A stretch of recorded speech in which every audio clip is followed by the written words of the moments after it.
Members of council, if you can get in your chairs, we'd like to get started. Yeah. Sorry, sir. Gotta respect the elders.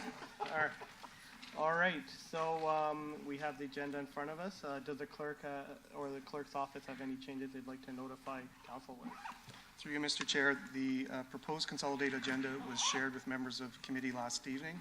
The clerk's office is aware of two changes to this morning's agenda. One is in regard to item 4.1, the announcement Cruising for a Cure Canada. There was material that was received in the clerk's office yesterday and published online, so that is available this morning during the announcement. And secondly, item 5.1, a briefing report from the Office of the Chief Administrative Officer regarding government relations matters. That presentation was posted on the city's website and shared with members yesterday. Those are the changes the clerk's office is aware of at this point. Thank you. And do members of council have any changes? Councillor Plushy? Thank you, Mr. Chair. I'd like to add an addition to the agenda an announcement from Carmen Spada about this weekend Jazz Festival. 5.3, I guess. 4.1.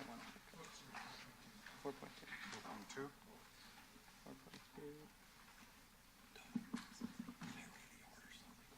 4.2. Okay. Councillor Williams?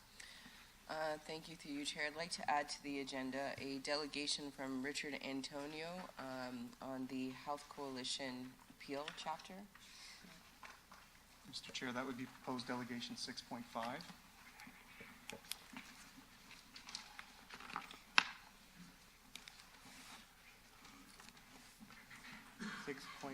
Thank you. Councillor Fortini? Thank you. I'd like to remove 8.3.2 on the widening of the driveways. As talked to staff, and we're going to be bringing it back, I think, sometime in November. Okay.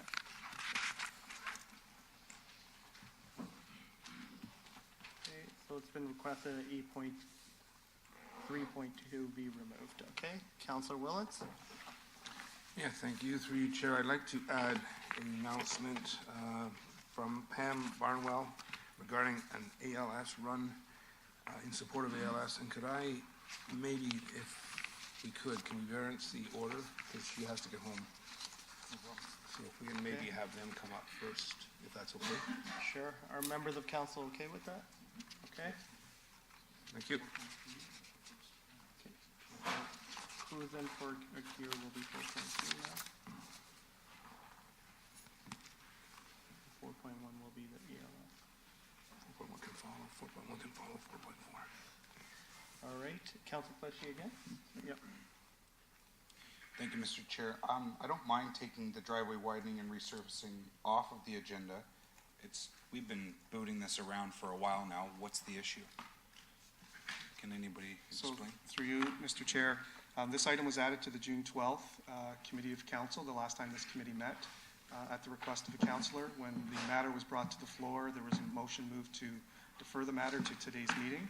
Subsequent to the meeting on June 12th, the matter was raised at the June 17th Planning and Development Committee, and then subsequently at the June 19th City Council meeting, the matter was added and a motion was passed to pass a bylaw to defer implementation of the new driveway widening program until November, and a bylaw was passed at that meeting to that effect, and requests staff to report back later in the fall on options to simplify the program. So we just want to align this with the November report that's coming back. Okay, thank you. Thank you, Mr. Chair. Okay, and I think Mayor Brown has some changes too for the agenda.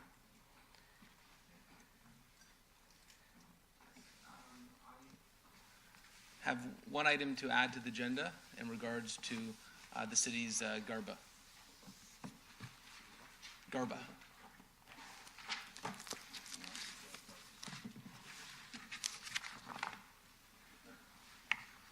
So through you, Mr. Chair, that would be added under corporate services, under new business, and it would be proposed item 8.3.5.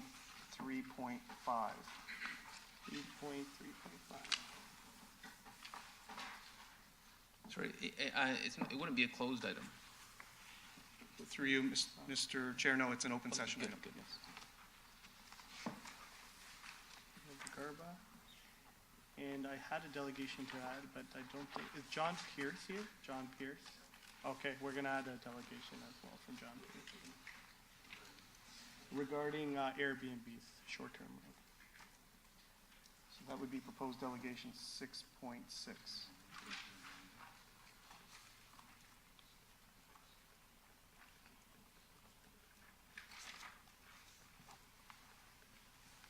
All right. And could I get a motion to approve the agenda as amended? Counselor Bowman, all those in favor? All right, it carries. Do we have any declarations of interest under the Municipal Conflict of Interest Act? Oh, Counselor Vicente? No, okay. And seeing none, I will move on to the consent agenda. Do any members wish to add or remove anything to the consent agenda? Counselor Santos? Thank you. Through you, Chair. I have just one item at the moment to remove from consent, item 8.2.4, the 2019 levy bylaw per section 323 of the Municipal Act regarding the annual levy on universities, colleges, etc. Okay. Counselor Vicente? Thank you, Mr. Chair. I'd like to remove item 10.3.5 from the consent agenda, the minutes from the Brampton Community Safety Advisory Committee of August the 28th. 10.3.5.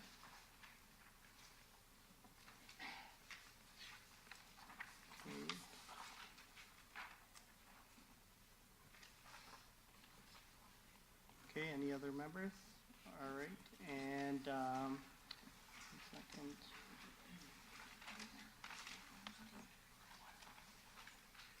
And is there anybody in the public that wishes to speak to 6.1, 6.2?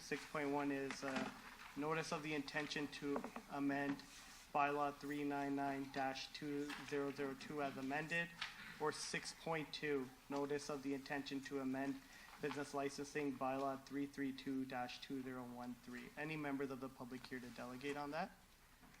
Then I will propose we also add those into consent. So, Mr. Chair, that then would be proposing to add item 7.2.1 to consent and item 8.2.2 to consent. 8.2.2.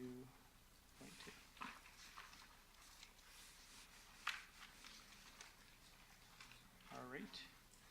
So could I get a motion to adopt the consent agenda?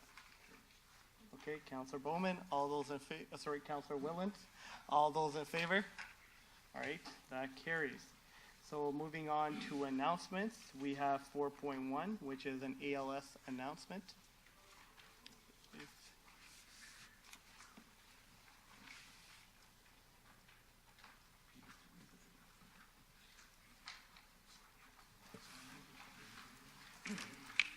Good morning. Don sends his regrets. Unfortunately, our house was broken into last night and stole all our coffee mugs. So Don's at the police station going through mug shots. Oh, He told me to tell you that. I'm here to talk about the Don Dash, which was started 3 years ago. This is our third annual event, which is happening this Sunday at Proffs Lake on the Don Trail.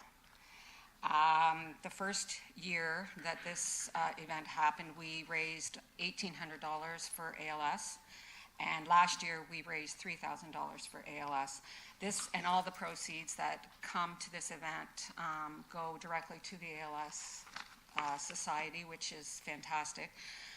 The Benders who present the ALS Walk, the Don Dash, they're a non-profit organization who have 95 members, which are runners and walkers, and always looking for new people to join their group. Right now, for Sunday, we have 170 registrations. People can register online until Friday at midnight through the Running Room, the Don Dash website, or the Benders website. We will have registration Sunday morning at 7:30 till 8:30 at Proffs Lake. All the race kits are picked up at the Winston Churchill 401 Running Room from Friday night from 4 to 8, Saturday 8 to 4, and again at Proffs Lake at 7:30 to 8:30. I think that's about it. We have a little challenge here from Mr. Beasley. Mayor, I'd like to challenge you on Sunday. Okay, 1 second. Councillor Willens would just like to speak Oh, I'm quickly sorry. before Mr. Okay. Beasley. No, sorry. Sorry, I I'm apologize. sorry. Yep.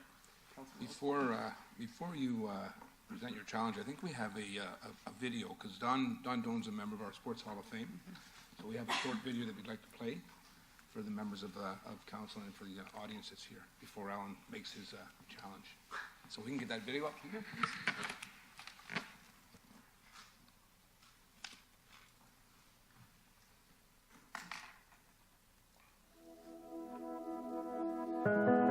Don Doan has run 16 marathons in his life, and during his training has run more than the circumference of the earth, an astonishing 40,075 kilometers.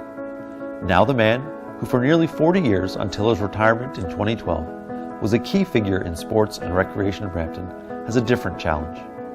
In 2014, Don was diagnosed with ALS, a progressive neuromuscular disease with no cure. Doan is now confined to a wheelchair, but that hasn't stopped him. Doan says he has found a new hobby. He rides the recumbent bike, and in 2018 clocked over 5,000 miles, or 8,000 kilometers, in his effort to rebuild his muscular tone, maintain his breathing, and keep the disease at bay. With the help of his partner, Pam Barnwell, he is a regular attendee at the monthly meetings of the Brampton Sports Hall of Fame, of which he has been a member since 1993. Doan has also been involved in fundraising for the ALS Society, and since 2016, his group of supporters, known as Donors Groaners, has raised over $40,000 for the Walk to End ALS. The Brampton Benders Running Club, of which Doan remains a member, organizes a yearly event, the Don Doan Dash, with proceeds going to ALS. The popular Doan played a major role in shaping parks and recreation in Brampton. When he retired at the age of 58, he was the manager of program support and community services. In 1998, he appeared on Hockey Night in Canada and won a contest as Canada's coolest hockey fan after writing a humorous essay about the NHL and its players. I got the phone call to say I was one of the 3 finalists, so they flew us out to Vancouver to the All-Star game. The announcer basically said, "You two are great, but Don Doan from Brampton, you're the winner." So that was quite the exciting trip. Doan's foundation building in the sports community in Brampton is truly his legacy. Numerous youth and adult community sports groups achieved greatness locally, provincially, and nationally because of support from Doan, whether advocating for the provision of facilities or assistance as a resource advisor. He was also a key player in helping bring to Brampton numerous national, high-prestigious sporting events, and worked tirelessly on many of these hosting committees to ensure a successful outcome. Doan was an active member of the recreation teams that developed many new recreation centers and sports parks, including Cassie Campbell Community Center, the Brampton Soccer Center, South Fletcher Sportsplex, and Credit View Sandalwood Sports Complex, to name just a few. Doan was also an active team member involved with the remodernization of many existing recreation centers and sports parks, including Century Gardens and Earnscliffe Recreation Centers and Fairgrounds Park. Doan was instrumental in the development of the Brampton Sport Alliance, Brampton Soccer and Cricket Advisory Committees, Bram Slammers Slow Pitch, Brampton Men's Recreational Soccer, Boss Speed Skating Club, Brampton Table Tennis Club, and the Brampton Ski Club. He was also part of 2 teams that saw the Brampton and Chinguacousy Hockey and Figure Skating Associations amalgamate into one unified association for each sport. As a sportsman, he enjoys fishing, camping, canoeing, skiing, hockey, and fastball. He also ran the mile in 4 minutes and 57 seconds to join the prestigious 5-Minute Mile Club at Centre Dufferin District High School. In 2014, the city saluted the tireless Doan for his 36 years of service and dedication to the city's sports, community, and recreation programs by renaming the Professors Lake Trail to the Don Doan Trail. All right.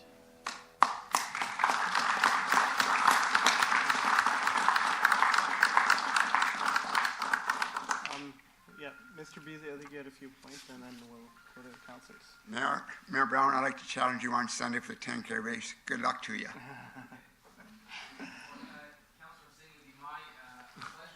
to run the 10K on Sunday, and watching this video and hearing about Don Doan's legacy, which I think is well known across Brampton. He really is one of our local heroes, and I'd say to anyone who's watching this at home, if you have a wobbly knee or if you've got a sore back, when you can have the courage of Don Doan, whatever limited adversity we have here, any motivation not to go Sunday, I certainly think we should ignore and show up in big numbers as a community to support this amazing cause. You just think about it, someone who faces such a challenge with ALS, normally that would cause someone to be diminished in their courage, diminished in their presence, but he's done the opposite. He's making the most of every minute he has, and what an inspiration that is. What a beautiful local hero and symbol of courage that he is. So congratulations to the committee that's putting this together, his support team, and I will be there with bells on to participate and cheer him on. I'd like to add just one more thing if I could. If anybody would like to give a donation or a pledge to the Don Doan Dash through the Don Doan Dash to ALS, you can do that through the Brampton vendors. You can also do it through the Don Doan Dash. Thank you. Do you want to challenge any other councillors to come on Sunday too? How about all of you? Thank you so much. All right, thank you. We got two more speakers left. Thank you, Mayor Brown, for your comments. And Councillor Singh, I would you note... you can wait here. Councillor Singh, I would note that Councillor Willens did tell me that in the 1980s he was quite a runner, so maybe this is the time to re-emerge. Thank you. Councillor Santos. Thank you, Mayor Brown. Councillor Santos. Thank you, through you, Chair. So I accepted the challenge, I think, last week, so I'm registered to run in full support of this particular event, and I challenge all my colleagues on council, including senior staff, to also join us on the run. And as part of a fundraiser, I'm going to say, put money on the horse that you think is going to have the best time. And so I'm registered. Please support me as I run for the Don Doan run and hopefully outrun the mayor on Sunday. Thank you, Councillor Santos. Councillor Bowman. Thank you very much. Alan, I just wanted to thank you for coming here. You were also a 35-year employee of the city? 30-year employee of the city. And what is your best time for a 10K run? 38 minutes. And Mr. Mayor, what's your best time for it? I was much lighter years ago. So I think I'm going to be, I will put $20 of my own on Alan in this race. I will sponsor him this afternoon. And I hope that everybody else will support this great cause. And, I'd really like to see this as the best year that this run has ever had. So please, thank you, Alan, for the challenge. Thank you to anybody who's running. I will support you all. I will be there watching. But Alan, I expect to see you come over the finish line first. So good luck. Thank you. Thank you. Thank you, and thank you for coming for the announcement. We'll move on to 4.2, Jazz Festival. Yes. Oh, sorry, Cruising for a Cure. Apologies, that was that. Cruising for a Cure. Apologies for that.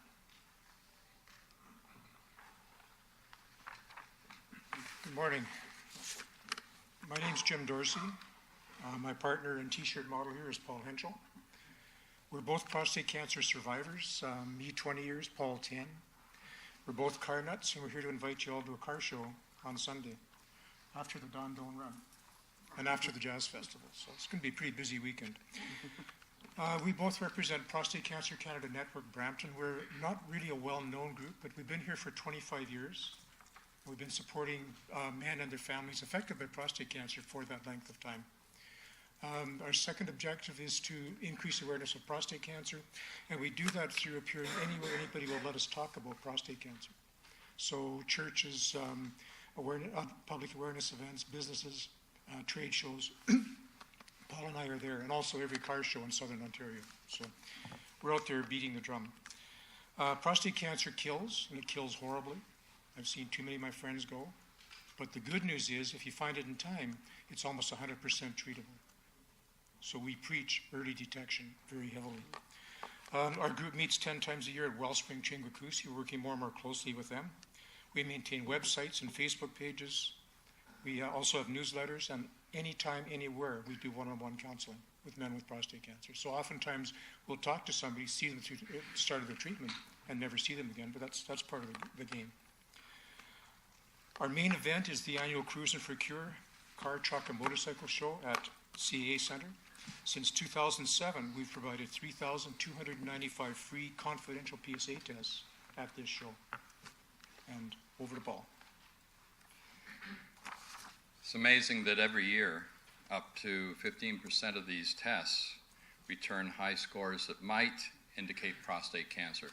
There's about 4 or 5 other reasons why the prostate may be aggravated and producing excess PSA, the prostate-specific antigen. And it's quite remarkable this year. We have had 6 men come back since last September to say that not only were they diagnosed, but they've had treatment, which is what we're really all about. And that does also include John Sanderson, very high-profile Brampton citizen. John has become a tremendous support for us, and it's sort of a bittersweet way of doing it, but nonetheless. So Jim and I are here to invite everybody to attend our 13th annual Cruising for a Cure this Sunday, September the 8th at the CAA Centre. Sounds like it's a very busy weekend for everybody, what with the runs and all the other events that are going on. But if you can make it, we're there between 10 and 4. Well, we'll be there at 6 a.m., but you know who's counting. And the blood clinic runs between 9 and 4. And 2 years ago, we set a record, 371 blood tests done in that time, which is more than Dynacare, who we hire, does in one regular business day. It's just absolutely fabulous. So admission is voluntary by donation. Parking's free, of course. Cars pay to come in. And we have everything from Model Ts right up to brand new vehicles. We even have Abrams Towing last year brought a 50-ton rotator tow truck. They'd only had it a week. Magnificent machinery. So we don't specify, you know, you can only have an old car. You could buy it on Saturday, show it on Sunday. It's a magnet to bring men in. That's what the deal is. So if you can, please join us on Sunday at the CAA Centre. Thank you. All right, thank you. Just stay there. I think Councillor Bowman has a few comments to make. Thank you very much, through you, Mr. Chair. Jim, Paul, thank you very much for coming. I've been to the event, and the story is actually last year that Councillor Sanderson and I attended the event together, and we decided to go in and have our PSA tested. And it was just a few months later that John Sanderson found out that his test was positive, and recently he had to go in and extensive surgery, and his was a little bit more rare because it was prostate and bladder cancer, but John is doing fine now. And I invite everybody to go down, and there are other ways. The PSA may or may not show you what you've got, but there are other ways, and men tend to shy away a little bit of having the procedures done. But please, once you get to what are they asking for? 50 years old now? We do 40. 40 now. Please go and have the tests done. It will, or it could save your life. So thank you guys for coming, and we will see you Sunday. Yep. One word of warning: if you do run in the morning, don't get your PSA test after your run. Activity will elevate the PSA, so be aware of that. And the one thing we see every year is, come on dear, it's not gonna hurt. Please, we have another speaker, so please stay there. Mayor Brown? Just to say again, thank you for putting this on. I think it's such an important topic. As Councillor Bowman said, sometimes there's a shyness for men to get tested. My gym locker when I was an MP in Ottawa was right next to Jack Layden's, and I remember sadly we lost a great Canadian when he passed away, and he launched his own campaign to raise awareness and encourage men not to shy away in the importance of early detection. So I think it's really important that you're doing this in Brampton, and I note that you have Mike Keenan coming as well. Iron Mike, only guy who's won a Stanley Cup, a KHL, a World Championship, and a World Cup. And if you don't listen to him, he will yell at you. So for all men in Brampton that are shy of getting checked, know that you have someone who's a pretty good heckler, and you should listen to him and listen to the message that you're encouraging here. Thank you so much. Thank you for coming. Thank you, Mayor Brown. Moving on to 4.3, the Jazz Festival. Carmen.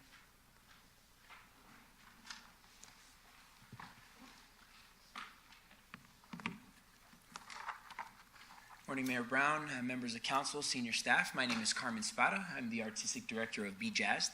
And Be Jazzed is a non-for-profit organization here in the city of Brampton that focuses on the curation of performance, education, and philanthropy through jazz music and its musicians. And we are proud to be hosting the third annual World of Jazz Festival this weekend, Friday and Saturday, September 6th and 7th, right here in downtown Brampton. We have a short video to play. Be Jazz presents the third annual World of Jazz Festival in downtown Brampton, kicking off on Friday, September 6th with 18-time Grammy Award winners, the Count Basie Orchestra at the Rose Theatre. Then, on Saturday, September 7th, enjoy non-stop free music from 1:30 to 11 p.m., featuring 2 stages in Garden Square, the super fun Long and McQuaid instrument demo area, community stage, and family fun zone, all happening in Vivian Lane. Dinner jazz at J. Red & Co., and the very popular Late Night Jam Session, an annual tradition at Wendell Clark's Classic Grill and Bar, starting at 11 p.m. and running into the wee hours of the morning. Free all-day jazz music by some of Canada's best musicians, including our very own here in Brampton. And don't forget to bring a non-perishable food item for the Knights Table Food Drive. Fun for the whole family. Come and have a great time at the third annual World of Jazz Festival, September 6th and 7th in downtown Brampton. So I think you all have some of our programs. The first couple pages highlight our schedule for Friday and Saturday. As the video said, Friday features Count Basie at the Rose Theatre, and this is the band that backed up Frank Sinatra and Tony Bennett and Ella Fitzgerald during the 60s and 70s, 18 Grammy Awards, and to be able to present them in the city in our third year is really a dream come true. And this is this music is built upon two elements of music: swing, which is rhythmic, and improvisation. And I don't know if there's another band that does it better than Count Basie. So that's definitely going to be great. And then our Saturday schedule from 1:30 to 11 on this page. This is basically all free programming in the downtown. So it's a long day. You have a lot of music to come and check out at any time. And a couple other additions that may not be in the booklet. Vivian Lane, we speak about the Children's Zone. We have, I just got the text about it, we have Boomer, Jeffrey, Sparky, and Dora the Explorer coming to the kids zone. So I know my kids are interested in those. If any of the adults are, you can come down as well. Some face painters, costume characters.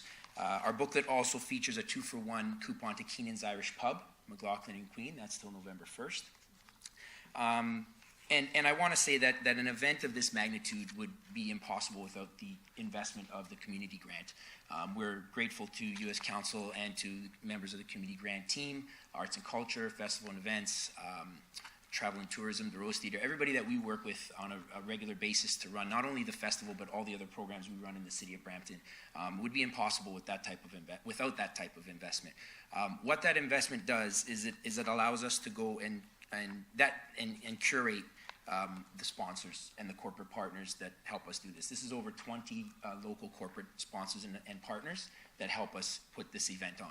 The community grant acts as the foundation to go out and procure those investments. So again, thank you so much. This year in 2019, Be Jazzed will program almost 200 performances in the city of Brampton. We have an active roster of about 150 musicians, with about 80% of those being from the city, that we hire on a regular basis to perform these events. So if you think about the number of events plus the musicians who are getting paid, it's quite a substantial investment in the city of Brampton. So again, thank you for your support. It is a busy weekend, it sounds like, so I know you all do your best.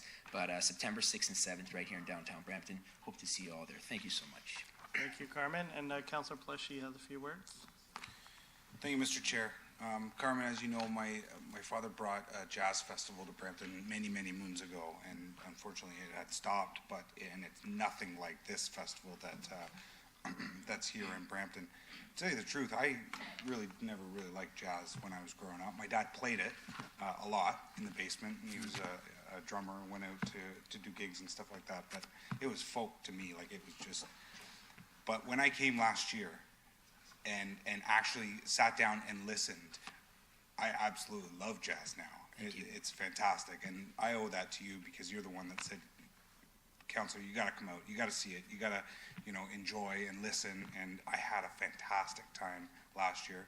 I'll be there this year. Thank you. I've said it before, and I'll say it again.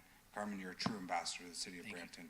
What you're doing for the city of Brampton, work, live, and play here. I just want to thank you very much, and you're a big promoter of this city, and just want to throw out a big thank you to you and the family. Thank you for your support, Councillor, and those kind words.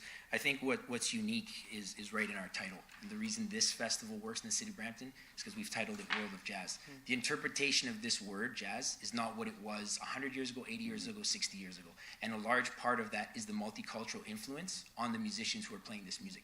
So when you look at the multiculturalism in the city of Brampton, and you add that with the musicians who play this music in the city of Brampton, coming from different cultures, as well as the GTA and everybody else we hire, the sky's the limit for the interpretations. And I had somebody tell me the other day, they said, jazz is the most boring music I ever heard. I said, well, that's great, but which stream are you talking about? Have you checked out our funk? Have you checked out our blues? Have you checked out our, there's so many different streams, and that's what we're happy to highlight.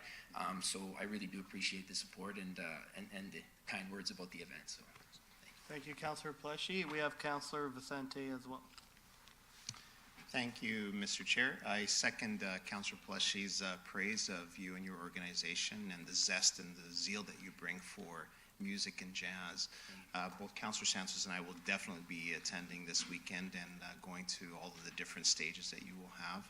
I still remember your first World of Jazz. It was a great event in itself, and it keeps growing every year. Yeah. You touched upon how the community grants through ECDEV has been a big help to you in securing additional investment in the festival and helping you to become sustainable. Can you just expand on that and comment for the benefit of the members of council and the public?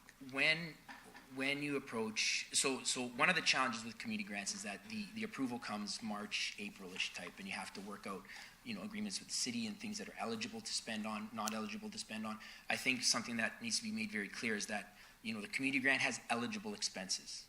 So we are not allowed to take that investment and spend it on whatever we decide we want to as an organization, including ourselves as employees of this event, our rents, our bills, our insurances, our accounting fee, anything we have fees as a not-for-profit, we can't use community grant money for. So there are eligible expenses that we spend that on. So that is staging, musicians, marketing, printing, etc.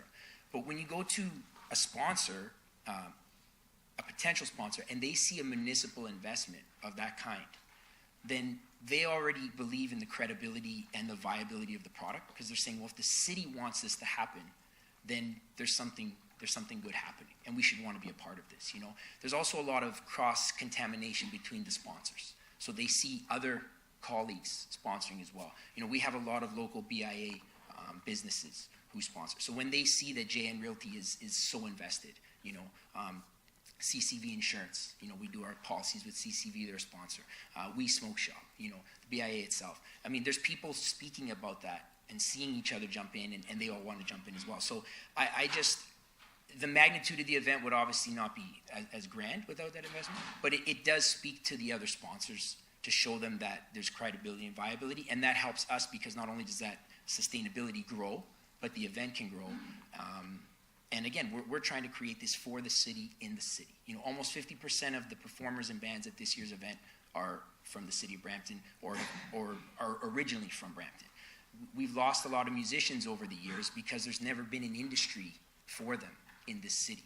And what we're trying to do as Be Jazz, not with the festival only, but with everything else we do in the year, is to create that ecosystem. And I really believe that over the last 2.5 years, we've done that with all the performances, with the visibility. So we're bringing people back, and that's my job as the artistic director, is to call the musicians. I know that we're born here, went to art school here, couldn't get gigs, you know, couldn't network with other musicians. They took off, and I'm saying, guys, now's the time to come back. You know, we're creating this for you. So we're seeing that in the bands that come and the musicians that come. So again, the community grant, we wouldn't be operating at this level without that investment. How would you characterize the growth in the amount that you were able to raise through sponsorship over the years as you have grown? To put a number on that, that falls a little bit out of, that comes in the damage control reports at the end of the festivals, and that's through a board and through treasurers and stuff. I know I can tell you the difference from year 1 to year 2. The big difference for us was that year 2 was the very first time that Garden Square had ever run 2 stages in the square. So year 3 will feature that as well. We have the SL250 in front of the theater, and we have the 75 that sits under the screen. Those 2 stages face each other, and they trade off every hour for 10 hours. So basically the music doesn't stop in Garden Square. And last year what we were experiencing was that people would just turn their chair to the other stage, and they were never getting up. And so food vendors and stuff were saying, hey, you know, can you get your people? I said, man, they'll let you know. So that's a great aspect to have, and we're going to feature that again this year. But the cost affiliated with that in year 2, we had to go out and procure all that extra sponsorship, and that cost is still there again. So, you know, it's hard to say. I'd have to go back and look at exactly what year 1 to year 2 did, and I'll let you know kind of what year 2 to year 3 does. But it does allow us to absorb all the added costs, as well as go after larger acts. I mean, the closing act this year on the main stage is from Montreal. They're an 8-piece blues funk band, and their lead singer, Don Tyler Watson, has won an International Blues Award a few years ago. I mean, they're like right out of Memphis when you hear these guys, you know. And my last question, Mr. Chair, in terms of attendance and numbers, how has that changed over the years, and what are you at now? Again, I need to go and get the actual numbers. I think last year we were sitting somewhere between, and it's tough too because it's such a long rotating day. People are in and out all day. I know in the square last year, I think we were somewhere between 1,500 to 2,000 people for the duration of the day. Rotating throughout the day. Yeah, I mean, I think that's total attendance. I don't think we had 2,000 at a time. We probably, at one time, you're probably looking at maybe between 300 to 400. Because what happens is we do tell people, bring your own chairs, bring your own umbrellas, because seating is limited. So sometimes not enough seating kind of keeps people walking in and out, or they go have something to eat, or they come back for different acts. It's just so hard because it's such a large day. You know, but I know that our audience definitely grew from year 2 to year 1, and that was because of the 2 stages. Because there was no break in the music, nobody had anywhere, like they had no reason to leave other than food, you know. Year 1, we had hour changeovers. So you'd have a band for an hour changeover. It was very hard to keep people engaged. This year as well, we've added 4 food vendors to the square. So we'll have Queen Gypsy, Creole Boucanier, Jamie's Cracked Corn, and Wayne's Reggae Kitchen.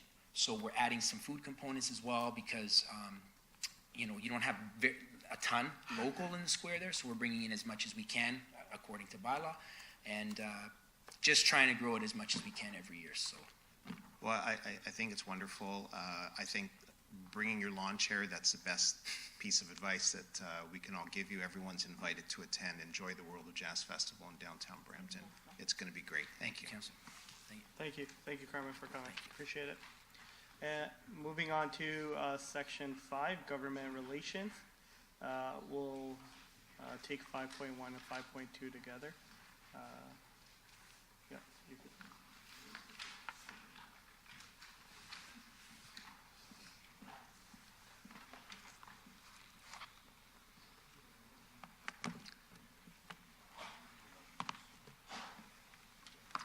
Thank you very much, Chair. I'll try to be brief on both presentations, but I'll start off with the regular government relations matters, just go through a couple of items. I will stop on one particular item because I think it does warrant a little bit further explanation. This has been in the news quite recently in terms of the expanded GO train service for Brampton. There's a number of additional trains coming to and from Brampton.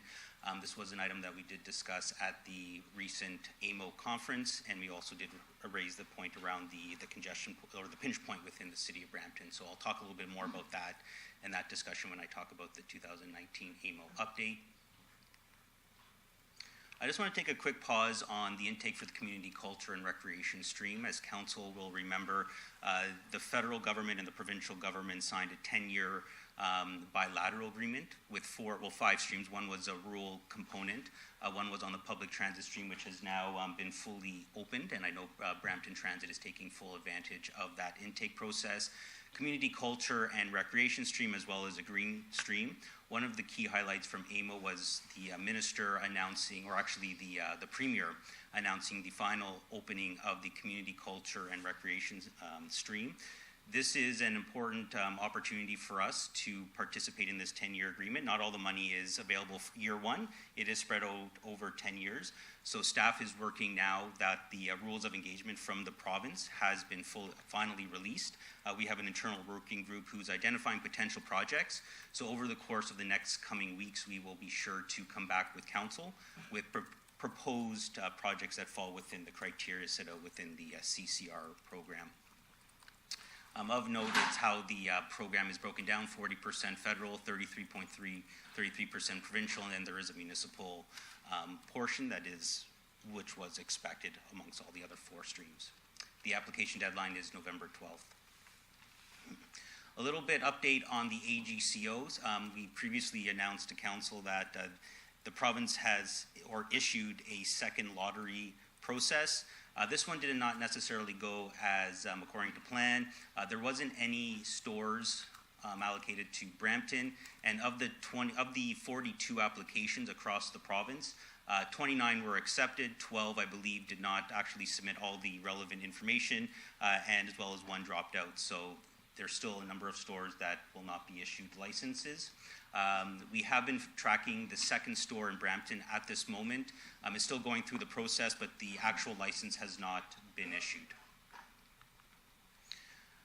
Community safety, and again, I'll just kind of dovetail into the 2019 AMO conference. This was an issue that we really did speak a number of our different ministries, including the Solicitor General, and it was pleased to see both the federal government as well as the provincial government come together in Brampton to make a fairly significant financial investment in public safety within the city of Brampton. So we are fairly appreciative to both levels of government to finally making investments in Brampton. That's the regular deck. As part of attachments, we also included the City of Brampton submissions on Bill 108. We wanted to make sure that the council was fully apprised of our submissions and some of our concerns. And again, I can touch on some of the key points that we raised with Minister Clark at our AMO conference. So with that, I'll leave it there and happy to answer any questions on this particular presentation. Thank you. Thank you, Councillor Vicente. Thank you, Mr. Chair. Just a quick question to staff. With the community culture and recreation stream, is the City of Brampton looking at applying for that stream for any programs or initiatives here in the City of Brampton? Through the chair, the short answer is yes. We just have to make sure that all the projects or proposed projects fall within the guidelines both set out within the federal government as well as the rules and guidelines set out by the province. So what we're going to do is any programs that fit and potential align with our priorities, we'll bring that forward to council for a full briefing on the proposed projects that we want to submit through that program. Okay, thank you. Permission to speak, the chair. So I just wanted to thank you. At AMO, I thought the brochure that we had was very impactful. A lot of members of council from various municipalities were a little bit jealous of how we presented everything, and we're marketing everything through our meetings, and a lot of councilors, I think majority of councilors showed up, so I think that also made an impact. And it was good to have some precision around what we're exactly asking. I think that those projects should continue to be followed up with. Maybe if we could even get sort of an update every few months exactly on everything we addressed at AMO and where we are on the progress of some of those projects, I think that would be important as well. And sometimes I have discussions, and Councilor Bowman's big on this, to focus of our meetings as well. And sometimes he questions sometimes why we take so much time on certain things. And I think it's good that all of council knows sort of our priorities now, and we're all on the same page. And I guess, throughout the year, we as members of council should also be focusing on those issues, because they're going to truly unlock the potential at the city of Brampton. All these projects are going to bring immense value, so I think we should definitely throughout the year be given updates and continue to follow up on these. Thank you.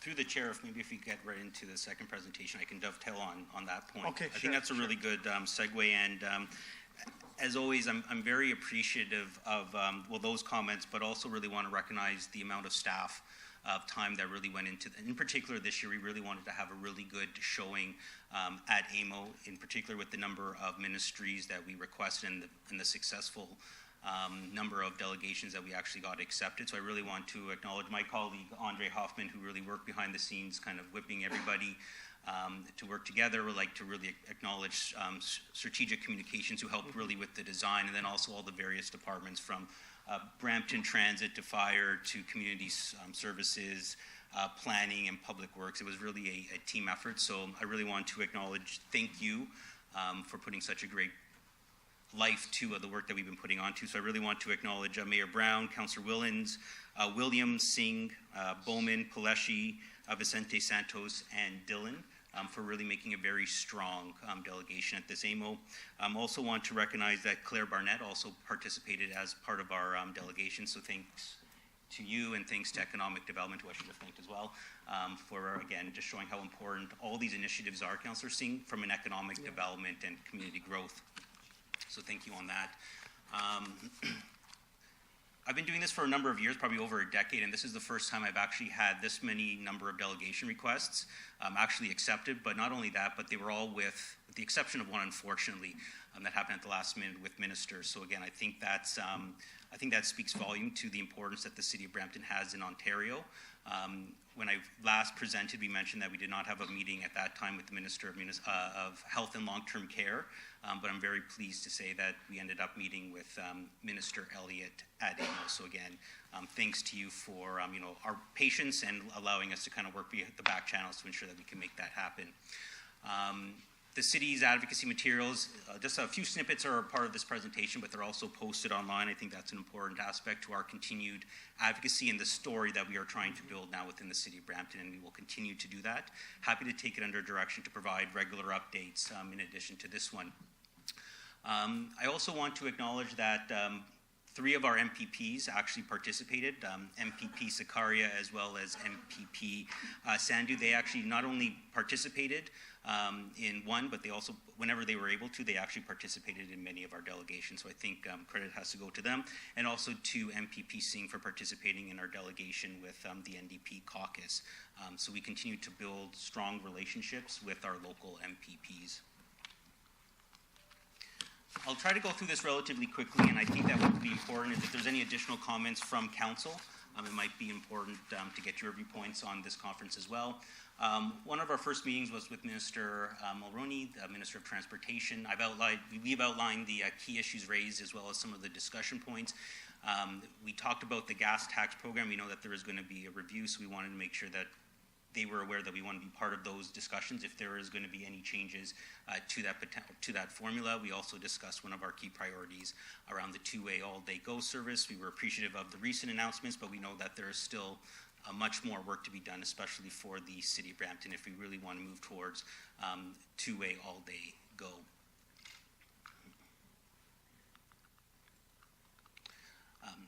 We met with Minister Clark, Minister of Municipal Affairs and Housing. We had a number of issues to raise with them, but we really wanted to focus on Council's united position on the regional governance review, the costs, potential cost implications of Bill 108. Here we also hand-delivered our submission, so we were actually 3 days early. We wanted to make sure that we handed our submission directly to the minister himself. We spoke about secondary units, and I know that there was some commitments to follow up with some of our councillors as it relates to our concerns on secondary units. And again, we continue to advocate for housing, and we try to do this in collaboration with the city of Brampton, with the region of Peel, excuse me. In terms of inclusionary zoning, which was one specific item that we did raise, the minister said we had concerns that they've taken away the right, but in fact the Minister of Municipal Affairs actually did indicate that it's still within his purview to enable inclusionary zoning. The onus would be on the municipalities to provide them with that case. So it's not that they've taken it off the table, it's up to the minister's order who will be able to implement that. Minister of Health, this was really to promote our fair share for Brampton in terms of our healthcare campaigns. We really delivered the message there in terms of our need, the underfunding, importance to move forward with phase 2. We really worked with William Osler and our healthcare partners within the community to ensure that the minister knew that we are working in collaboration, and we are looking forward to William Osler's submission for phase 2, which we are expecting in the fall. So we continue to hammer our key message about ensuring that there is adequate care for our residents in Brampton. Minister of Infrastructure, this is where we talked a little bit about the opening of the community culture and recreation. We also suggested that the minister quickly open up the green stream because the city is very eager, especially from our environmental perspective, to move forward with those funding opportunities. We raised a number of issues. This was our first opportunity to promote Riverwalk, not only Riverwalk, but also the actual economic indicators. And I think the minister, Scott, was very much impressed with the potential, the growth potential from a GDP and as well from an economic development perspective. Training College, this is where we were hoping to have a meeting with Minister Romano. Unfortunately, he was called away at the last minute, so we ended up having a meeting with the parliamentary assistant. Here we really raise council's direction to move forward with supporting Algoma, Sheridan, Ryerson, but also work with the province to ensure that we can bring in a large-scale university to Brampton expeditiously. I think the parliamentary assistant who's actually leading this file on behalf of the minister, he spoke about the experiential learning aspect of that, so I think that really caught his ear in terms of what we're trying to do, thinking outside the box for post-secondary education. So I'm sure we're going to have further conversations with him and his team in the near future. The Solicitor General, this was the delegation's opportunity really to focus on the underfunding that Peel Regional Police and the City of Brampton has received in terms of the funding aspect. I think the minister she was open to the comments, and obviously that led to, I don't know if that conversation, but again, just understands if we're kind of keep hammering on the same points, eventually good results do occur like we did a couple weeks ago. Minister of Finance, this was an opportunity again to talk about the financial impacts that some of the provincial announced, planned, and proposed funding cuts will have on not only the City of Brampton, but also at the regional level as well. One of the points that Councillor Singh raised was around the value for money audit, and this was an opportunity for the province and the Minister of Finance to hear firsthand about a proactive municipality who decided to do something before we were even made aware that the province was going to fund some of these measures. So I think that this was just a proactive, and there was a good discussion in terms of further opportunities of this work. Ministry of Environment, Conservation and Parks, I think here we had very positive conversations. There's so many great things that are happening from an environmental aspect in Brampton, from the climate change action plan, as well as to the community energy and emissions reductions plan. This was really an opportunity for the minister to hear those things, what we're trying to do on the adaptation as well as the mitigation piece, and then once again to invite him as well as Minister Scott of Infrastructure to come and tour Riverwalk so he can actually understand the financial and economic opportunities that will have not only from the city's perspective, but provincial, but also nationally as well. And lastly, we also had an opportunity to speak with all three of the party leaders as well as their caucus.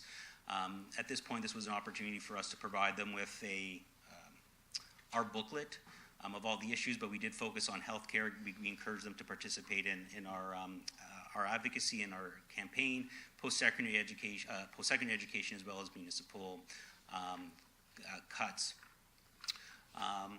So again, I just want to reemphasize, as we continue to build the government relations, as we continue to build relationships, it was really heartening to see as many ministries as we had. It was really heartening to see as many local MPPs participate. So again, we really have to make sure that we continue to hammer away on these issues, and they were very much appreciative. The fact that A, we provided them with the materials in advance, A, they were able to participate, but now the hard work really begins in terms of all the follow-up work, both with the province as well as our local communities, as well as internally as staff to do all the follow-up work. So with that, I will turn that over to any questions. All right, thank you, Lowell. We got Councillor Pelletier.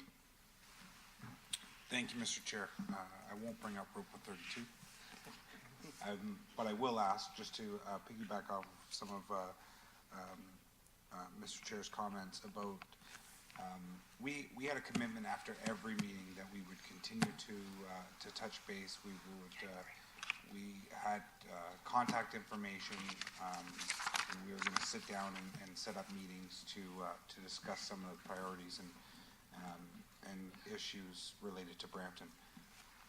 On a go-forward basis, do we have any type of strategy on what that's going to look like, and what,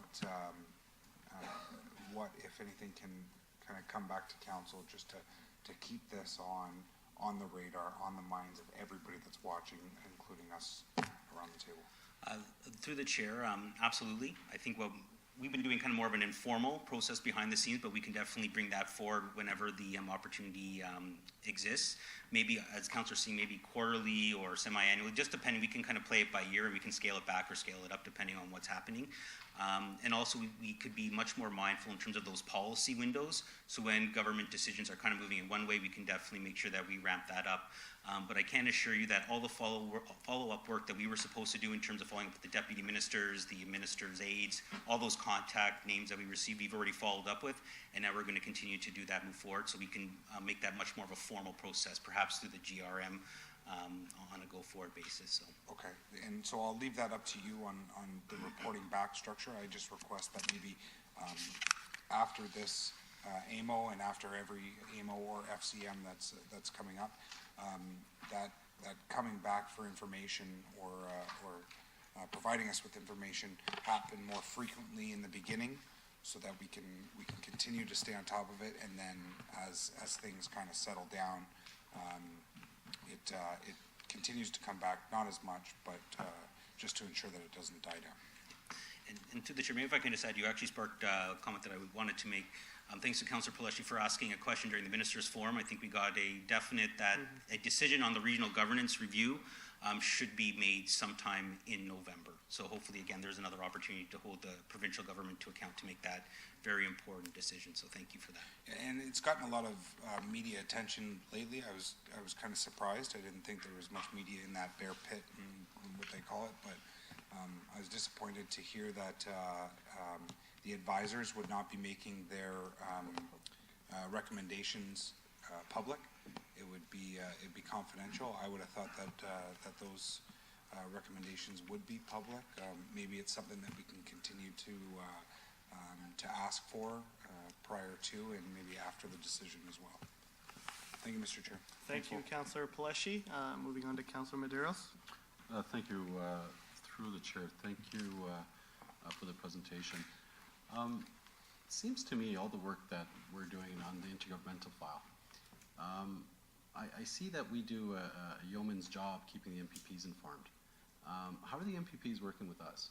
You know, and part of me is a little skeptical, because if they can't do their job and they're not advocating for what they should be advocating for the city of Brampton, then you know, I have a little bit of an issue sometimes. You know, it seems like we go that extra mile, you know, and I don't hear much from the MPPs. You know, it's great they attended the meeting. I'm not sure, again, maybe with the mayor's office there's a little bit more of a relationship. But again, I don't hear anything via the MPPs. We seem to fill them with a lot of information.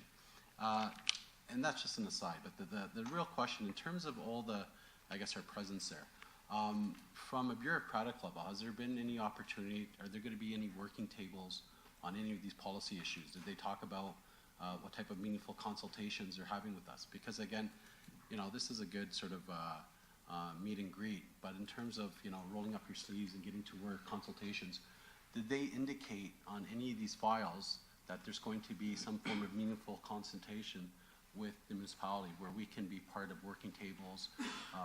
Will there be sort of top brass meetings, I guess from a technical perspective, be with our CAOs and deputy ministers on certain files, or because I think once you get the sort of the clog working and you get bureaucrats around the table and there's some sort of policy choice, at least we're infiltrating one way and we're pushing the envelope the other way. If we're going to go be politically and just focus on this political aspect, and and that's important, I'm very skeptical, right? There's no money around, and we're not sort of City of Brampton doesn't seem to be on Premier Ford's good list, and so I'm not sure from a practical perspective. It seems that this is great work, but part of me is skeptical, saying we're spinning our wheels. And is there other tactics? So it's great we show our residents of Brampton we're out there, we're doing something, but is this effective? And how can we be more effective? So that's just thoughts. And then I go, some of the stuff you can't comment, but has there been any concrete working groups that are going to come out of all this? And through the chair, I think that's a good point. We attack government relations both from the bureaucratic as also from the political. I think it's important for the political sides to speak to one another and again push those. On our side, I can think of especially Bill 108. It wasn't necessarily, to your point, Brampton wasn't necessarily originally thought of to be part of those working tables, but we were able to, through the work that we've been doing, thanks to legal, finance, and planning, we were able to kind of demonstrate the work that we've been doing. So we've been able to kind of, on that administration, to work through those technical tables. If we're not physically at the tables, then we are definitely following up with the staff. We are trying to, again, show the case, the importance of Brampton Transit, the role of, the federal gas tax.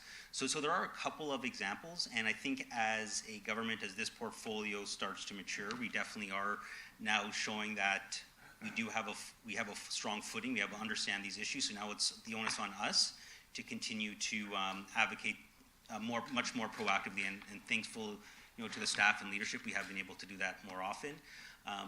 To your point about the MPPs, this is the first time where I think we really had an opportunity to show them, here is council endorse, a unified front, here's our issues, we can now build off of this. But you're right, what they do with that information is really up to them.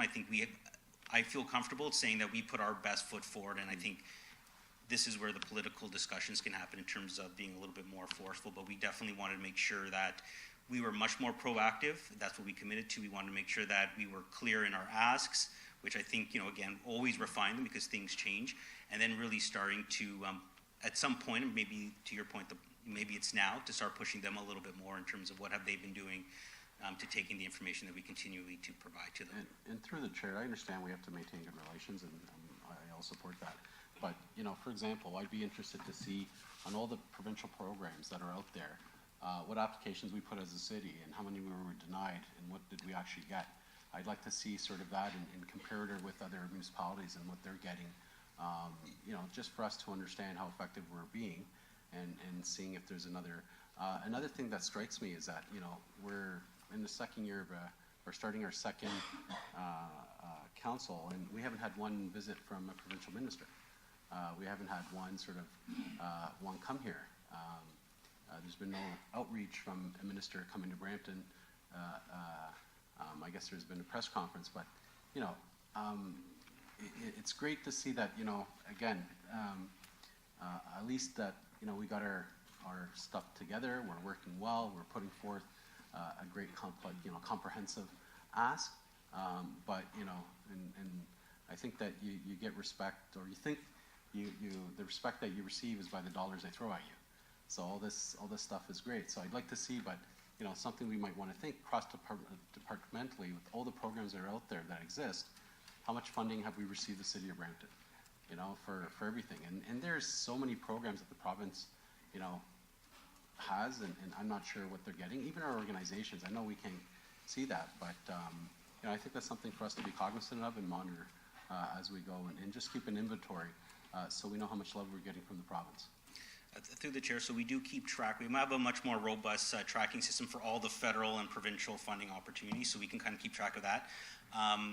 where we're starting to move forward with kind of this current provincial government, probably the next federal government, is following where the money is, because the money kind of goes all over. So we have a mapping process that we have, and some of the information isn't necessarily publicly shared, so it's kind of hard. But to your point, maybe as part of moving forward, we can definitely build that into in terms of like the funding opportunities, not just kind of thrown at you like weekly by weekly, but maybe more of an aggregate at when is the most appropriate time, so you can actually see where we've been. And just as a follow-up through the chair, the infrastructure dollars that the feds flown via province, and they claim that are being held up at the province. Was there any discussion about releasing some of those funds or opportunities for the municipalities? Through the chair, great question, and very slowly. So the public transit stream, just as an example, within the GTA, HA, has now finally been opened. The community culture and recreation has now been opened. The last stream that we're waiting for is the green stream. Because why I say that is it's really onto the province to open those up, to start flowing the money. And I think I presented to council before, and maybe I'll bring it back at some point, is the process. So there's an 8-week intake process. So this current policy window for the community culture is 8 weeks. Then there's probably about another 4 to 6 weeks of provincial review of all the applications. Then those get submitted to the federal government, and then they say that there's an expedited process, so that's another 4 to 6 weeks. So it's, as you can appreciate, it's a process, but for us, we want to make sure that we're ready for those opportunities, and then we're putting our best foot forward. So we've been waiting for the province to open them up. We've been preparing for that, and now that they're open, we can only work as fast as the province enables us to work. So, thank you. Thank you, Councillor Medeiros. Councillor Williams. Thank you, through you, Chair. It was a great AMO, and being my first, it was a wonderful experience, and thank you so much for all the work that you've done to help, position Brampton in such a positive way. So during the health minister delegation, there was an invite for Minister Elliott to come to Brampton to look at our hospitals and get a good idea of what we're experiencing here. What is the status on that request? yeah, so through the chair, great question. So actually during AMO, I had a conversation with William Osler just to let them know that we're planning this. So they're working with this. My colleague, Andre Hoffman, has already been in contact with the deputy minister, who then put us into the scheduler for the minister. So now it's just, I think there's a meeting set up either today or tomorrow with her staff to start planting the roots. We definitely don't want to do this on our own. We want to make sure that the community and those who are involved in it. So as mentioned, we are trying to move as quickly as possible on that file. That's great to hear. Thanks so much. Thank you. Thank you, Lowell. Can I get a motion to receive 5.1 and 5.2 together? Councillor Santos, all those in favor? That carries. Thank you, Lowell. Moving on to delegations, 6.1 and 6.2 were put in consent. So was there a report 7.2.1 and 8.2.2? So we're moving on to 6.3, delegation from Henry. Thank you. Thank you, Mr. Chair, members of council and mayor. I'm here today on a very simple matter, actually. I'm wearing my green jacket today. For newer council members, when I'm here in green, Lawrence Cox Regiment. Blue, Royal Canadian Legion. And you will see me more often. Okay, so anyway. Huh? No. You've never seen me play golf, sir. You think I'm wearing next to the master. No. Anyway, I'm here today because both the Lawrence Cox Regiment and the Royal Canadian Legion Branch 15 work with two cadet corps specifically. Actually, we work with a lot more than two, but two that I'm here today about. They are 557 Lawrence Cox Army Cadets and 139 Illustrious Sea Cadets. They parade out of the Brampton Armory on 12 Chapel Street, just up the street here. Each corps has over 100 cadets, and cadets range from the age of 13 to 18. The key thing that we need to understand about these cadet corps is they are totally self-funded. They receive no money from any level of government. There is some sponsorship from Legions will donate, but they raise their own funds. Their training that they do with their cadets every year is determined by the amount of money that they raise. And they have an issue. They spend between $4,500 and $5,000 a year on storage. because in the winter, you know, they have snowshoes, et cetera, and they don't need that in the summer, so that gets put into public storage, et cetera. The solution that we've come up with, and we've worked diligently with your property department and your real estate department, is that each core will buy a ski crate and free up $4,500 to $5,000 a year in storage fees that they can put now directly into training with these cadets. I'll give you a concrete example. The Ski Cadet Corps has a biathlon team. And so they do cross-country skiing and rifle firing, air rifles, they're not allowed the real ones. To train, now they have advanced to the provincial level in their competitions in the past, but they need about $1,500 per member of that team to train them, because you have to pay for the skis. Like they rent the skis, you have to pay for time on a rifle range, you have to pay for time for training for cross-country skiing, et cetera. That's just one program out of many. They can do more of that if they can free up storage funds. So we've met with Real Estate and Property, and you have a property at 82 Railroad Street. It is a grass lot, big high fences around it, and it is currently being used for storage. There's at least one ski crate there that the city has now, and a bunch of picnic tables. Half that, more than half, about 3/4 of that lot is not used at all. It's just grass, and it's just up the street here. So real estate department is more than willing to hand that over, hand space there for the cadets so that they can put their 2 ski crates there, and therefore free up money for training. But they can only do it at real estate value rents, which is why I'm here. You can overrule that. And I'm asking you to do that. Now, obviously, you're going to submit it for a staff report, et cetera, and I appreciate that. But if you can do that, what we're looking for is that because it's currently being used for storage, there's no real cost to the city. We'll just put our 2 ski crates beside the ski crate that's already there. That's it. There's no maintenance, et cetera, that needs to be done. Now, the one thing that will happen, as part of the agreement, the tentative agreement that we've reached, is that the ski crates that the Cadet Corps put there and all their contents will be insured by them. And they will provide certificates of insurance on an annual basis to that end. But we're asking for a rent-free agreement, and Real Estate Department needs your instructions to do that. That's it. Thank you. Thank you.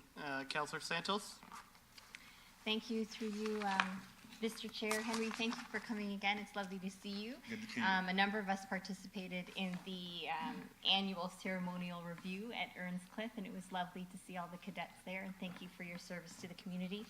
And for your presentation today. I think what the procedural bylaw, I'm looking at Leshy here, the appropriate thing to do is for us to refer this back to staff to take a look at any cost implications, etc., and any future use of that land, for example, and then it'll come back to council. So thank you for your delegation today and all your work in the community. Thanks, Henry. I appreciate your comment, Councillor, and I indicated to the staff and Real Estate Department that's exactly what's going to happen, so start writing your report now. But I'm hoping if that's what we can do. Councillor Paleschi. Thank you, Mr. Chair. I'm happy to support the referral, and I do support that coming back, hopefully in a timely manner. I don't know the property very well. You indicated that there was a fence. You also indicated that there was picnic tables. I don't know where Rob Gasper is, but I hope there's no picnic tables there. The picnic tables are stored there. They're stacked up. There's a ski crate there. Not currently. I hope they're all out at the parks currently. Yeah. I was there a month ago when they were there. Is it and you said it was a high fence? Is it a wood high fence? No, it's a chain link high fence. And it's gated and it's locked. Big chain padlock on it. All right. What I don't typically like seeing is these storage containers in areas in Brampton, much like Railroad and throughout they're just unsightly. They're not nice. It gets the grass gets overgrown and stuff like that. So maybe there's a possibility you can help maintain the property as well. Definitely in the winter, they're going to need to dig through to get to the ski container that's there now. It's at the very back of the lot and over the fence of the railroad track. You can't actually see it from the road. Okay. Okay, so when you drive in that driveway, you actually have to get out and walk down the street a little bit and try to angle a look. Okay, there it is. But the front of the lot is just grass, which the city maintains, but that's all that's there. All the storage is happening at the very end of the part, and you can actually walk by and miss it completely. Okay. I'm happy to support the referral. Okay, so we have a motion to receive the delegation, refer this back to staff. Councillor Santos, all those in favor? Okay, that carries. Thank you for coming to delegate. Thank you very much. Moving on to 6.4, delegation from Brampton residents, second unit registration. We have Mr. Mohammed, Mr. Gurmeet, Mr. Mahinder, and I have a little bit of a preamble that was advised, so you can come up though. I think you're aware of this, but I'm just going to repeat this, that the second unit, so our next item is delegation 6.4 regarding the second unit registration process. We have 3 delegations listed on today's agenda. Please note our delegation this morning are specific to the second unit registration process. Any related comments pertaining to ongoing prosecutions and or matters before the court regarding specific properties is prohibited, as those matters are now within the legal system and not before the committee. If any delegation or committee questions stray into active prosecution or court matters after being warned not to raise such matters, a delegation may be curtailed, may be asked to withdraw from the delegation. Just wanted to clarify that before we get started, and you can begin. Thank you, Mr. Chair, councillors, city staff for giving us the time here. We're a bit nervous. This is our first time here. It's very austere, arrangement, all of this here. Second unit registration. We are here to present some of our observations about what is actually impeding the process of widespread adoption of this very important matter for Brampton. Second units are a source of a very large scale affordable housing for residents of Brampton, and the ideal situation for city and the residents would be to have all units registered and being safe and secure for residents and for the homeowners. And in all 2 of my other colleagues, we are homeowners, we have second units, and while doing this process, we have noticed that there are certain issues that are preventing widespread usage.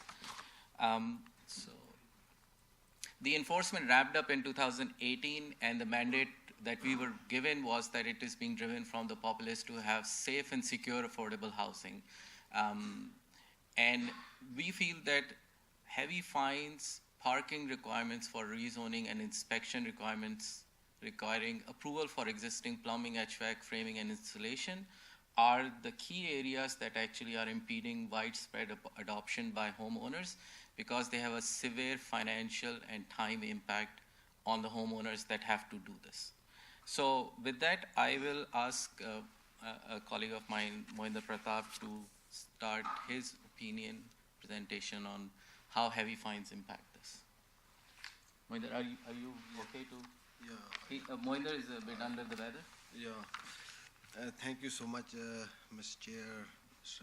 Mayor, and councillors. Thank you so much for giving us the opportunity to express ourselves. There are so many problems that with the city enforcement officers. As Mr. Chair told me that we should not mention any name, any person. I will take care of that. But there are a lot of issues that they are misbehaving with us. I don't mention any name, but they are misbehaving with us and misleading us. This is very bad. And I just don't say any name, but they came for inspection. They ask us to cooperate them, and we will help you. They ask everything, and we respond everything. And in the end, we ask, is anything wrong? Did something wrong? Tell us. They say, no, nothing is wrong. After that, everything keep quiet, and after a few months, I get suddenly a summon to the court that, oh, you have to appear in the court and you will be fined. I was surprised, shocked. I was in India, my mother was sick. I say, inspection was, everything was okay. He told me everything is okay.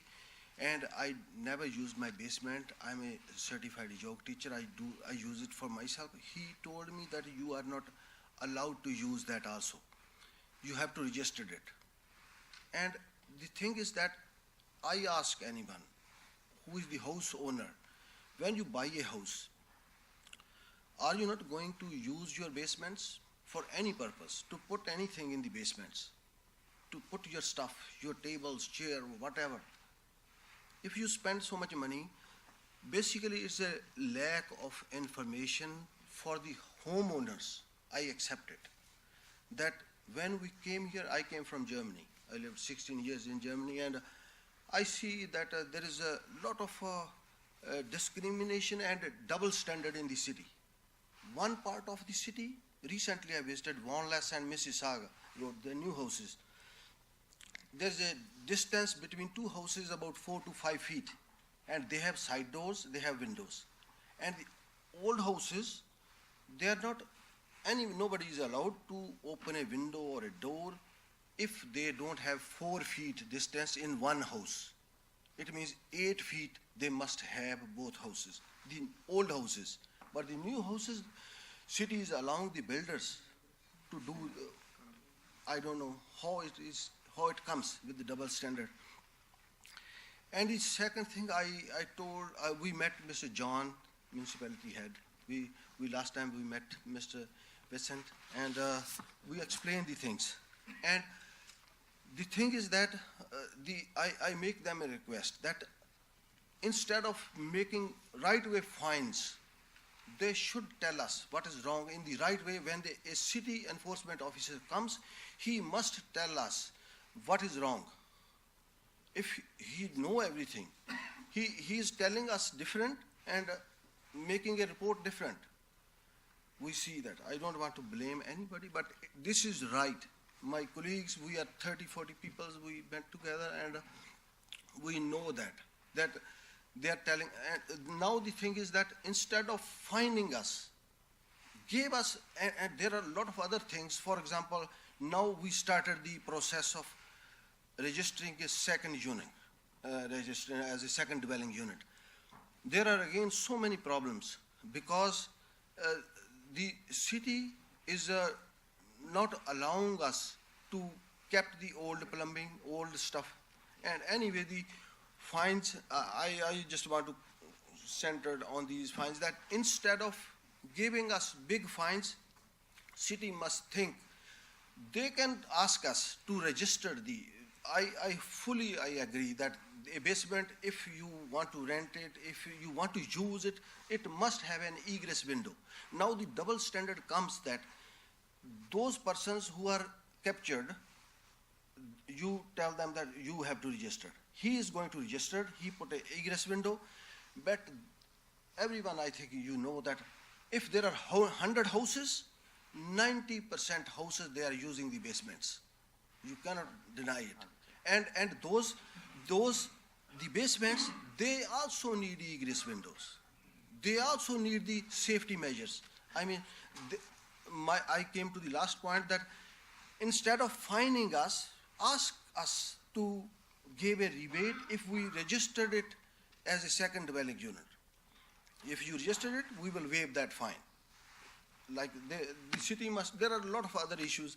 I don't want to take too much time. It's a very emotional issue for a lot of us. And, you know, just before Gurmeet comes in, the idea here was that, you know, in the first instance when something is noticed based on a complaint by someone, the first step by the city when the inspectors come in, give us a report what needs to be done, and then allow us to, if the fine needs to be imposed, allocate it towards the building permit. So I'll ask Gurmeet to talk about this.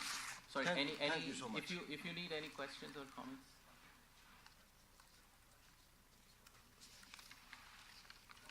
Sorry, when we spoke, sorry, I overheard, when we spoke to the coordinator, she said that we will be given 5 minutes each, but because we are one item with several topics, we'll just, if that's okay with you guys.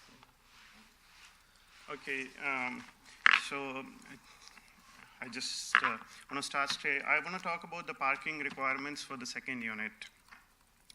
I mean, the second unit registration came up with, as my colleague already said, that the main idea was to have affordable housing and safety for people living in the basement. Parking, for me, I think it's not related to a safety issue and shouldn't be imposed on the residents. A lot of other municipalities, a lot of houses we have in Toronto as well, who don't have any parking, but it's still a legal house. And so this prerogative should be on the homeowners about the parking space. So if I want to give my house to rent to somebody, it's for me to see that, if I have a parking space, I'll give it to somebody who has a car. If I don't have a parking space, I can give it to somebody who doesn't need a parking space. Apart from that, it's also not the city's stated position is to encourage public transport. It goes against that as well. We're trying to force people to have particular parking spaces. Even so many condos are being sold without any parking spaces now. Also, I just want to say, a lot of young peoples now, they're not worried about the parking space. They want to work from home. They're using a lot of Uber. They don't want to pay too much. We know how high the insurance costs are in Brampton. So a lot of people would rather, use Uber, use other ride-sharing services and apps to do their daily stuff rather than the parking thing. So this requirement, a lot of homeowners think that should be abolished altogether, or if not, should be modified to accommodate a lot of other units that can be made legal and registered. All of us want to make sure that we comply with all the other requirements which make the unit legal, and it's safe for people to live. But it shouldn't be at a cost where everybody has to spend $50,000-$60,000 to redo all the basements that were built 20, 30, 40 years ago. So if this councillors can look at amending this bylaw for car parking requirements, we'll be grateful for that. All right, thank you. We have some questions on the board, so I'm going to let them ask a question. Councillor Paleshi. Thank you, Mr. Chair. So I'm not going to ask any question directly to any of the comments that you've made. Because this is before the courts, I find it very unusual that you're here. And not all I'm the cases are before the courts. comfortable in asking you questions with respect to your delegations. I will say, though, affordability doesn't trump safety. Yes. And that's what I've kind of always stuck by. And I wonder if there are any coalitions or associations for people such like yourselves or anybody else that has, and I'm not saying you have or don't have a second unit or are a landowner or a landlord, but I just wonder if there's any actual associations, coalitions that the city has worked with or that you guys know of that you've worked with. There's associations and coalitions for everything nowadays. Is there a second unit association or there's nothing landlord coalition? Nothing? Not There's that one we in know of? Toronto that. No? Okay. Thank you. Thank you. Just last. Unfortunate. Just let's go through the questions. And Oh, okay, sorry. Yeah, there's two more questions. Councillor Vicente? Thank you, Mr. Chair. Gentlemen, thank you so much for coming today. You met with us some time ago. Sorry, we have lost quorum. We've lost quorum. The mayor is not counted for quorum. It's a committee of council. So we need to pause. Members of council, members of committee, we need members for quorum. Yes, you have to pause.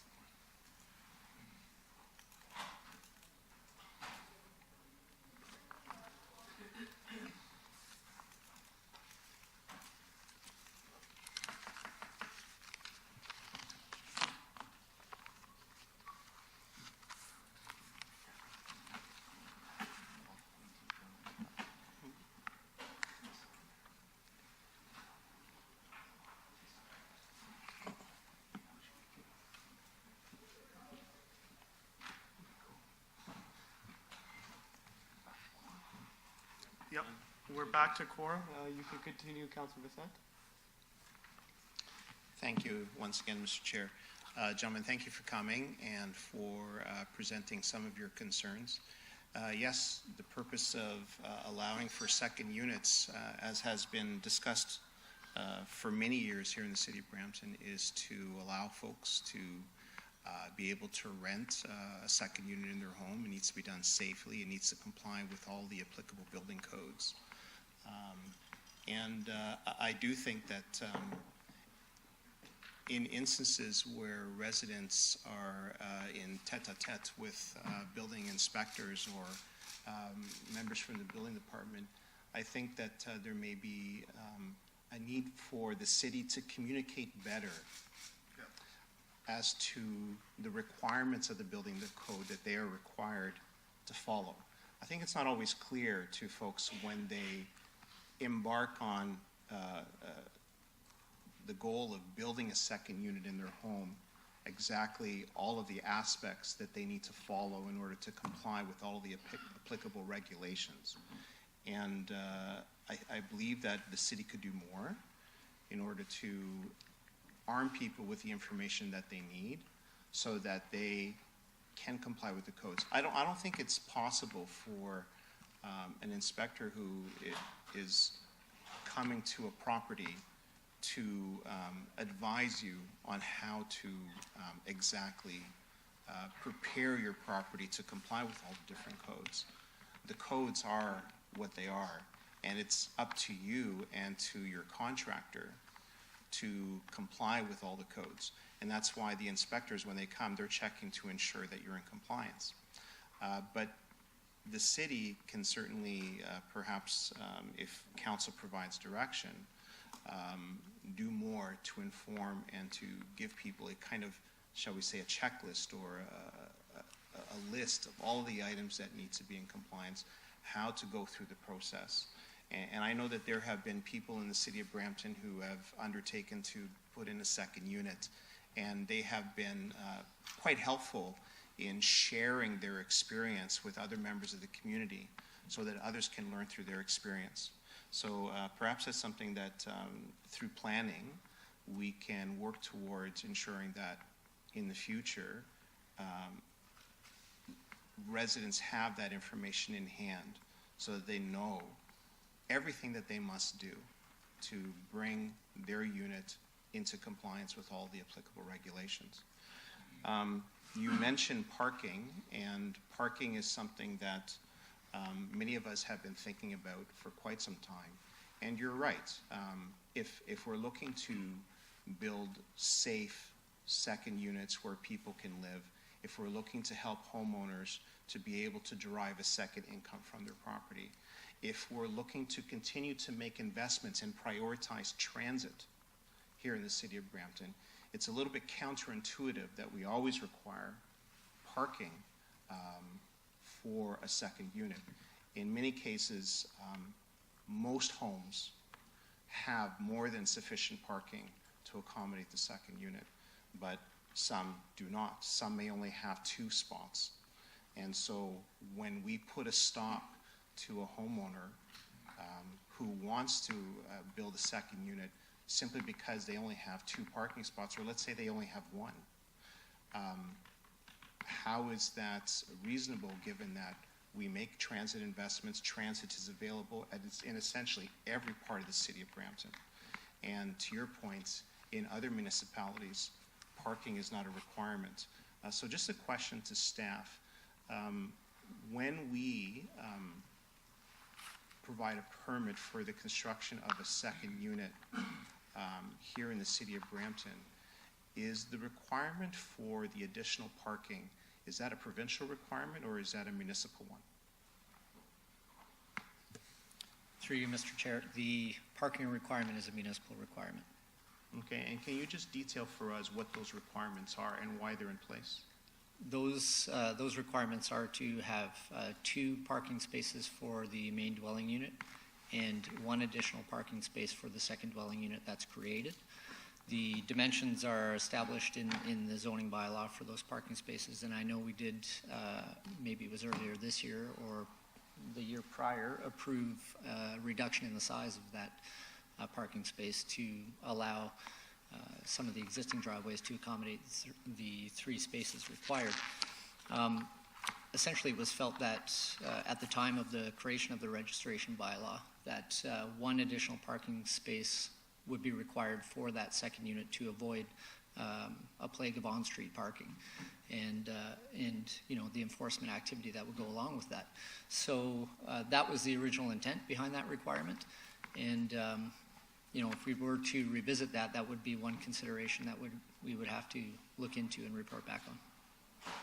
So in situations where a homeowner, let's say for sake of argument, they only have 2 properly sized parking spots, and that property owner owns 1 vehicle, and they will never purchase another car, and they wish to have a second unit built in their property, could they not designate 1 spot for their own use and the second spot for the use of their tenant?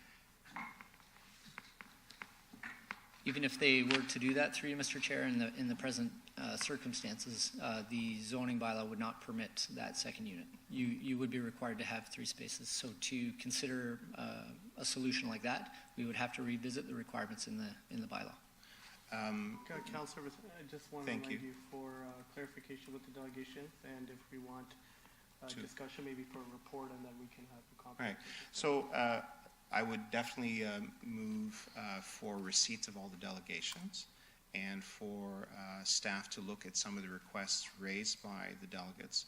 But I also want to specifically ask staff to look at how the city can look at its zoning to revise it to allow for situations where the homeowner, the property owner, makes a decision to allocate their parking as to how they see fit. Because I can see scenarios where perhaps a senior owns a second unit and they have 2 spots outside, but they don't own a car. They could choose to allocate both of those spots to their tenants. You could have a homeowner or a property owner who has a second unit where they take up all the spots themselves, but they want to lease the second unit to someone who does not drive a car. And that tenant assumes that lease with the understanding that they do not have parking available, and for them that is acceptable because they use transit or they use other forms of transportation. And so I think that the bylaws need to be more flexible to allow for the different kinds of arrangements that property owners can make and can decide for themselves. Because again, in a city where we are making significant investments in transit, it's counterintuitive for us to be always insisting in every instance for parking to be part of the design and part of the planning process. Thank you. So are you going to put a motion to refer this back to staff? I believe we can do that, but also I believe the clerk may have some wording for the second part of my motion.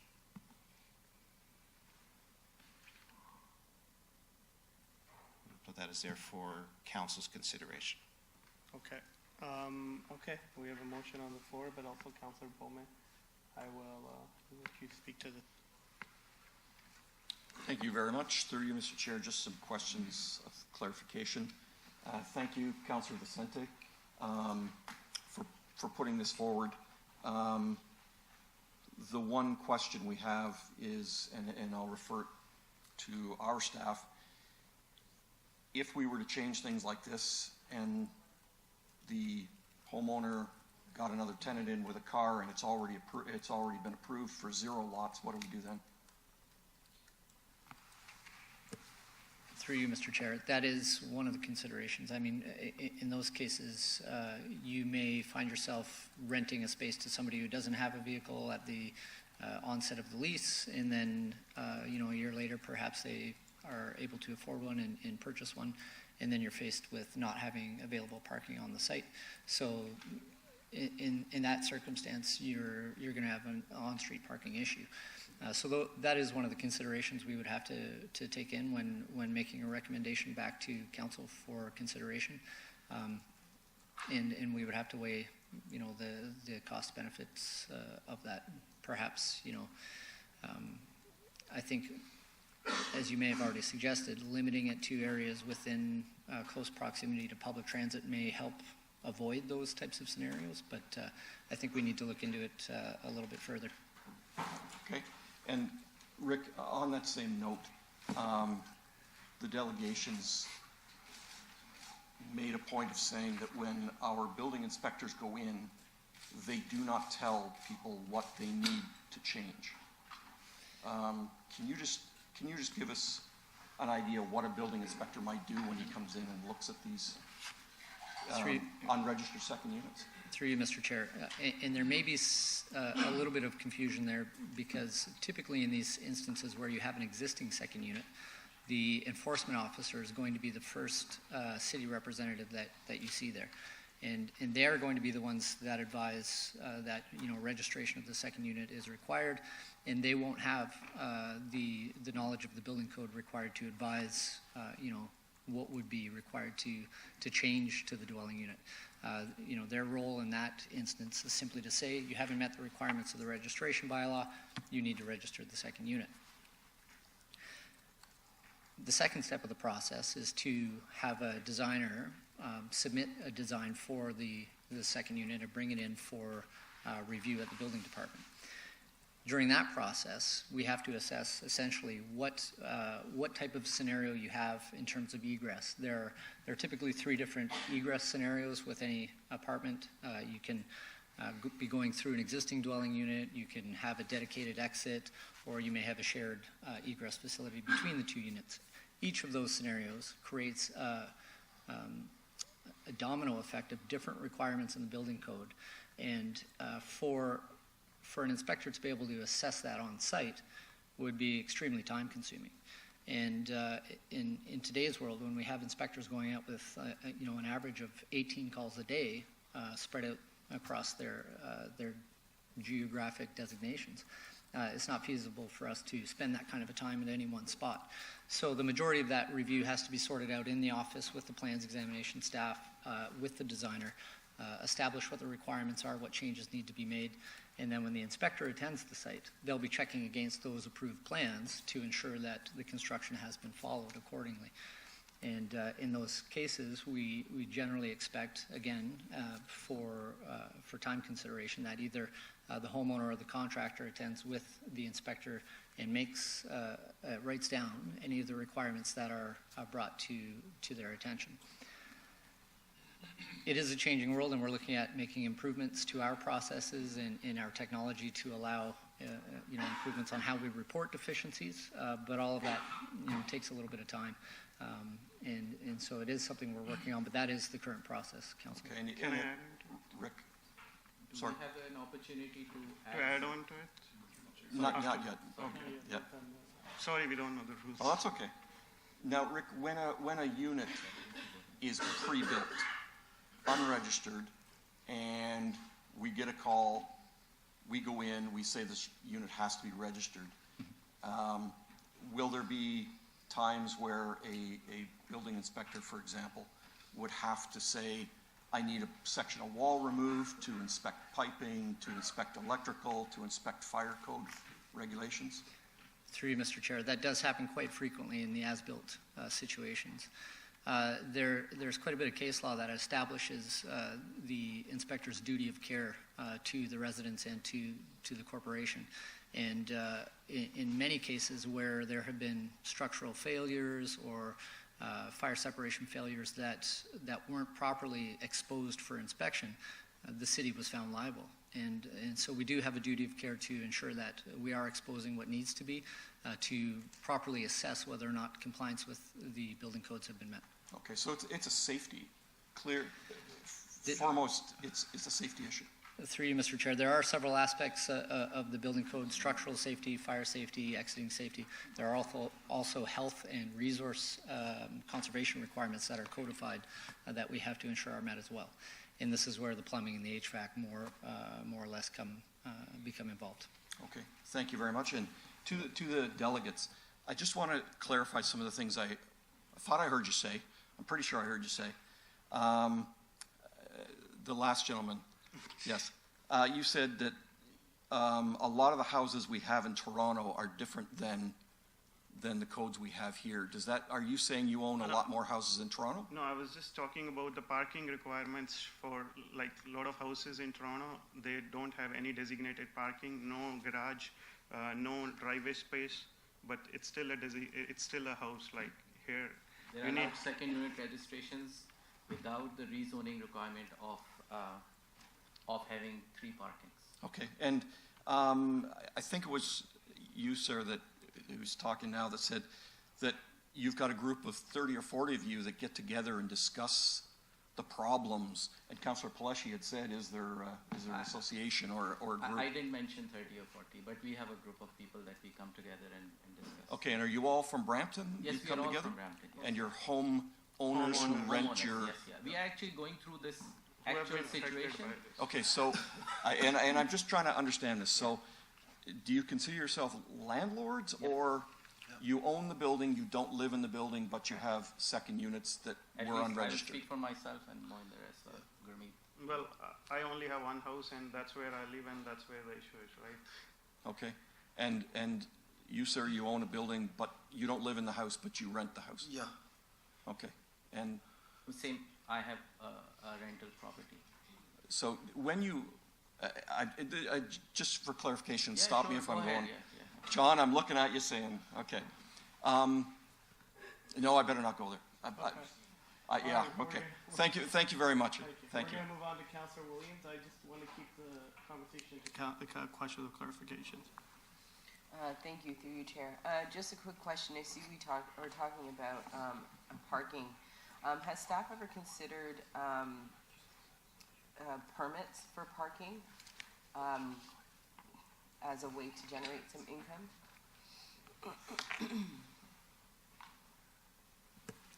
Through you, Mr. Chair. Councillor, are you referring to permits for additional parking on private property? That's or well, on that's street? correct. I know the discussion around if a person ends up getting a car after they've rented, and even though they've rented the apartment, not having a vehicle at the time, is it possible for us to consider providing permits, like paid permits, as a possible option? And is that something that could be explored in this report for 2019? Through you, Mr. Chair, I can't confirm or deny that staff have already considered that, but we can certainly speak to it in the report that comes back. Okay. Does it need to be a friendly amendment, or is that something that just could be looked at? Through you, Mr. Chair, advised for the first- I think it's one of the options we could just consider in the context of what we're looking at in the report. Okay, great, thank you.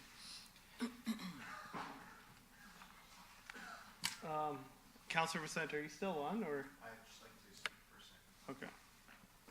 Thank you, Mr. Chair. Just some further food for thought for members of council and for staff. So we have bylaws in place that govern parking on streets.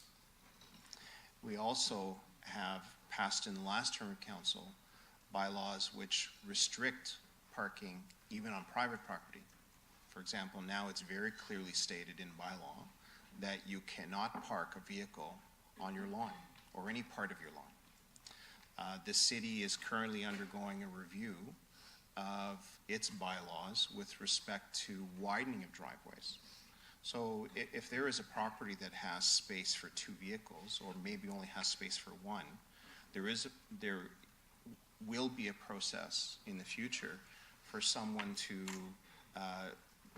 build additional parking spots as they so choose, provided that they meet the requirements of that bylaw. And so parking is a completely separate issue with respect as it pertains to having a second unit. And so if a homeowner or a property owner has a property with even no parking, as the delegates mentioned is the case for some properties in other municipalities, they still have the right to live in that home or to have 2 units in that home and operate them legally, provided that they comply with all the necessary building codes and regulations. And so we currently have issues with parking, even in cases where the property that has a legal second unit and enough parking for 4 vehicles out front. We have issues with tenants, perhaps either they purchase another car or they have a guest overnight and that car is illegally parked on the street. We have bylaws to deal with these issues. So it's kind of a moot point whether folks are parking illegally or parking on the lawn, or perhaps engage the city separately to increase the amount of parking that they have in front of their properties. But fundamentally, the issue of building a second unit and parking requirements should be distinct and separate. And that is the spirit of the motion, and I hope that staff will consider it and provide us with all of the variables that we need to consider and make a final decision. Thank you. All right, thank you, Councillor Vicente. So just for clarification for Councillor Williams, we do have a report on a referred matters list about compulsory parking permits as a cost recovery property tax reduction. That's coming December 4th, which is close to this deadline as well. And so we have a motion put forward by... Does legal have opinion on this? It's essentially a referral, yeah. So through the chair to the councillor, this is just looking at the policy underpinning the second unit bylaw and various regulations that the city has in place. Council's done a very good job of restraining itself, and I think the delegates have as well, in terms of trying to stay away from their individual court cases. This is just looking at the policy. Yeah, and I think I have many questions, but I think the best place will be the Planning and Development Committee with the report in front of us. So if we could vote on this motion, so all those in favor? Okay, the motion carries, and this will come back December 2019. Thank you for coming, and we appreciate it. Okay. There was What time? there was very important aspect. We of spent this. a lot of time on this, please. We have to continue. It has an immense. We're coming back with the report. You're getting. You have not actually considered the last piece of this, which has Sorry, through you, Mr. Chair. immense financial impact on us. The So delegation has concluded, it's been received. Committee has dealt with this matter. We're moving on to the next matter. Your presentation will be part of the report, so they will see everything that you have in the presentation. I feel I should convey that it is not fully represented here. You guys work for us. So this is actually very disrespectful. Oh, we spent plenty of time on this today. Because Okay, I we'll would chat spend offline. On questions and answers, not what we had to present. Okay, we'll We limited ourselves to 5 minutes. But okay, all right. We're gonna continue on to the next delegation, and so we have seeing 6.5 Peel Health Coalition.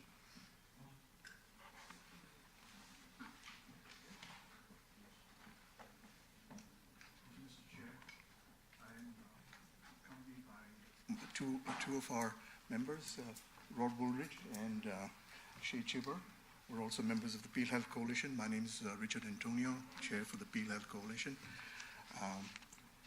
Just a quick, got to use this.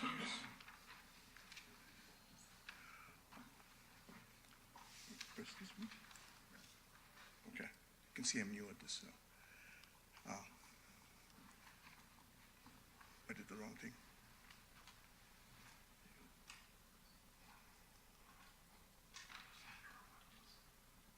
Okay.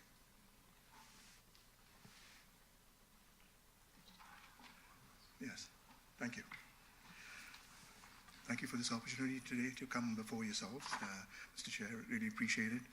Who we are as an organization is a non-partisan network of community members, agencies, healthcare professionals, frontline workers, and activists passionate about improving healthcare system in Brampton and keeping our healthcare system public. That's who we are. Brampton's healthcare situation, needless to say, is precarious at the present time. It has only one community health center, one family health team, one hospital, and one urgent care facility. Stats from the Fair Deal for Brampton, which we have supported through volunteers going out and getting signatures on your petition sheets. We continue to do that, meeting members of the public. The stats are grim, and a reminder of where we are in our public health care, what the gaps are. We have a civic facility which was built for 90,000 visits per year. The actual visits number over 130,000 and are growing over that number. 46% highest projected dementia rate in the province between 2015 and 2022. Only 17% of residents have access to an interdisciplinary primary care team. 38% of population aged 12 plus has one or more chronic condition. Freedom Memorial funded for 10,000 visits a year. Actually, the numbers are 75,000 and growing. That's the situation on the ground.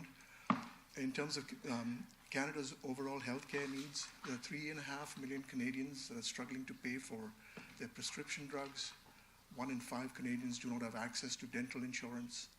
Many Canadians are charged extra fees and pay out of pocket for medically necessary health services. And we know mental health and long-term care is hugely underfunded. That's a fact we cannot get away from. Many Bramptonians are reflected in these stats. Now the Peel Health Coalition this is the Brampton chapter, but we also have a presence in Mississauga and Caledon as well. And it's a growing, and we continue to expand into both areas, Mississauga and Brampton as well. Our ask is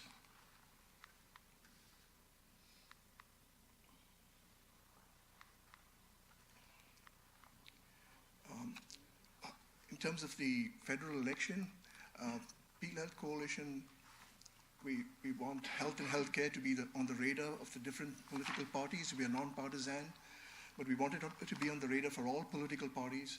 We want to hear from all federal candidates running for 2019 elections in Brampton what they would do to protect and improve our public healthcare system, including their positions on universal pharmacare, dental, vision, and long-term care, mental health as well. What we determined as a group is to organize a public health public town hall meeting and inviting all federal candidates running for 2019 elections to tell the public what they would do to invest in every area of our healthcare system. We are inviting the public to share their personal stories. At this event, we are inviting the public to share their personal stories on their struggles, accessing prescription medications, dental, mental health issues, etc.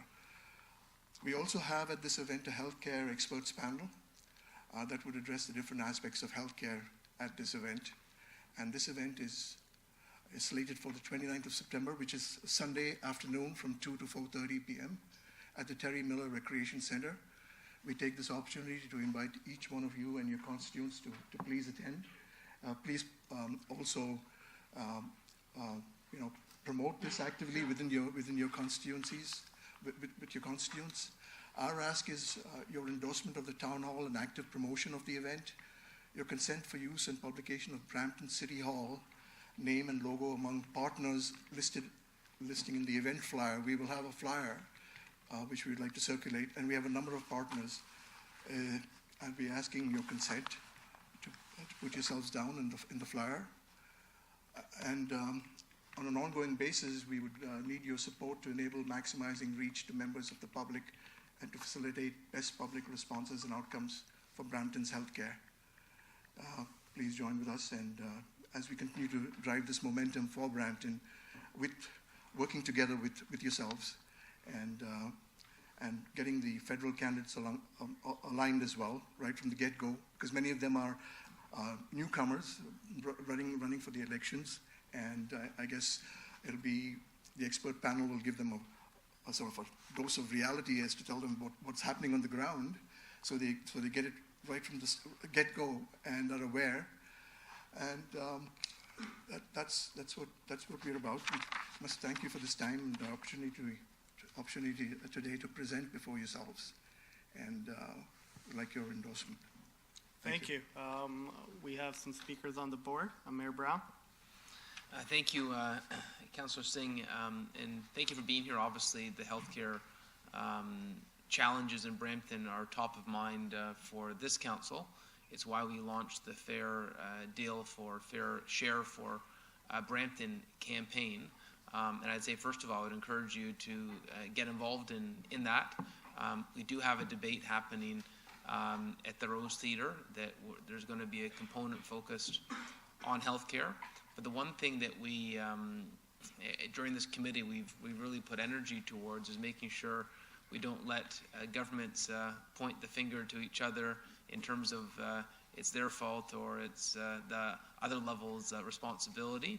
We have specific asks under the Fair Share campaign, specifically to the provincial government, specifically to the federal government. With the federal government, obviously, it's not up to them whether we have a third hospital. It's not up to them whether Peel Memorial is 24/7. It's not up to them on the ratio for beds. It's up to the province. But a lot of what you're talking about is already occurring with this committee that has been at work for the last 8 months.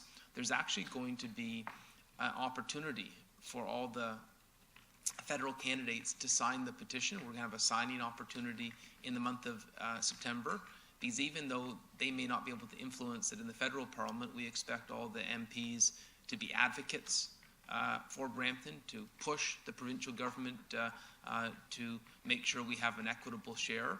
It's why every day on social media you see the city of Brampton putting the graphics out on the numbers. I know councillors are doing so as well.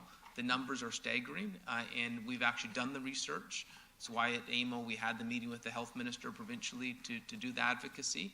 So I think your interest is very much in line with what the city is embarked upon over the last 8 months. And so I guess my question is, would you be interested in getting involved in the Fair Share for Brampton health campaign?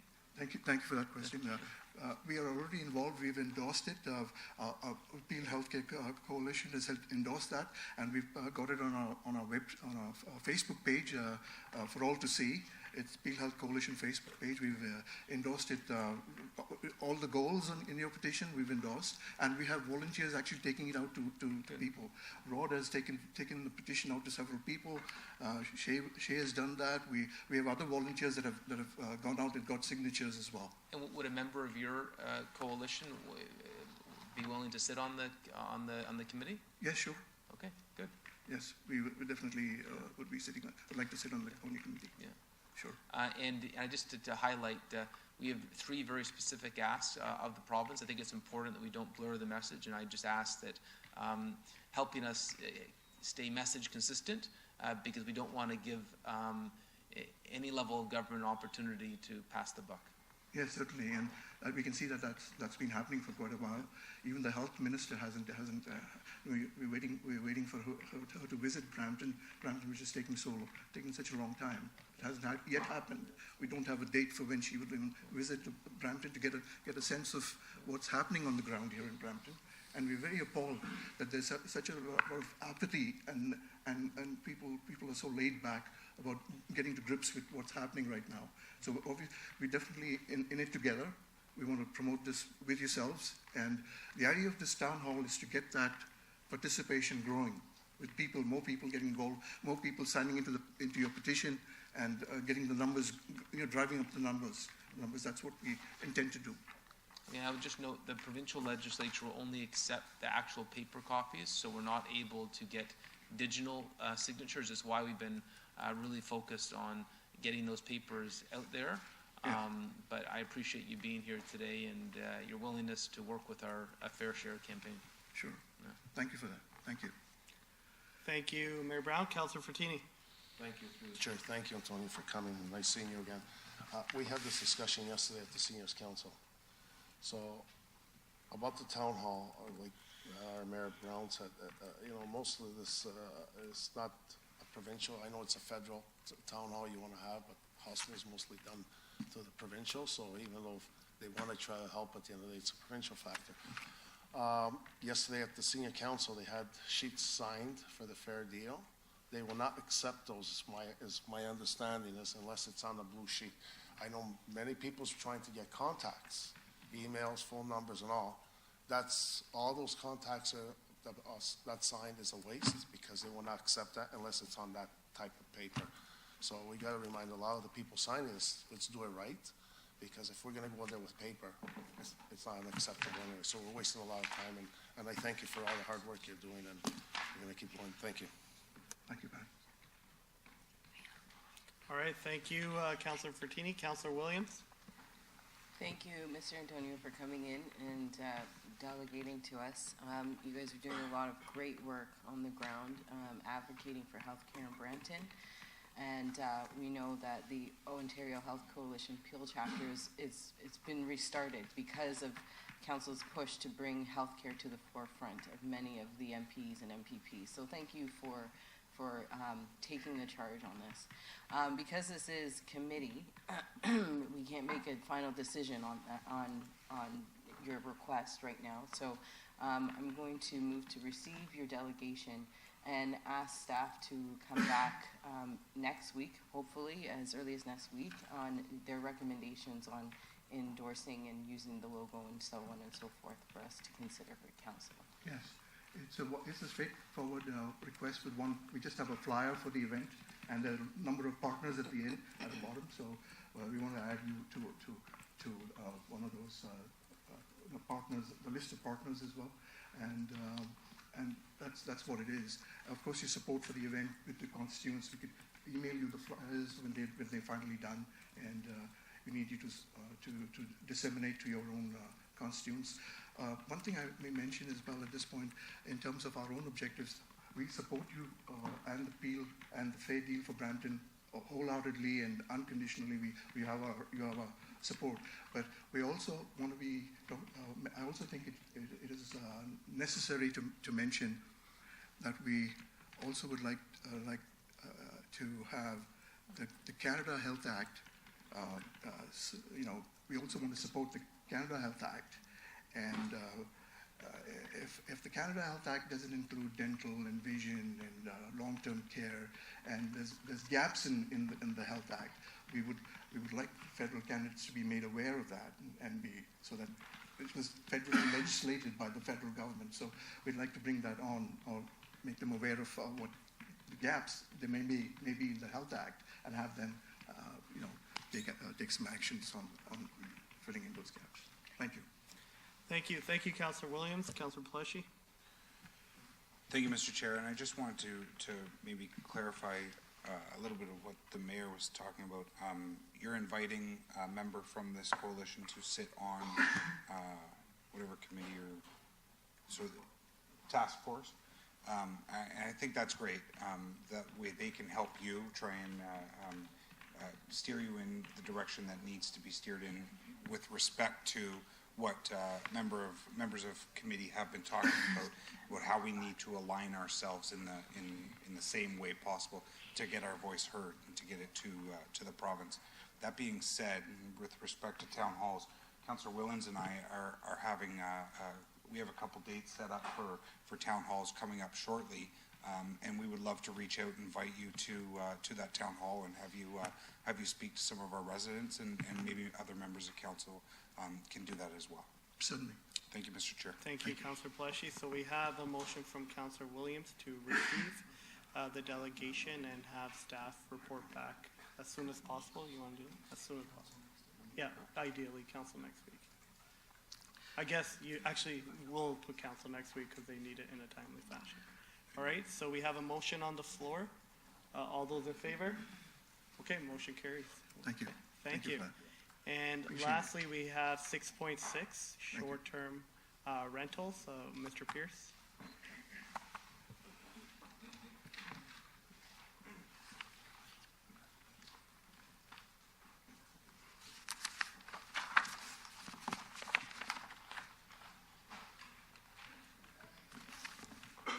Good morning, councillors, chairman, mayor.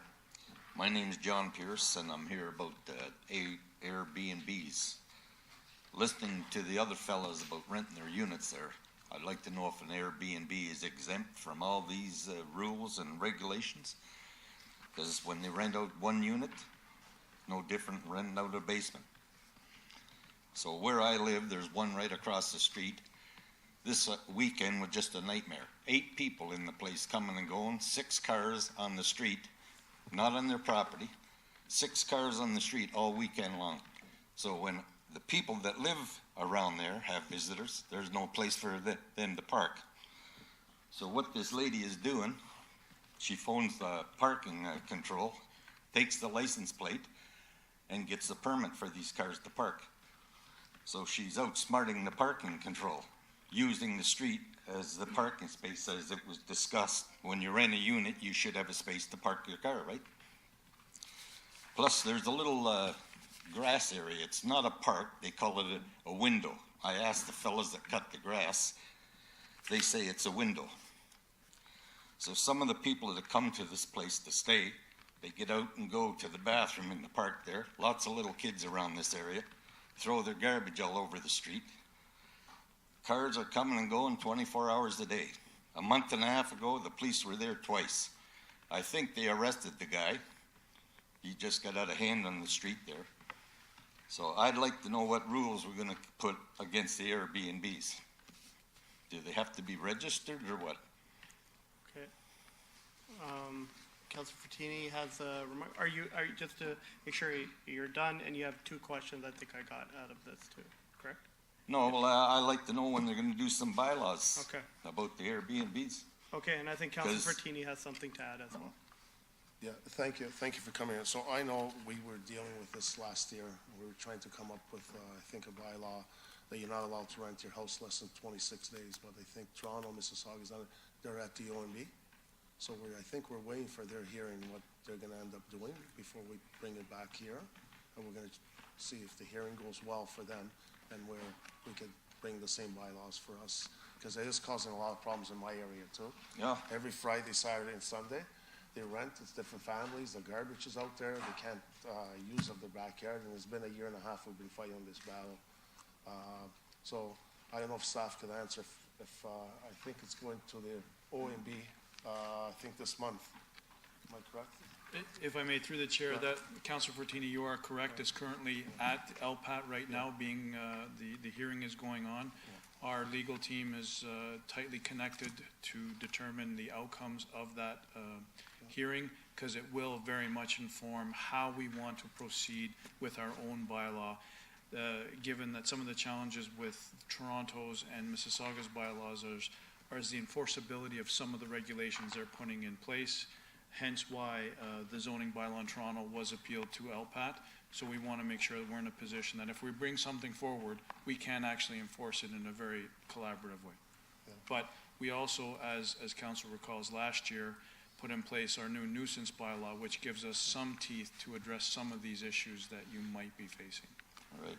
Yeah, and I just wanted to add that we were working on, last year I had quite a few meetings on the streets of this year about that, and our bylaws kind of trying to do what they can. If there's making noise, they're allowed to go there.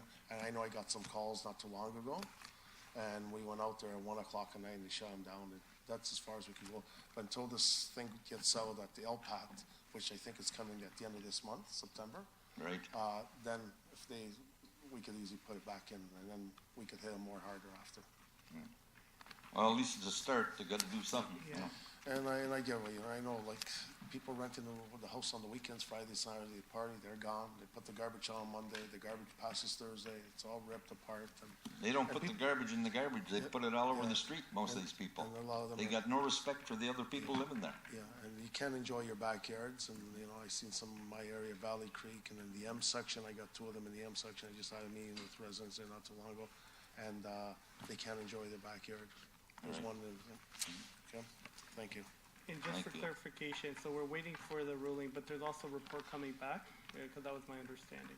To the chair, that is correct. Okay. We have a lot of work that's been done, we're ready to go. We just want to ensure that anything that comes out of the hearing Okay. at LPAT, whether that has any implications on that report, we bring back to council in the following quarter. Yeah, so I guess we'll look at near the end of the year, that would be a time. To the chair, my hope is in the next month or two. Okay, all right, so we'll keep. Just one more question. If somebody rents their basement, I don't care, but it has to be registered, right? So if she rents a unit or 2 units, why doesn't she have to register it? Because it's an Airbnb, or what? Is that the way she's getting around it? Do you want to answer that, Councilor Williams, or are you just on the board? Okay, Councilor Fortini. Well, that's why we're trying to come up with that rule. You can't raise your, rent your house less than 26 days.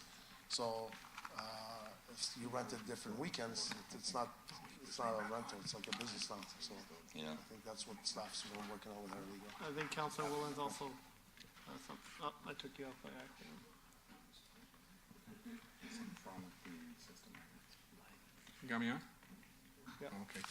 Yeah, there's what a lot of the Airbnb guys are doing, well, the residents are doing, is they're getting around the Landlord's Tenant Act by going with that Airbnb. That's how they're getting around it. So I agree 100%, they should be registered. But there is means to work with them. We have some staff working on it, working with Airbnb themselves, because a lot of times they don't know this is happening. So we're working with Airbnb and see what we can do with them, because they have the ability to stop these people from renting it out as an Airbnb on their site.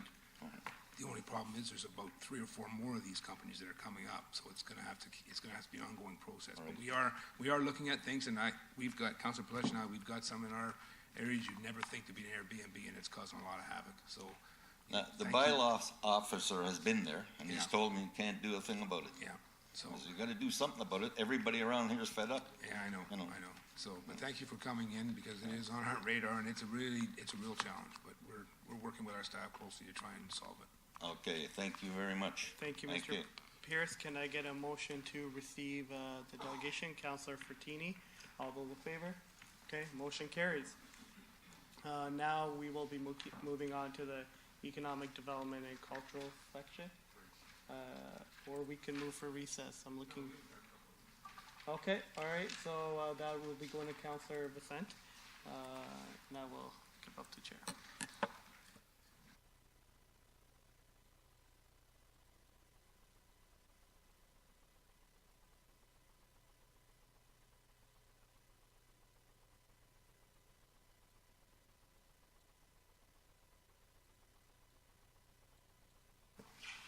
Thank you, members of council. We're now about to begin the Economic Development and Culture section. We have most items in consent, but we now have an item from City Councilor Williams, a discussion item with regards to supporting Nuit Blanche, October 2019. Councilor Williams? Thank you, Chair. The motion speaks for itself. The opportunity for Nuit Blanche. I'm sorry, Councillor, we don't have a motion? I have a motion that I would like to put on the floor.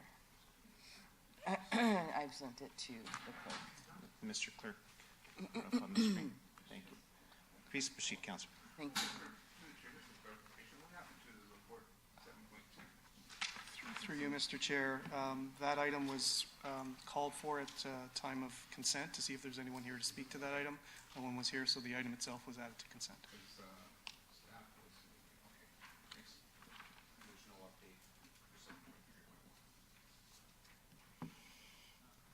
No.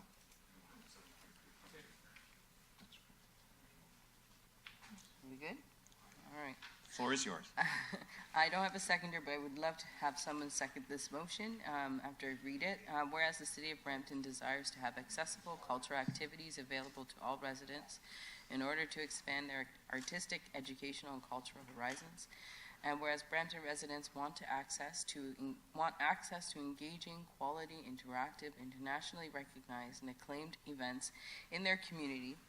And whereas arts events are usually hosted in museums, private and public art galleries, and other cultural institutions, the city will host an art event that uses the city as part of the creative experience, encouraging residents to explore their city and interact with their neighbors.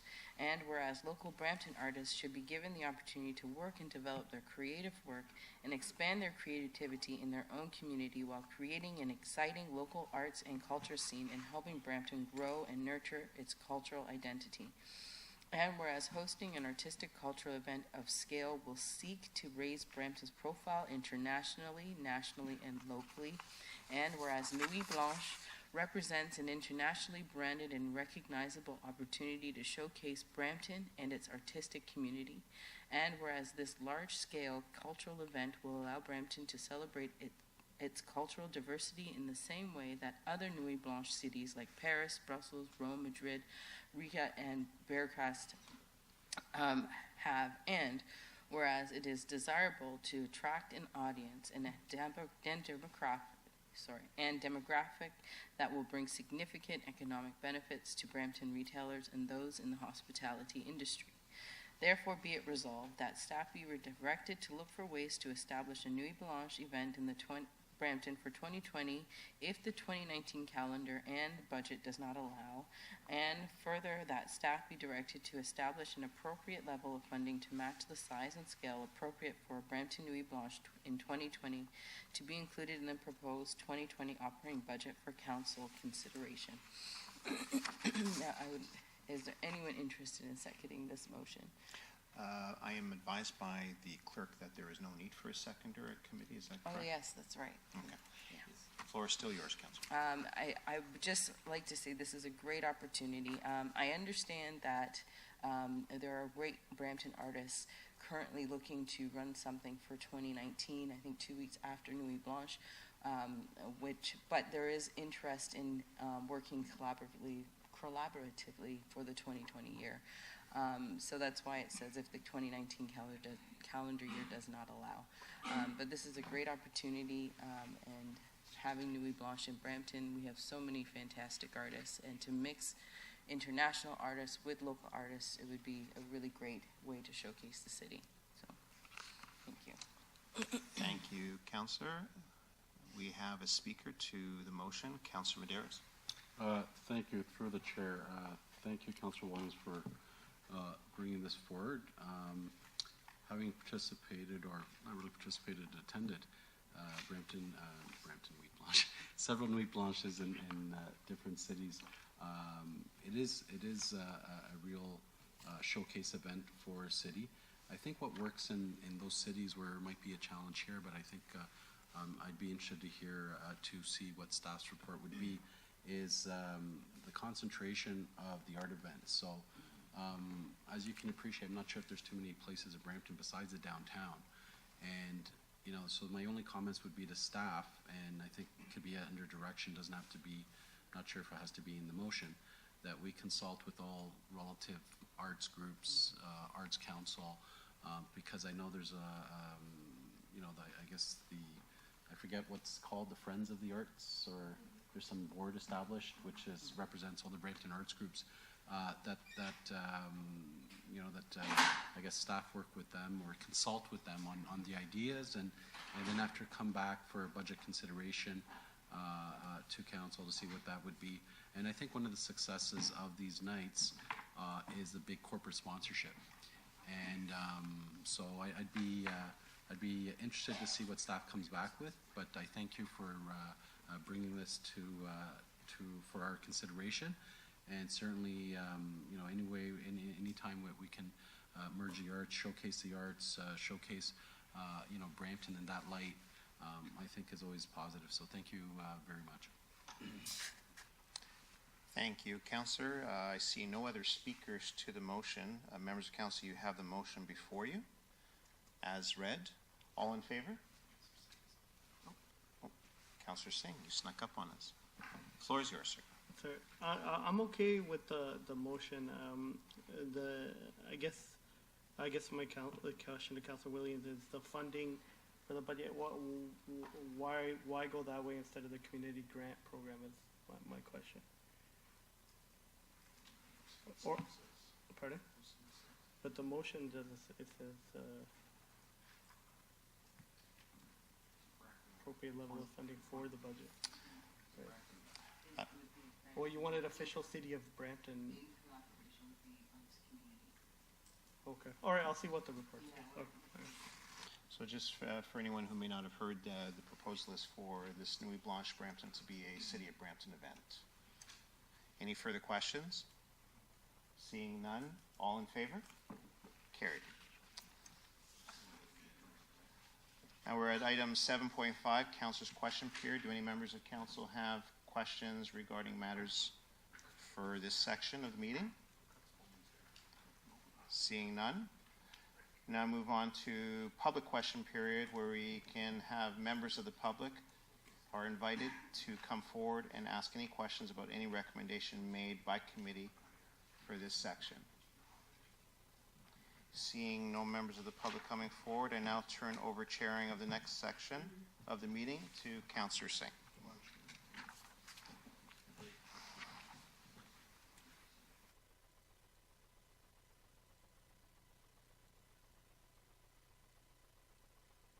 So I'm looking to members of council to call recess till 12:30. Are we good?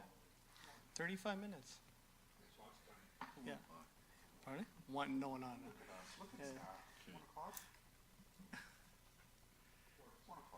Quarter two. I'll meet halfway. Okay, quarter two. All right.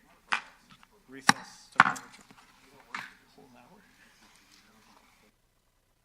All right, we're gonna get started. If everybody could take their seats. And all right, section 8, corporate services. 8.2 reports. 8.2.1 was in consent. 8.2.2 was also in consent. We're on to 8.2.3, purchasing activity quarterly report. Do any members have questions regarding this report? Councillor Bowman. Thank you very much. Just want to bring the questions up here. James, you're here, right? Yeah. Just let me find the questions I've got here for you, James. There's a couple of questions I had about the contracts that are being renewed. Are they already renewed, or is this just what we're seeing in expenditures from the original contract for this quarter? Through you, Chair. What line are you looking at? Well, any of them on this report. So if you want to look at the first column, that's the contract value up until Q1. Yep. The second column, those are renewals. That would have been in scope. In other words, we've got a 3-year contract plus 2 extensions type thing. So if you see any activity in that, that's in scope. And the third is contract extensions. That's what was extended in the second quarter of this year. Okay. The only reason I'm asking about the ones that have been extended is that we're moving into what could be a very, very tight budgetary situation very shortly. So do we have any plans in place to sort of hold off on extending some of these contracts until we go through the budget process to see if we need to go back to tender on some of these to get lower prices or costs, or are we still just forging ahead and renewing contracts as we need them? So through the chair to Councillor Bowman, if I may, we factor that into the assessment in some of these extensions. Some of them are very minimal. It was just extended because there was one outstanding invoice that needed to be paid. In other cases, it's a legacy system that needed, one more year for us to continue that maintenance for a system for transit, for instance, and that buys us time to figure out what we're going to do, whether we continue doing it or, given, as you say, in terms of budget and looking at restrictions and what can we do moving forward. And some of these is just to buy us enough time to get an RFP out on the street or to do that further assessment, as you've indicated. There's nothing here that's binding us for a long term. We've taken that into consideration and not forged ahead. Okay, so I've just got a couple of questions about a couple of them. And I guess, Alex, you might know, or the very first one, washroom renovations at Bramalea and Gateway Terminals, almost $500,000 for what type of renovations are we doing for $500,000 to washrooms? So through the chair, some of the washrooms that we're doing, apart from the public ones, are also the employee washrooms, and part of the work that we're doing are gender neutral type washrooms, where it's a washroom area that you go into, and they're floor to ceiling type stalls, and they're totally enclosed. So when you go in there, and by doing all those terminals, those costs are estimated and are part of that number. Okay. So do we have any? Sorry, Alex. Oh, go ahead. Continue. Do we have any idea when these are going to be completed? Because it doesn't look like there's any spending in this quarter or next quarter. So. Yeah, and through the chair, some of them I understand have been completed. I'm not sure exactly. What line item are you referring to now, just so I can reference it? So.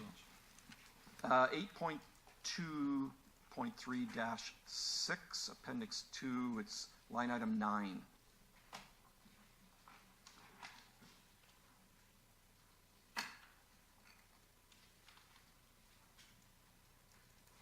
And I'm not expecting you to know exactly what's going on.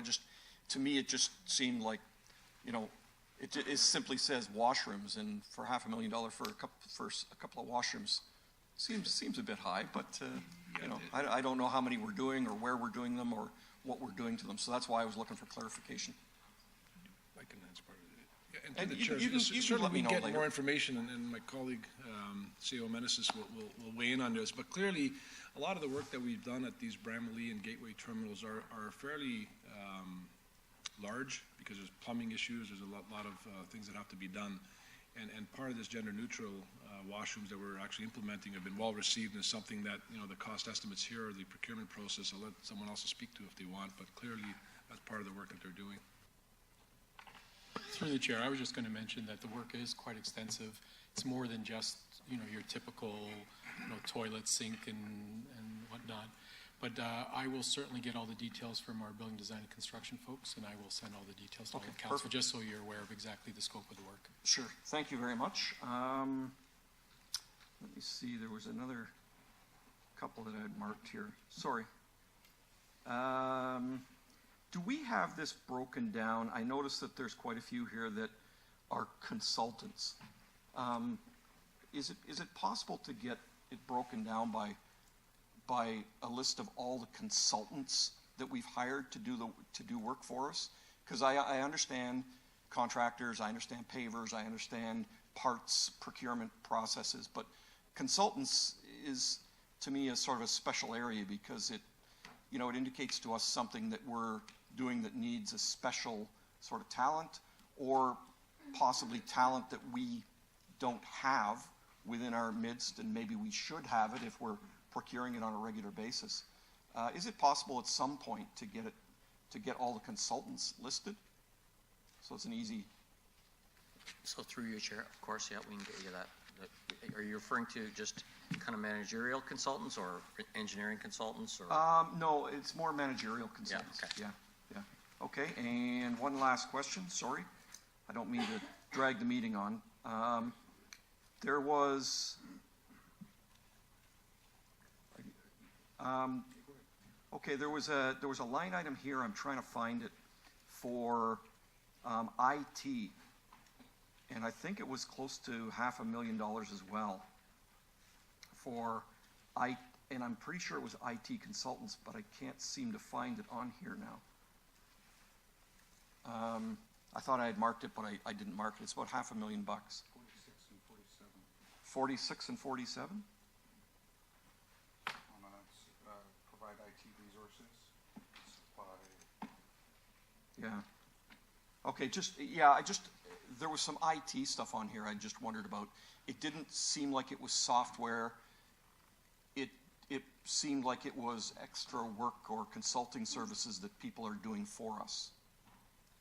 So through the chair, Buchanan is a roster of vendors that provides a plethora of IT support services to us. It's not managerial type consulting work. And in some cases, so that the original contract value was that $483,000 over various years. The extension was put in place for us to draw down towards. That doesn't mean we're going to spend all that money. It was just an extension that was granted that we have access to within current available funding in the event we need it, such as another instance of a potential security breach and the patch and support work that's required. It's not to say that money is spent. The extension was just issued. Okay, and that was another question I had, Joe. Is security part of that outsourcing? Yes, Okay. right now it is. Okay, thank you. Great. Thanks. Okay, thank you, Councillor Bowman. I also see Councillor Pelletier. Thank you, Mr. Chair. I just had some questions related to, I see a number of contracts here that pertain to supplying of either coolant, antifreeze, oils, antifreeze coolant, windshield washer fluid, and it seems to be that they're from various different companies. In my mind, and with a little bit of background in the sale of some of these products, I found it always to be a little bit cheaper for the end user to buy it from one supplier that delivered all. I know that this goes across from, you know, Public Works, Corporate Services, and to Transit, but have we looked at, or can we possibly look at the possibility of amalgamizing all of that and purchasing it from either one or two rather than 3, 4, or 5? Through the chair, I mean, certainly we can look at other departments' uses. For example, I think, Councilor Plush, you mentioned coolants. One thing at Transit, I know we're a large user of a lot of fluids, including coolants, oils, and diesel fuel. We do a fairly open, competitive market when we go out for procurement on these. In terms of jointly doing it with other departments, we currently do quite a bit of that. There are areas where we like to use multiple vendors, and the only reason is because of supply and demand. A lot of times we have vendors that may not be able to provide us the amount of fluids we may need at any given time. So if we have 2 or 3 that we award to, based on competitive prices, we're able to make sure that we sustain our maintenance on our vehicles and make sure they get out on the road every day. Typically, if we just go to one, and depending on which one it is, we may run a risk of not having supply, which would severely impact our operations. So that's typically why, if you see 2 or 3 vendors, typically why you would see that. But clearly, we'll definitely have a review back and looking at what other departments may use the same coolant and see how we can potentially do something collectively. But not just the same coolant, and I understand supply. Believe me, I get it. And some of these companies that are on here aren't as big as I thought. With the dollar figures that I'm looking at, I'm surprised to even see them on here. But if they're competitive, that's fantastic. Brenntag is a big company. They deal with a lot of diesel exhaust fluid, windshield washer fluids, and stuff like that. They're probably one of the biggest in terms of the oils that we purchase. That being said, when a government goes out to procure our oils as a whole, we tend to get a better response from the higher level companies. Just to name some of them, is like the Imperial Oils of the world, Suncors, and whatnot. Or they make the recommendations, or they take the contract and then they cross and purchase from somebody else if they don't have that product. But supply is not, and nor should it be, our issue. It's always their issue. It was always mine when I worked in the sector. If I had a supply issue, I needed to go find it because you could lose your customer. And in the contract, it clearly states, and I'm sure it clearly states in our contract, that if you do not have supply, we can go out and either repost, we can go out and purchase it from somebody else, but it's a competitive market out there, and I would really like to see us consolidate all of these different types of products into 1 or 2 vendors, like we did with the fuel back a couple years ago with the province, Mississauga, and the region of Peel. My other question that relates to that, I see Suncor on there. Are we still in that pool of the groups of municipalities and governments that are purchasing fuel through that kind of the umbrella agreement? And through the chair, yeah, clearly we're still part of that partnership.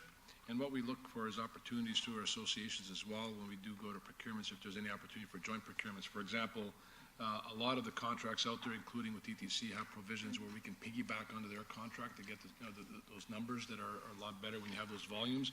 But for fuel, to your question, I recall that conversation we had some time ago, and that put us in a position where we did this joint procurement or piggybacked onto an already established contract that saved us a fair bit of money. And we're looking at other opportunities of doing that, but currently our fuel contract is under that partnership, and we continue to look to doing that as long as we get the best pricing points. Right? So what about the cards that I see that we have fleet cards? for vehicles that are going out there and purchasing fuel. Are we not under that same umbrella with the fleet cards? Or are we under our own contract with that, direct to whomever we're purchasing from? So through the chair, I'm going to cautiously jump in on this one, just looking down at my colleagues. I understand that there is a joint procurement on that. I'd have to get clarification to make sure the cars you're referring to that incorporate Works Fleet, Parks Fleet, and potentially Fire are under that. They may not be, because some are specific to Petro-Canada or wherever they may be, but we could certainly get some clarification on that and provide that too. Okay, so if, I know there's opportunity out there where companies, look at, it's like the group of companies, consortiums, farmers do it all the time. And I'm sure Mississauga, even Caledon, the Region of Peel would all be interested in having that conversation like we had with the other fuel conversation. And whether it's, we all have cards from, not we all, but anybody who needs the cards from Petro-Can, all have a Petro-Can card. But then we also have a backup in case Fire is close to just an Esso and there's no Petros around, they have the Esso card. And that's, I find that we have the one group where we're collecting, where we're having a lot of savings, and then we have that extra one, let's call it the Esso or whomever, in the smaller group that is always dying to be in that bigger group, so they tend to give a better price as well. So it's working kind of people against each other, which I kind of like to do when we save our tax dollars more money. All right. I think I'm done. I'm good. Thank you, Councillor Pelletier. Mayor Brown. Thank you. And thank you, Councillor Bowman, for raising this because it is a very difficult budget year, and the reality is a lot of these are large amounts. It would be great to get more details on some of these. I'm looking at some of the, last year when we were looking at the budget, we looked at the amount we spent on IT in comparison to other cities. I think there was some concern around the table, but you look at some of these contracts, number 25, the maintenance of the fuel system software, $375,000. Is this cost competitive with, it just seems like a large amount for a software for a fuel system. It's, almost $500,000. I look at number 44, the annual maintenance of the HASTA software, $788,000. Almost $1 million for transit scheduling software. Is there not software for transit scheduling that is less than $1 million for a year? IT resources, Buchanan Technologies, contract extension, $500,000. Supply and install the IBM tape library and provide maintenance for existing IB equipment, almost $2 million. Like these numbers get up pretty quickly. And every time we look at these, we think, what does that mean for the property tax payer? And in an era where technology is so competitive, where there's a fierce competition, I would love for us to dive deeper into, are we getting the best deal? Is this absolutely necessary? I guess the first question, do any of these expenses relate to new staff members? Sometimes you have staff members that are on the city payroll, but some are done through short-term employment through a consultancy. Can someone tell me if there's a number to the amount of staff additions within these expenses? If I may, through the chair, in some of those examples as it pertains to those IT projects, again, just to be clear, going back to what Councillor Bowman had asked for in terms of clarification, that first column, the contract amount, that's for the life of the contract. So when you're looking at something such as the supply and install of IBM tape library and provide maintenance for existing IBM equipment, that vendor, that's an 8-year contract. What the current quarter extension was for $35,000. And so even when you're looking at some of the other ones, such as our PeopleSoft, again, life of the contract, the value that we put into that since we implemented PeopleSoft has been $6 million. The extension was in fact for that 173. Getting specifically back to the mayor's question, there is These requests are based on current requirements. There's nothing that is associated with any new staffing requests in here. When you look at the maintenance for the Connincorp fuel system, that is, again, that is a legacy fuel management system that supports Public Works and Transit, and it is something that it's proprietary, and we need to maintain that investment, and that was the limited tendering was done to ensure that they had the support they needed to continue to manage their fuel systems. When you look at some of the other ones, again, I completely understand that, you know, investments have been made in Hastis in terms of the scheduling system. This is that, you know, ongoing support for $125,000 for multiple extensions, again, to support transit and our transit operators to be able to do their scheduling. Is this the most effective system out there? Clearly, we can go back and speak with transit to ensure that Hastis, or is there alternatives to Hastis that are more cost-effective out there? But right now, this is just the annual means to keep them going, given the growth of the transit business. Okay. Thank you.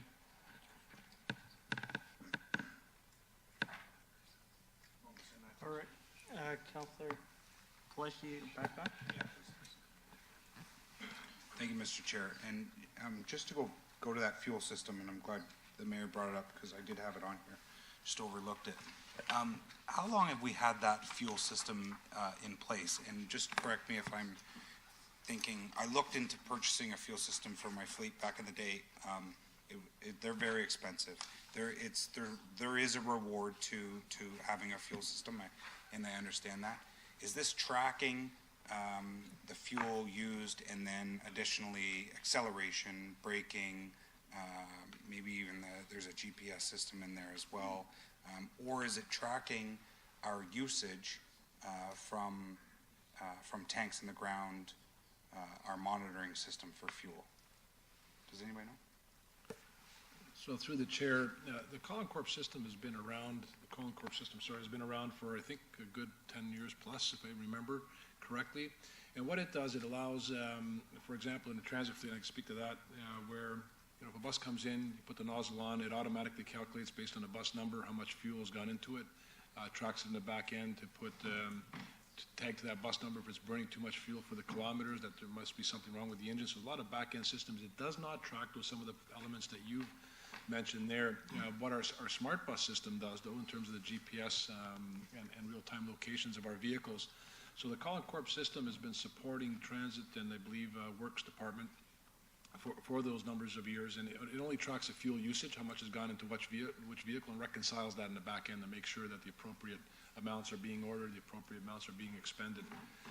What I understand is this is an upgrade to that because it's ended its life in terms of support, and you know, I certainly don't want to speak for the IT folks here, but that's what my understanding is, much like what Mayor Brown mentioned about the Hastis system is something else where it's about a 5 to 10 year life cycle on that version of software. This is another upgrade to that software. Hastis is the backbone of the operating and scheduling system for all the crews that are out there. So these are just upgrades to the newer version that they're supported through the different levels of Windows and everything, but I'm not an IT expert. I can't speak to that. I can just speak to kind of the operational side of it. Nor am I, and it seems to be really expensive for an upgrade, and I understand it's 10 years, but you know, if you track our initial investment and then investments over the course of, you know, monitoring or support, you know, the dollar figure is probably up there. Is this the opportunity maybe to look at a new system that can kind of modernize the entire corporation?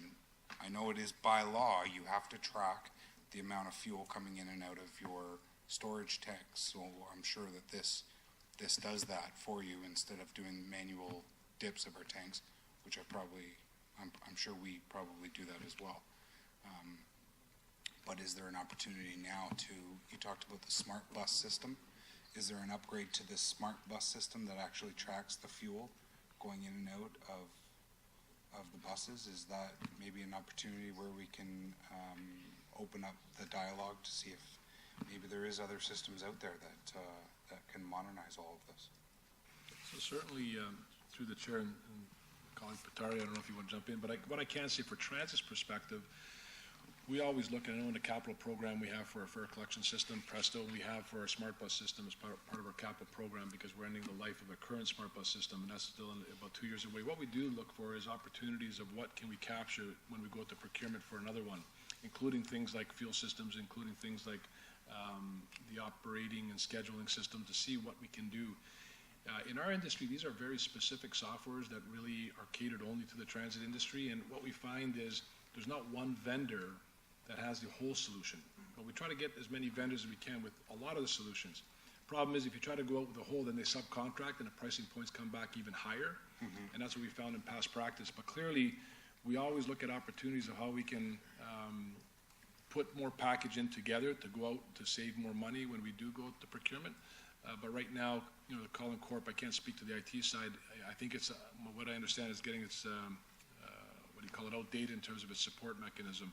And that might be an opportunity looking at going to a competitive market or not, but I can't speak to that. If I may add to that, Alex, our General Manager of Transit, Alex Milojevic, has articulated, we do look at those opportunities as part of our capital planning process. We partner with the operating departments as corporate services to identify their needs, and we do ask these kinds of questions in terms of, does it make sense to stay on this existing system? Should we go out and look for a new system?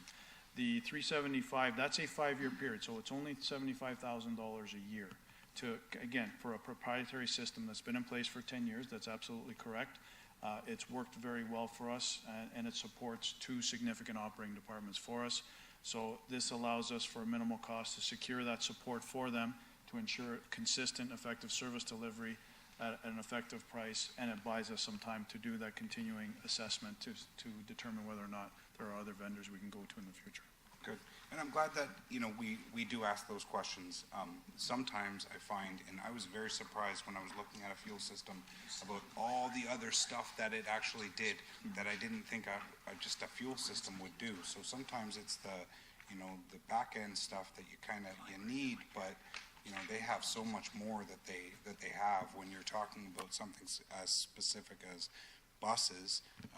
You know, maybe there's that provider that can cover that as well. And I always support, you know, companies that we've used over the years, as long as they're continuing to do the right job, and it's always going to be cheaper than going out, getting a new fancy-dancy system when that system, the relationships that we've built, it's easier to communicate faster, and there's smaller amounts of upgrades. So thank you, Mr. Chair. All right, thank you. Any other questions? Seeing none, could I get a motion to receive this report? Councillor Palashi, all those in favor? Thank you, that carries. 8.2.4 was also removed out of consent, and so seeing members having questions, I will, Councillor Santos. Thank you, through you, Chair, and happy to move the receipt of the report after. I just have a few questions about this, and just about clarification about the levy itself and its intention. It's my understanding that we get, for example, for Sheridan College, $75 per head for each student that attends Sheridan College. What is that levy meant to pay for? Through the chair, Councillor Santos, there's, generally speaking, the rate has been in place since 1987. Okay. So what its purpose was basically to host such facilities that bear the burden of added wear and tear on local infrastructure, increased demand for public transit, for policing and EMS services, to name a few. Basically to support the infrastructure around these colleges for the people that are using them, and it's paid for by the Brampton taxpayer. Okay. So the rate itself at $75 per person has been in place for quite some time. Since 1980. 1987. And there hasn't been an increase to that rate at all over the years, or has it just stayed flat at $75? Still $75, despite many attempts to have the province reset that rate according to inflation. So I bring this up because, and also the list only lists, and we love Sheridan College and them being here, but it only lists Sheridan College. We are now going to see an increase of international students, domestic students, whether they're from Brampton or from outside of Brampton, attend Algoma University in the next few years, but Algoma University is not on this list. In speaking with Councillor Bowman, I'm sure he'll mention it as well. There are other private colleges and places that are teaching here as well. And I'm just wondering if, you know, for example, we've had the issue of international students come up. International students certainly pay a higher tuition, but they also don't pay property taxes.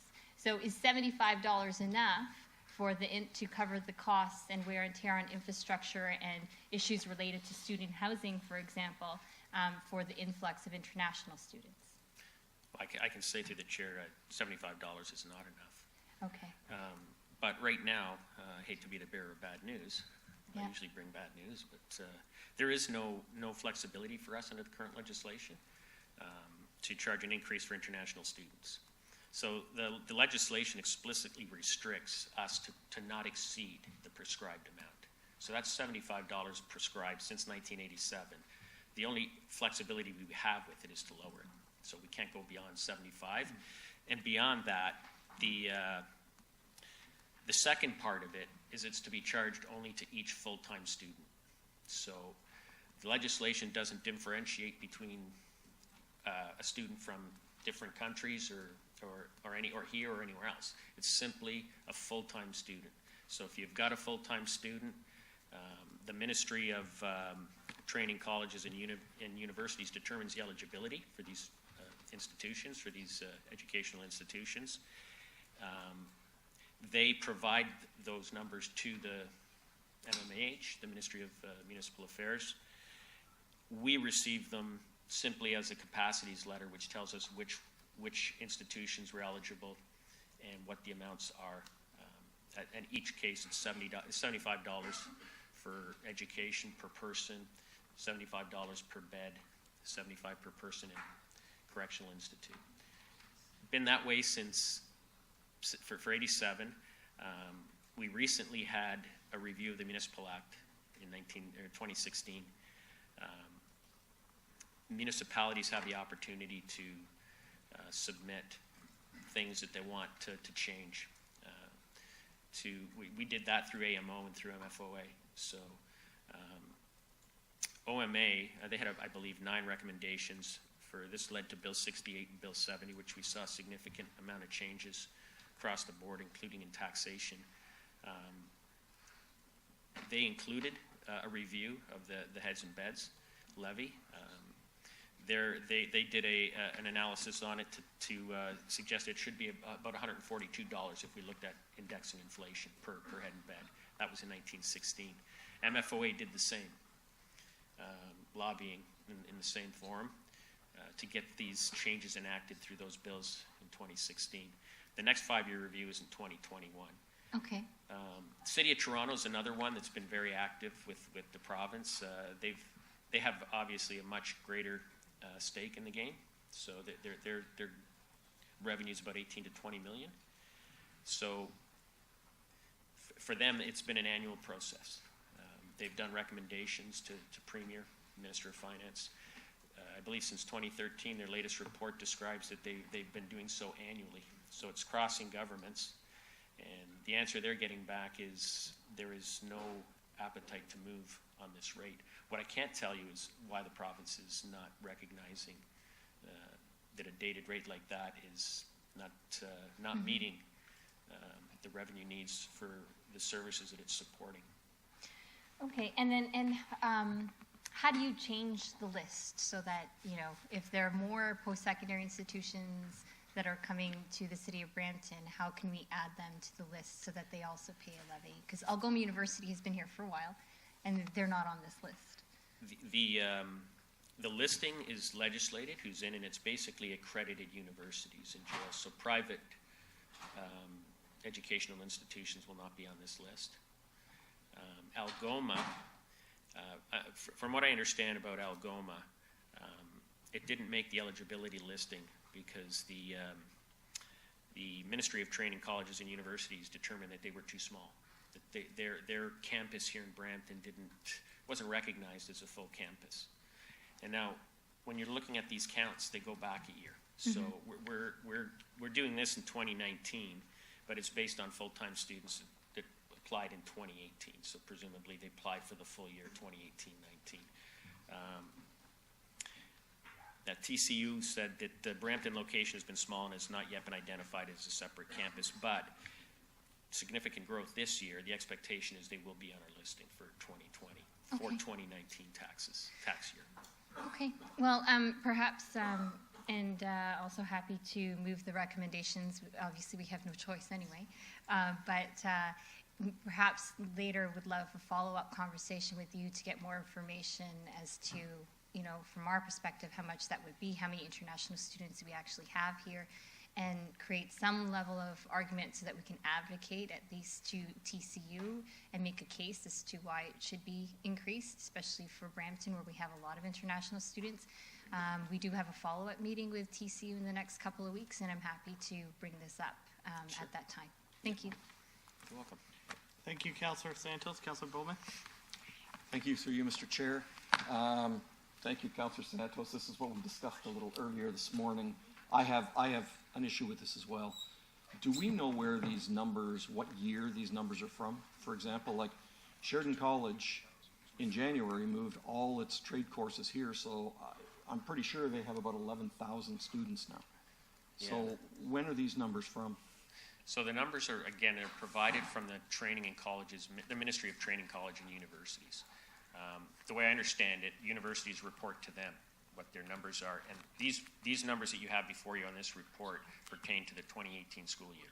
So kids apply in 2018, presumably finish sometime in the spring, then these numbers are reported to TCU, and they then pass them on to MMAH, who produce the letters for us.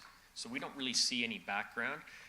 I don't know, though, like the distinction in the legislation is full-time students. So what do they constitute a full-time student? And it's different for different universities. I know for some, like even in York, it's 3 full courses that last a year, you're considered full-time. It may be different in others. But the legislation is clearly full-time, so if there's people going part-time, and there's many, they don't count. And this is provincial jurisdiction again, holding back money that Brampton should be getting to pay for some of our infrastructure and everything else. Yeah. Okay, I'm very much with Councillor Santos, but I'm not prepared to wait till 2021. This is something that we should be advocating strongly for now through our MPPs, and it's a good reason to get them here in front of us in council. I mean, there's a lot of money here that the city is missing out on.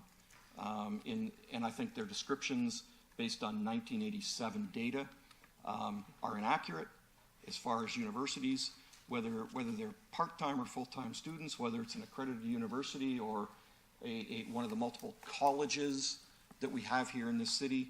You've got people coming into Brampton, using the facilities, using our subsidized transit, using everything, whether they come here at 9 o'clock in the morning and stay till 11 with a part-time course, or whether they come at 9 and leave at 5, they're still using the bus twice, theoretically. There's no difference. So I think perhaps we should get together at some point and put a motion together at a later date to bring this to the province's attention, and we would have to get Lowell involved in that as well. So happy to second bringing the report forward, but I think we've got some very good reasons why we should be following up on this.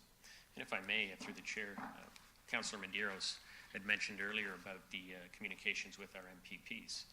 This issue is not an unknown issue, nothing that just props up. It's well known at the province that this has been asked for many municipalities for many years. So I think it would be nice to be armed before those meetings if there's some way to find out why.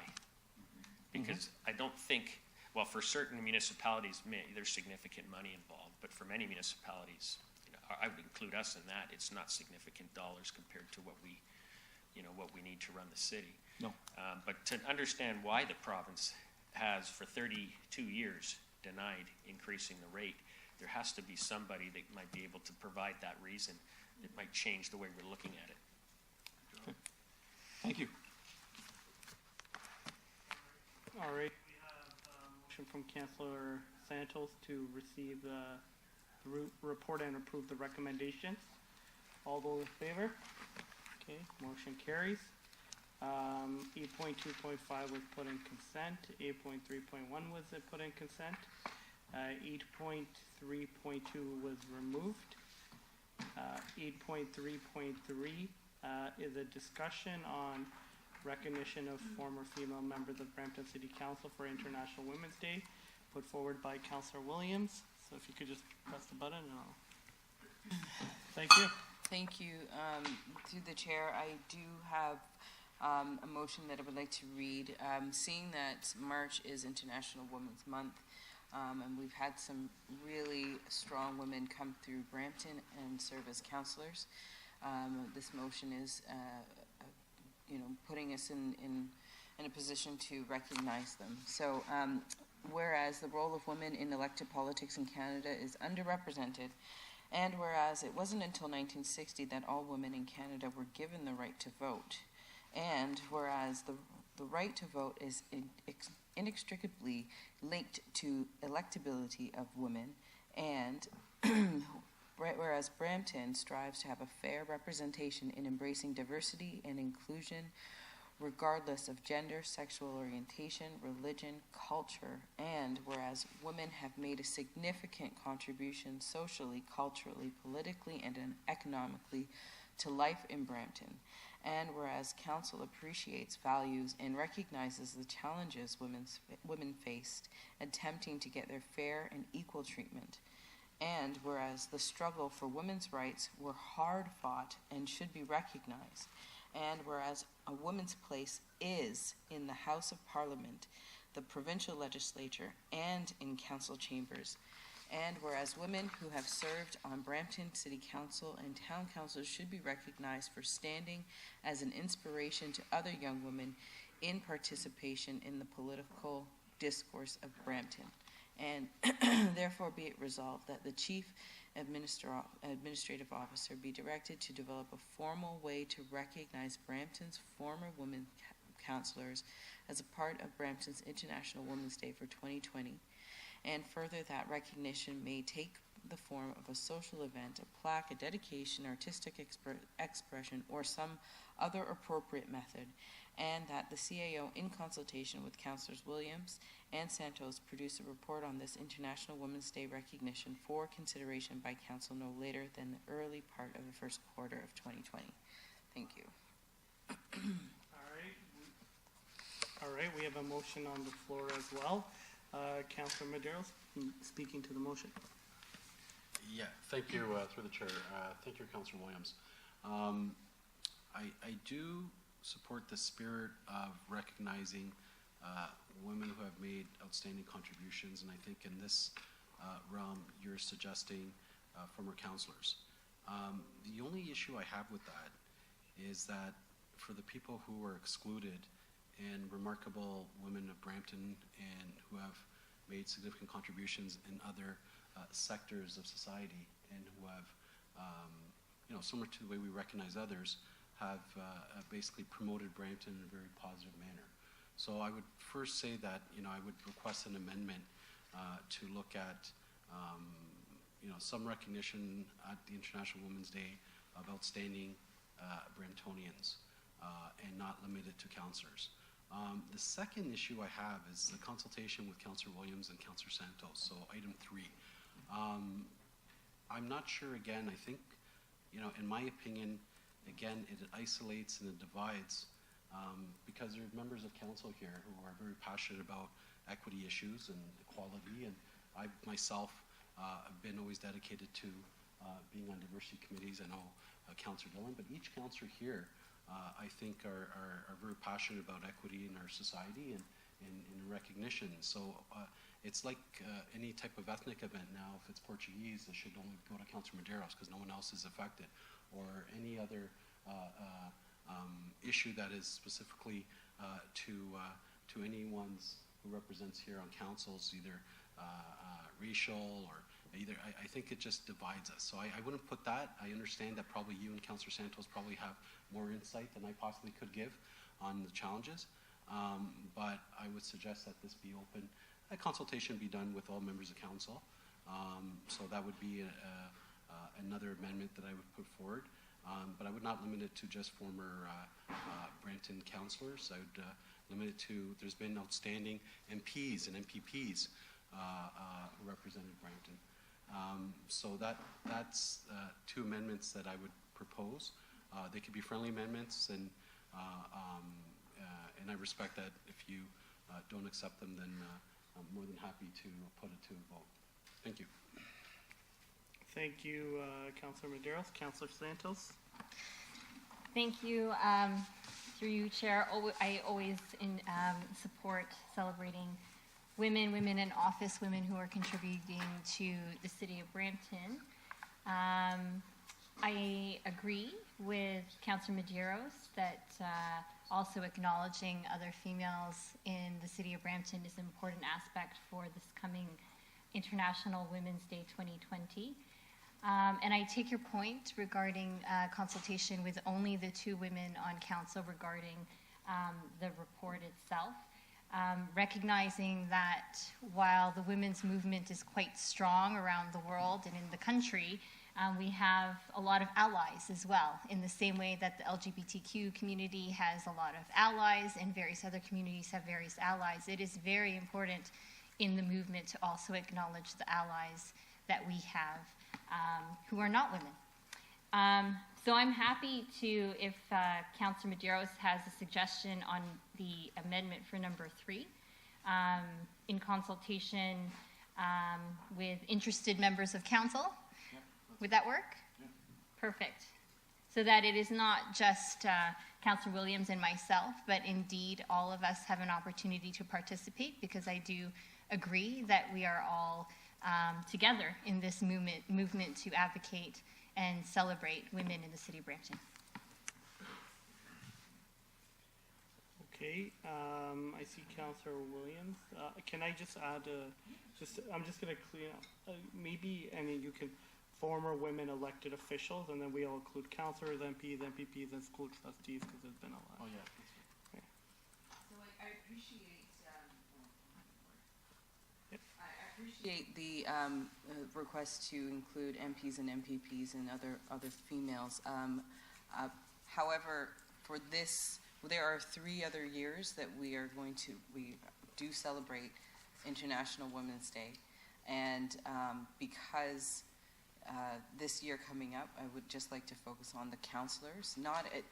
We are going to eventually recognize the MPs and MPPs, but we are Brampton City Council, and it is important for us to look at the women who have sat in this room and who have contributed to municipal politics in Brampton. So for the sake of this motion, I would like to just include for councillors and even previous mayors, women who have served as mayors in the city of Brampton, and maybe I'll change that and not that. And I appreciate including all members of council, and I think that is a friendly I would definitely consider. I think we all have a voice, and it's important to consider everything. I do want to caution though that when there has been many years where men have sat on this council, and this is the first time recognition of female councillors has been put forward. And maybe that's because there are female councillors sitting at this table why that's happening now. But usually I think it's important for us to acknowledge that we are women, and women would like to recognize other women, and at this point in time, that's why I just considered Councillor Santos and myself. So for one, I do want to consider Brampton councillors and mayors, but I will accept Medeiros' friendly amendment for point 3. Okay, Councillor Fortini. Thank you. Sorry, I was stepped out there. So does this include, let's say, Mayor Fennell, Linda Jeffrey, all the people, there's Sandra Haynes, there's Valerie, there's a lot of people that are elected as females? Okay. Okay, that's, okay, All right, that's, thank you. Councillor Pelletier. Thank you, Mr. Chair.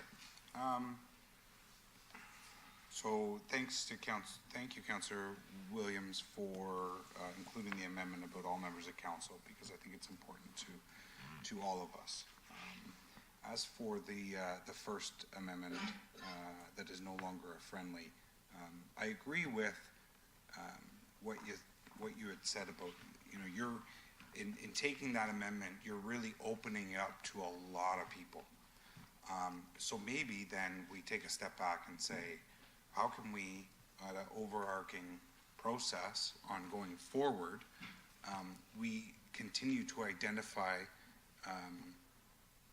women at on this day, although it shouldn't be just a day, but on a go-forward basis, where it's every year, much like maybe the Sports Hall of Fame, where a committee chooses from a grouping and you know, 4, 5, 10, I don't know what that number is, to celebrate those women on that day, and then again for the following and the following. And this becomes something very special in Brampton on a yearly basis, and we have set the tone here today to start this process, to continue year after year after year after year, and it's only going to get bigger and better going forward.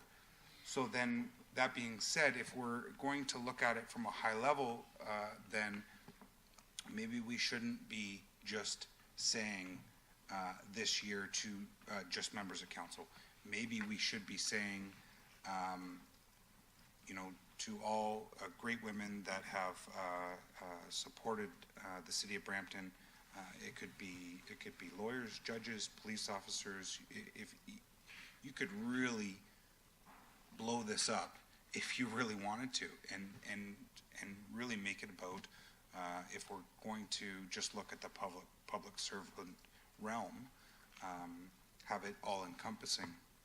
So I'm not sure where we want to go from there. I would love to be able to, you know, at Brampton International Women's Day for 2020, recognize, you know, Susan Fennell, Linda Jeffrey, Gail Miles, Sandra Hames,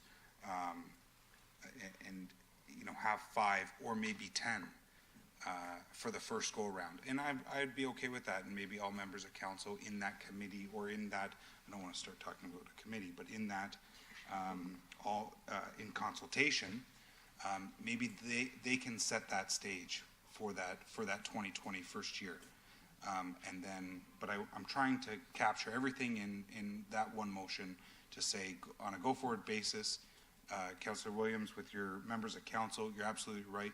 Councillor Medeiros, with your, you know, all elected official, all public servants, you're absolutely right. It's captured here on a go-forward basis. Let's do this, and let's do a good job at it. All right, thank you. Councillor Medeiros. Thank you, Chair. Thank you, Councillor Pelletier. I think all of us are saying the same thing. I guess my big issue is the people we leave out.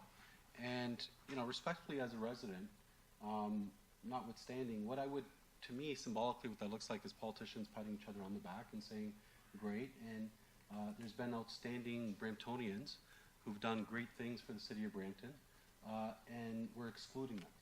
So I think part of the first motion could be develop a formal process to recognize, similar to the way we recognize outstanding Brampton citizens, that there be an application process in which we can include all, you know, at the celebration, bring all the, I guess, Brampton councillors, but I just find excluding, you know, the other segment, it really makes it an insular sort of event. You know, if Bramptonians out there, as much as we think that they know who their local councillors are, don't, you know, have a challenge with naming who their local councillors are and who made great contributions.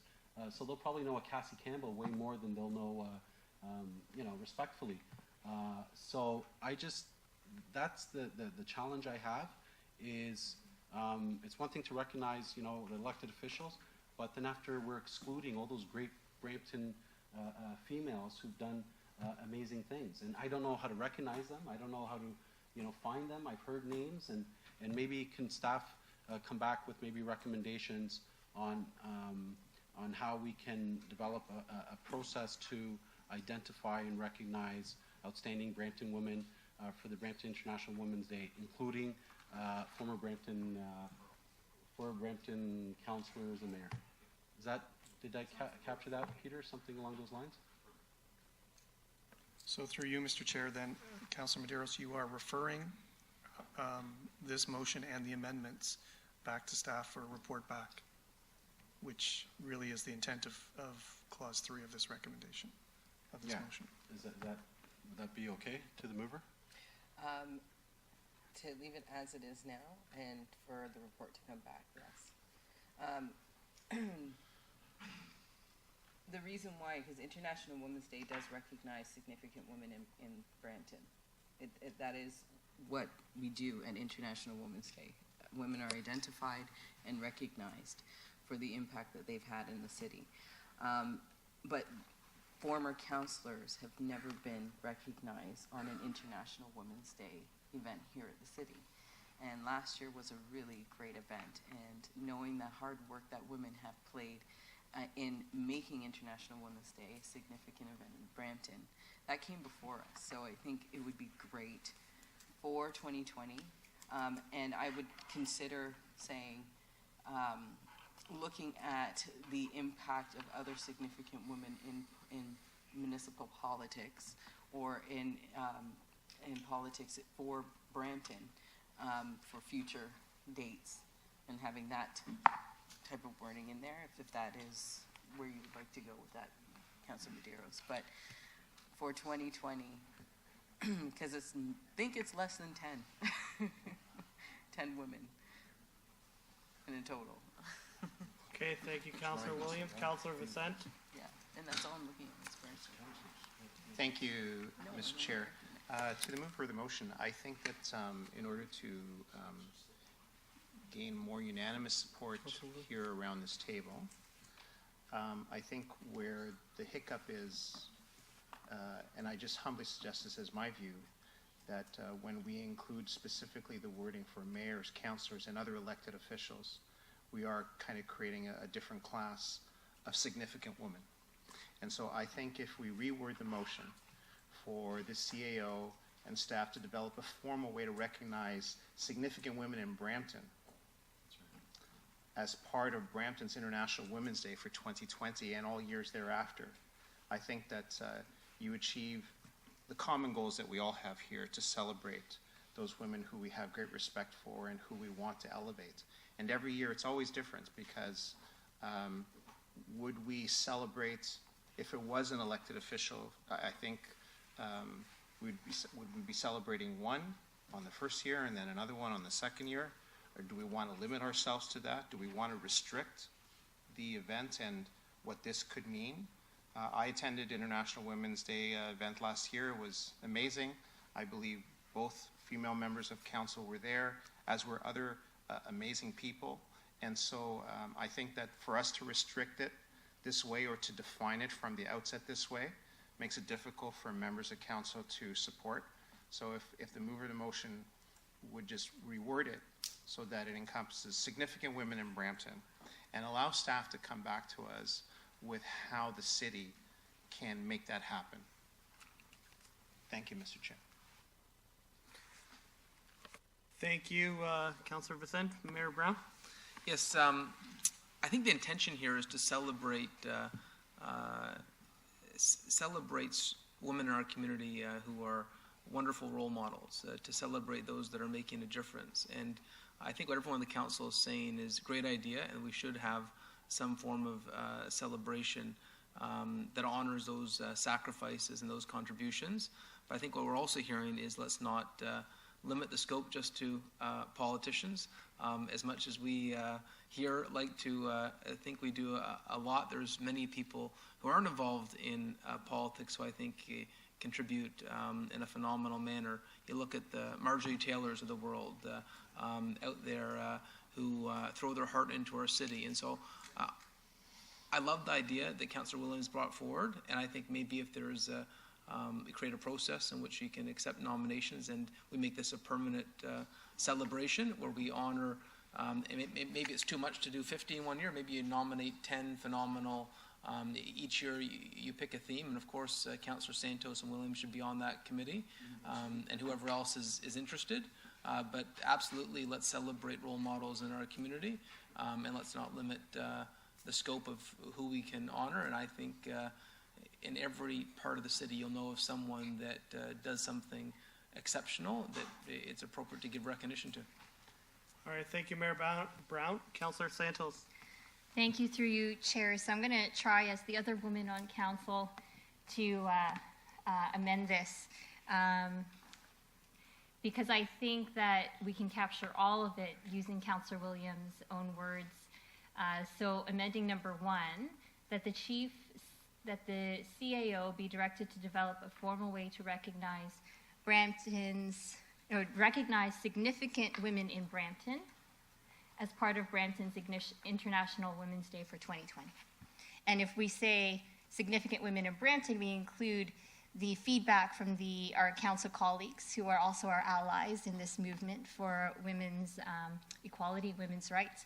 But also we still include any former councillors and former mayors of the city of Brampton as well, because they are also significant contributors to the women in Brampton as well. So I'm going to recommend be directed to develop a formal way to recognize significant women in Brampton as part of Brampton's International Women's Day for 2020.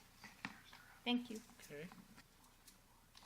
Councillor Williams, speaking to the amendment. Okay, I appreciate everybody's suggestions, and I think it's really great that we recognize all women. I just want to remind everyone that when it comes to recognizing women, that process is being done, and there are many opportunities for us to bring forward women during the International Women's Day. This motion is just speaking to specifically elected officials to Brampton City Council, which is why the amendments, I would like to add that as clause number 4 and leave number 1 as it was originally. And say for clause number 4 to develop a way for, thank you, Peter. You can, as it was mentioned before, way to recognize all significant female Bramptonians in the city of Brampton as a part of International Women's Day moving forward. As yeah. But for 2020,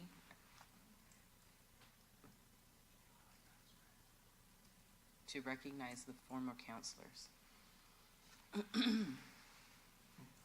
Councillor Paleshi. Yep. If I hadn't spoke, I'd call the question. I like all 4 parts, and that's what I'll be sporting. But I've already spoken, I can't call the question. Okay. Seeing no other and just looking at though the yeah, we're gonna go in a second. The original motion, a formal way to recognize Brampton's former councillors and mayors as a part of Brampton's International Women's Day for 2020, and then 4 to find a way to recognize all significant politicians and contributors to Brampton's history or something, because they're good at wordsmithing. So through you, Mr. Chair, the main motion has been moved. It was moved by Councillor Williams. A number of amendments have been introduced. If those amendments are not accepted as friendly amendments, there's still proper amendments that those members could move, and those amendments would be voted on before the main motion. So my advice to committee is the main motion is 1, 2, and 3. Okay. As stated. The first amendment is Councillor Medeiros' amendment to add into clause 1 and all female Bramptonians who have contributed significantly politically. The second amendment is from Councillor Medeiros for clause 3 and all interested members of council. The third amendment, I believe, was a combination of Councillor Singh, perhaps, about including MPs and MPPs, and I think trustees as well. There was further conversation about recasting Clause 1 to say that the Chief Administrative Officer be directed to develop a formal way to recognize significant women in Brampton as part of the Brampton's International Women's Day for 2020. That amendment should not be placed unless the amendment from Councillor Medeiros is withdrawn or voted down, because otherwise it will have been amended. And Councillor Williams' further amendment is Part 4, is a way to draft this. But that's the order in which these amendments should be taken and voted on, unless members wish to withdraw some of their motions. Okay, so I will withdraw mine. Councillor Medeiros, speaking to the amendments and everything. Yeah, I guess, so if we're saying that number 4 will replace the amendment there, so, develop a formal way to recognize Brampton's former women mayors and councillors, part of International Women's Way. And, so, but wouldn't 4 just simply just add do as on? So, can you just develop a formal way to recognize significant female Bramptonians, including Brampton mayors and councillors, or you can add it after, and just include number 1? Wouldn't that be part of the? Do you guys like it like that? I like it as is, supporting as is. Was number 4? All of it, 1, 2, 3, 4. To recognize all significant Brampton Bramptonians. Yeah, but why wouldn't you put that? Because the first part you talk about the recognition. So instead of having a Part 4, you just put it as an amendment in Part 1. Makes So, it cleaner. Yeah. through you, Mr. Chair, there were 3 parts to the motion originally moved. Councillor Williams has moved a further amendment, which is number 4. And unless she's willing to accept it as a friendly amendment to incorporate it into Part 1, if the other motions are withdrawn, it can be voted on as a separate motion. Well, I should say by all of this, Clause 3 is the primary clause, so staff will be reporting back on all of these matters. Okay, that's fine then. It's semantics, and I'll remove my amendments and accept number 4. Okay. And wait for the report. So I'm gonna put it forward like this. We have Councilor Williams' original motion. We have number 4. We had a bunch of amendments, as the clerk has hinted. And does anybody actually want to continue with their amendments? What I'm hearing, Councilor Madero doesn't. I don't. Do you like to continue with? You had amendment too.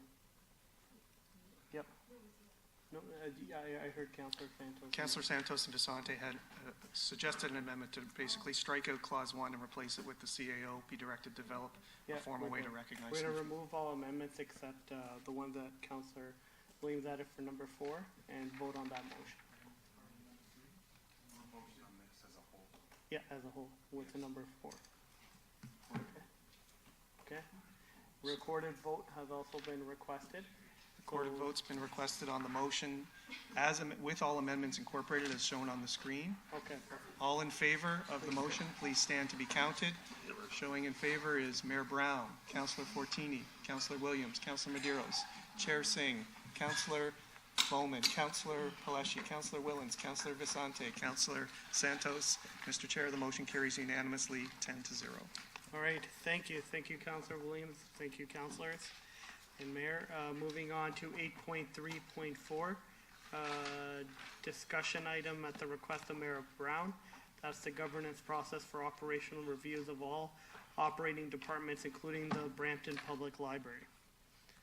Mayor Brown, the floor is yours.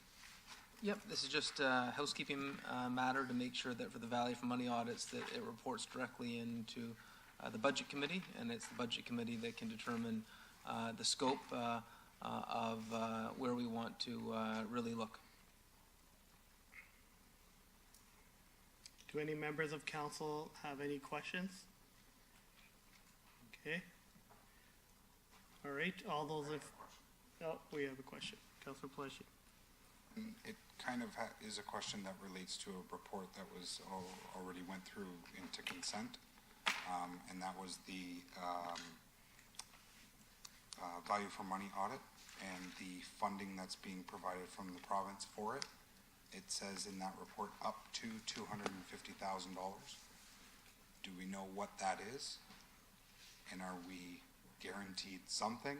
We just don't know how much.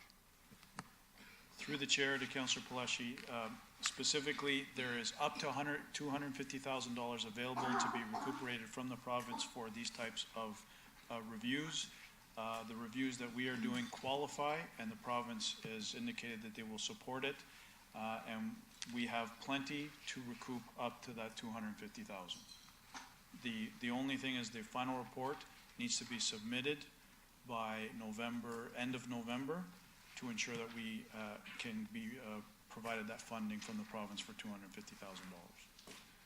So the Premier at AMO, I believe he said that it was 90-some-odd% of municipalities have taken him up on doing an internal audit, a value for money audit, and there's $250,000 for Brampton or Ontario. Through the chair, specifically $250,000 available to the city of Brampton. Oh, okay. And we can add this now as part of that, see if we can get a little bit more cash. Through the chair, this is what the mayor's proposing is just operational governance to ensure that the budget committee acts as a steering committee, that they have that tight relationship with the consultants and have that freedom and transparency to ask additional questions that they may not have as part of the actual implementation of those value for money assessments. So the one piece was just semantics to ensure that the electronic funding mechanism was set up, and we have council resolution that supports us getting that 250,000. This is just operationally how it's going to take place. Perfect. Thank you. Thank you, Mr. Chair. Thank you. Thank you, Councillor Pleshy. Councillor Vicente? Thank you, Mr. Chair. Just a question with regards to the dates. I support the motion. The first phase of the service review is completed, and the second phase would be completed according to you when? Through the chair, they range in dates. Some of the larger, more complex ones, such as community services, corporate services, and engineering public works, will take a little more time, but some of the other statements of work for transit, library, fire, economic development and culture, that one typical line of business, those have been slated to be completed for that date. And we've asked all consultants to provide recommendations to us in early November to, what'll have to be now to the budget committee as well, to ensure that if there are any cost savings, that they can be reflected in our budget process early enough. Thank you. And that was really part of the question that I was most interested in learning is, will the results of these reviews be available to all of us for budget consultations? And if that's the case, then certainly you would have the information according to Schedule F here by December 13th, which is the deadline for the province, correct? Through the chair, correct. Okay, thank you, sir. All right, thank you, Councillor Vicente. Mayor Brown? Just wordsmithing, Peter, if you go down to therefore be resolved, number 1, and we're after engaged consulting firms. So on key deliveries from the engaged consulting firms and to manage the approved scopes of work. So you just delete the words the city. And to manage the approved. Yeah, perfect. All right. And just to highlight, obviously I think we'd get budget committee meeting earlier this year. Budget's coming quickly, so we're going to need to dive into this early. All right, thank you, Mayor Brown. The motion is in front of us. All those in favor? The motion carries. Moving on to 8.3.5, which is a discussion item on GARBA. Mayor Brown, the floor is yours. Yes, so earlier in this year we approved a series of events in the city for the year. I think those events have gone quite well so far. It's been a real celebration of the city's mosaic. One of the events listed on our schedule earlier this year was the GARBA. I know some of you are wondering what a GARBA is. Well, the only way to explain it is to Google it. It is gigantic, and I've been to GARBAs where there's 5,000 to 10,000 people, and so where this event, the typical gathering spot would not actually be big enough, and the GARBA committee suggested that we use the CA Center. We've checked with them. It is vacant on the 27th and the 18th of October. And as per our agreement with the CA Center, we have 4 times a year that we can, as a city, utilize the facility. We've used it once so far this year. and would like to do so again for the purpose of this event, given the size. All right, thank you, Mayor Brown. We do not have the motion. Oh, there's the motion. So I'll give everybody a couple of seconds to read it. And I think the conclusion from our staff was that October 18th gives more leg time, so we'll delete September 27th and stick with the date of October 18th. And to all members of council, please mark that on your calendar and get out your dancing shoes. All right, the motion is in front of us. All those in favor, please raise your hands. All right, the motion carries. We have some correspondence from Enbridge, 8.4.1. That's just here. 8.5, Councilor's question period. Do any members of... Oh, never mind. Apologies. I'm eager to... All right, Councilor Williams. I guess this would be directed to Acting Commissioner Wan. In respect to this company with Enbridge and Union Gas combining, there's some key points in here that they specifically talk about with climate energy and renewable gases, compressed gases and energy efficiency programs. And they mention in there about the combined heat and power as well. Can we follow up with this letter with staff, maybe from Michael Hoy's group? And I don't mind being part of it, because a lot of the stuff they're talking about there, it sort of applies to our community energy and emissions reduction plan. And then we just sits at the table with us now on the CERP, so it'd be good to keep the conversation going with these guys. Through the chair, absolutely, Councillor Williams. As you mentioned, Enbridge is certainly a true partner with the city, and they are on our task force for the community energy and emissions reductions plan. So we'll definitely follow up with them.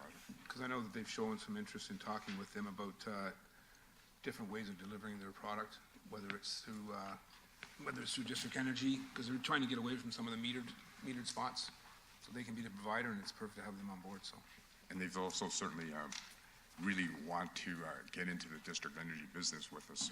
So they're definitely a good partner, and we'll certainly engage them with the CERB. Perfect. Great. Thanks. All right, thank you. Moving on to 8.5, Councilor's question period. Do any members of council have any questions? Seeing none, moving on to 8.6, public question period. We have a 5-minute limit. Do any members of the public have any questions? Seeing none, I will move it on to 9, Public Works and Engineering section, to be chaired by Regional Councilor Vicente. Thank you.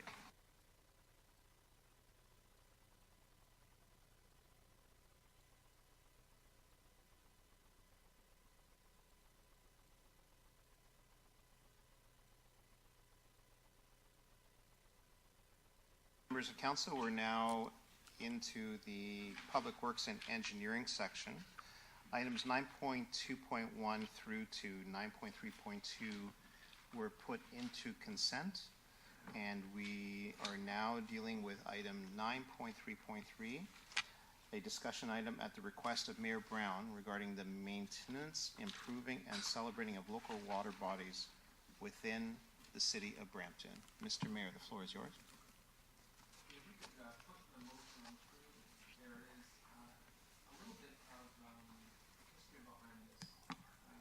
Was serving an elected office up in Simcoe County. One of the jewels in the urban area was Lake Simcoe, but we had a real challenge up there with high phosphorus levels. So at the time, I worked to create a fund with the federal government to help reduce phosphorus inputs into Lake Simcoe. We ended up taking the phosphorus levels down from sort of 2008 levels to 1950 levels, and the result was we were facing fish, marine habitat that was showing up on beaches. We had excessive weed growth, and it really affected tourism to the point that over a period of 6-7 years, the lake became healthy again to the point that you could really market the tourism. Well, we've got some great local water bodies in the city of Brampton, and I've been spending time looking at our natural environment where there's challenges, and I think we have an opportunity here. I think if we, all I want today is for this to initiate a process where we get report back on what opportunities they are to clean up some of our local water bodies. People talk about how things used to be in Brampton when there was a greater ability to use local water bodies. And there's a number of issues that are affecting the utility of our local water bodies, and I think this would be a really good exercise, not only to be good environmental stewards and make sure that for the next generation of Bramptonians we leave behind the same natural environmental legacy, but I think from an economic perspective, being able to market usable environmental assets in your city is a real asset to have in a community. I would note that Councillor Fortini asked if he could second this because he's passionate about this as well. I know we don't require a seconder, but I would welcome any member of council that would want to do so as well. I think this could be a real asset for our city going forward if we start this process. Thank you, Mr. Mayor. Mr. Clerk, do you have any opinion on allowing the seconder of the motion? Through you, Mr. Chair, there isn't a requirement for a seconder at committee, but if there is a seconder, It can be recorded that way. But there isn't a requirement for one at committee. Thank you, Mr. Clerk. I have speakers on the board. Councillor Pleshy. Thank you, Mr. Chair. I have no problem supporting this. Councillor Willens and I have been talking to staff about Loafers Lake for a little while now. Yes, we did get fish brought in from MNR, which was a great day for Loafers Lake, but unfortunately right now there's an issue at Loafers Lake. Heart Lake isn't looking too bad. I've been out to Professor's Lake, and it's a little bit bigger of a body of water, but the councillors from the area would know more about that. So I have, again, no problem supporting this. Heart Lake is under the jurisdiction and owned by the TRCA, and I see you have in here under a whereas that the maintaining include the conservation authorities, regional, provincial, and federal partners. Typically, whereases are just kind of information and providing no real direction. Do we want that whereas to be as a therefore be it resolved to improve and celebrate our local water bodies? Can we take it like that? Then that way we are reaching out to the conservation authorities, the provincial government, the federal government. Okay.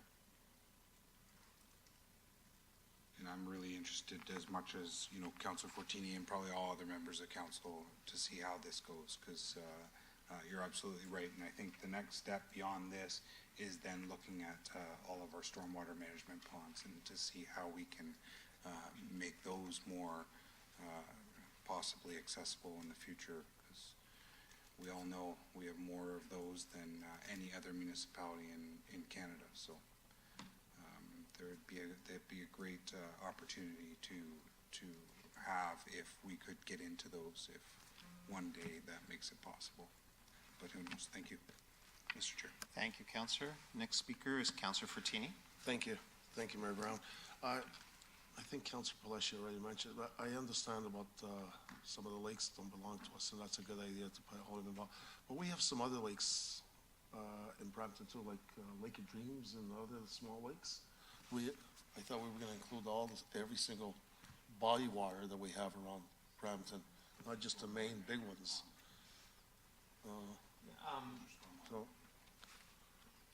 we could add in friendly with a look to stormwater management ponds as well.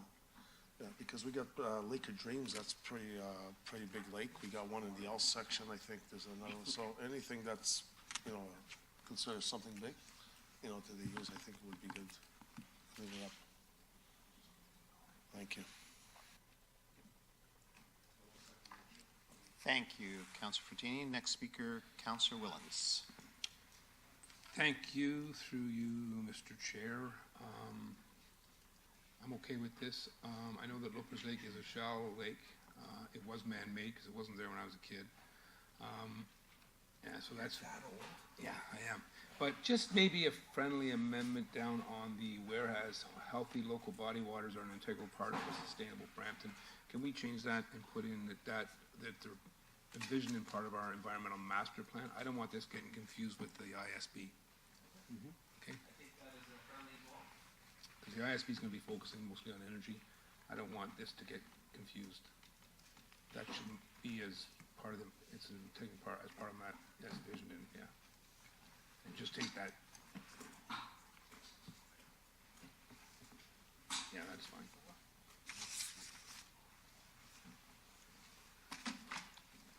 Mr. Kirk, do you have that? Is that okay, Capture? Michael, the way that works? Anything further, Commissioner Councillor? Wan, is that good? Is that okay? That sounds excellent. Actually, this is part of our environmental master plan, so Yeah. it's definitely part of the framework. We could actually probably take sustainable right out of there, couldn't we? We need sustainable in there? Councillor, are you asking for Just asking. the removal of sustainable from the motion? I think you could get, yeah, just have integral part of Brampton as it's part of its environmental master plan as envisioned, yeah, and get rid of sustainable altogether. To the mover of the motion? You all right with that? Just take sustainable out of there and just leave the environmental master plan part in. You okay with that? Okay. Anything further, Councillor? Nope, that's it. Thank you. Thank you, Councillor. Next speaker, Councillor Santos. Thank you, through you, Chair. So this kind of came about when we were participating in the Dragon Boat race, and we were paddling in the Dragon Boat race on Professor's Lake. And the mayor and I had a conversation. I shared that Professor's Lake was the lake that I swam in when I first moved to Brampton in 1984. And I'm not sure if I would swim in the lake now or jump into the lake after that Dragon Boat race. And so now, obviously, I support this motion wholeheartedly, and I can't wait to celebrate once we get a report back and we clean up the lake properly, to cannonball into Professor's Lake once again. You want me to cannonball into all lakes? Not just Professor's Lakes, all lakes. But certainly I support this. And I think it's great because Professor's Lake is one of those jewels in particular where we can actually swim there. There's a beautiful slide. And when we were dragon boat racing, there were very few people on that beach. And wouldn't it be amazing to see a lot more people in Brampton instead of going away to cottage country, celebrating the water bodies and the beaches that we have, or one beach that we have here in Brampton. Thanks a lot, Mayor. I do support this. Thank you, Councillor Santos. My next speaker, Councillor Medeiros. Thank you, through the chair. To staff, right now, how do we regulate the lakes? How do we ensure that it's safe for public use? Through the chair, with respect to water quality, Professor's Lake, I believe, has daily E. coli testing through the region of Peel because there's, it's used for recreational purposes, swimmers and what have you. The other lakes, if it doesn't have any active recreational uses, then it's not looked upon as a daily or even a regular sort of event to move forward with any water quality testing.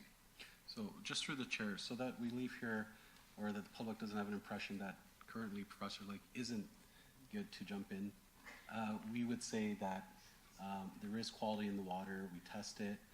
What we're looking at, what this motion speak to is looking at, you know, other places, other lakes to see if there could be recreational use. And I guess seeing if there's any way to improve what Professor's Lake. But as far as I know, and it's good water right now. Professor's Lake is, Loafer's Lake certainly is not. And the other lakes, I believe Hart Lake is actually a clean lake, but it's regulated by the TRC. Yeah, and then after, I guess, Loafer's Lake, the reason why it is because it was never intended to be or have recreational uses. That's correct. It's also very shallow, and so there's a lot of algae growth as well as weeds in and around, duckweed in and around the shoreline. And that will be certainly a challenge to try to mitigate into something that is more actively recreational. Okay, thank you. many, many years ago. Thank you, Councillor. Permission for the chair to be heard? Just as a further, to ensure, if we are looking to make these lakes better serve tourism, an important aspect of this, not just water safety in terms of the water quality, but also in terms of safety for swimming, I think is something that we need to look at, whether or not we are monitoring the lakes with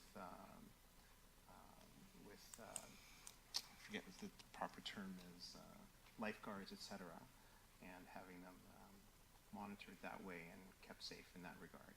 Because if there are going to be more people in the lakes, we want to make sure that they are safe. Seeing no further speakers, members of council, you have the motion as amended before you. Seeing no further speakers, all in favor? Carried. Thank you, members of council. Next item, we have a question period for members of council. Do any members of council have questions with any part of today's works agenda? No? And our next section then therefore is public question period, where members of the public are invited to ask questions. Seeing none. Now I'm going to turn over the chair to Regional Councillor Santos for the Community Services section.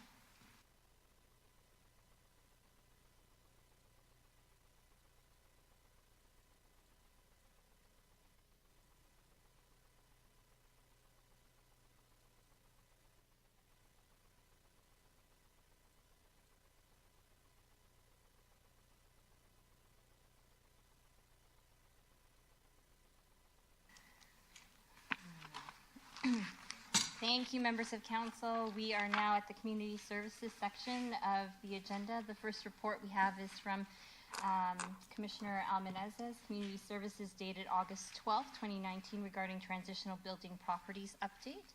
Do any members have any questions or comments regarding this item? Seeing none? Nope. Sorry, Councilor Fortini, go ahead. Sorry, just an update. Victoria Park Arena, do we have anything on there?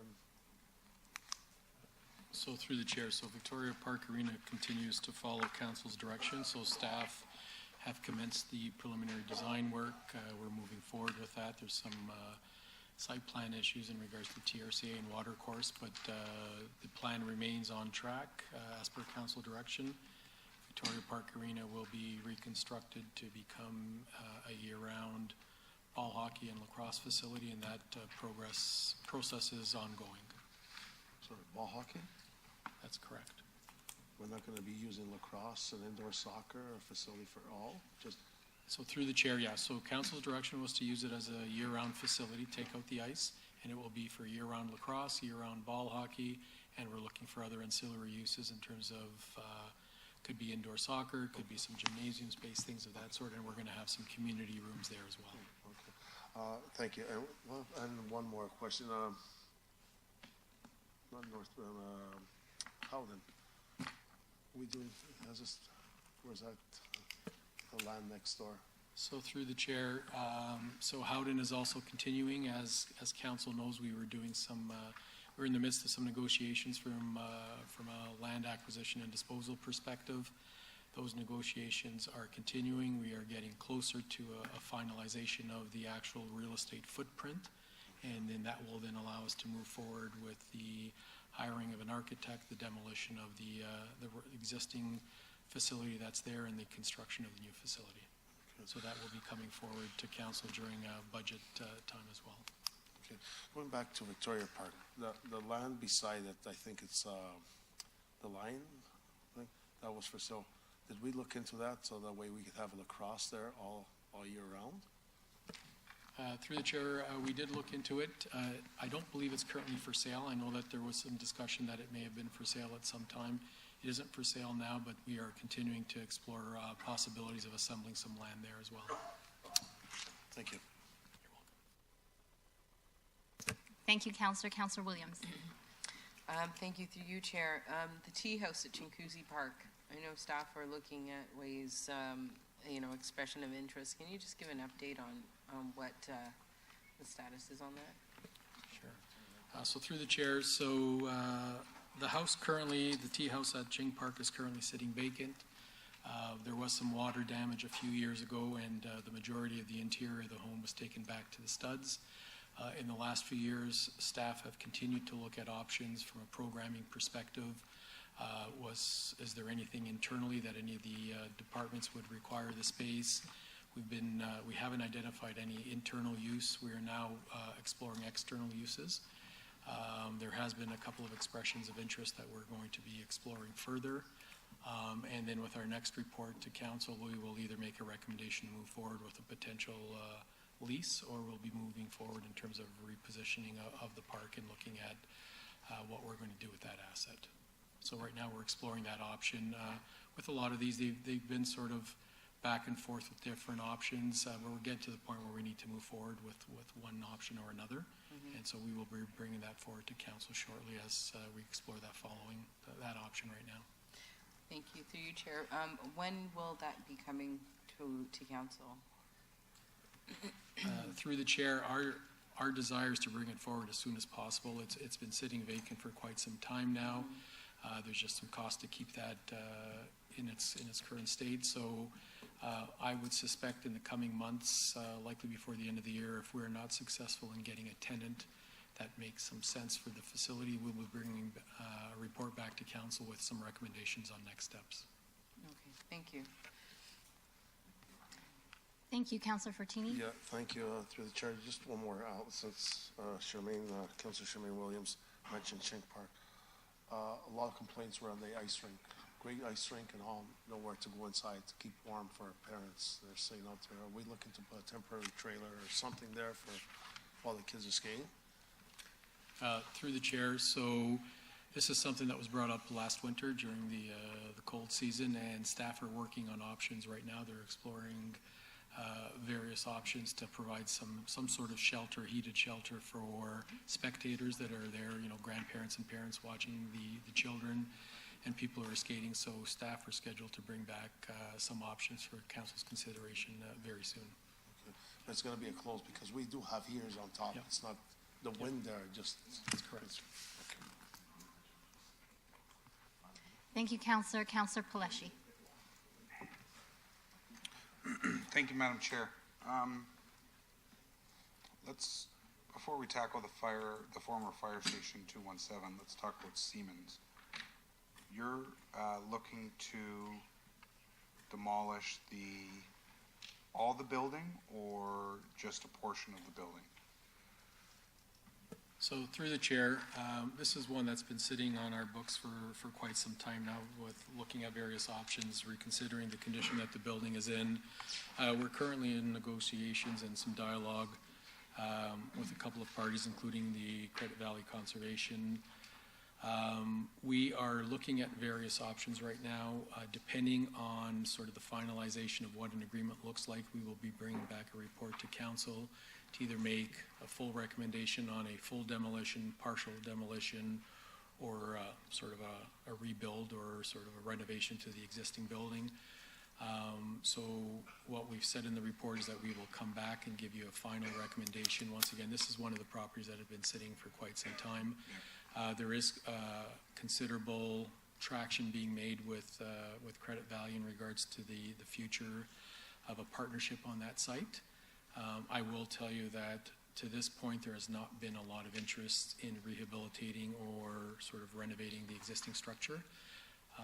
Depending on where those discussions go, we will be back to council likely to a couple of options. As I said, the three options will be full demolition, partial demolition, or a reconstruction, and we hope to be back very shortly to council on that. Okay, so those discussions are still going on, and something will come back to council.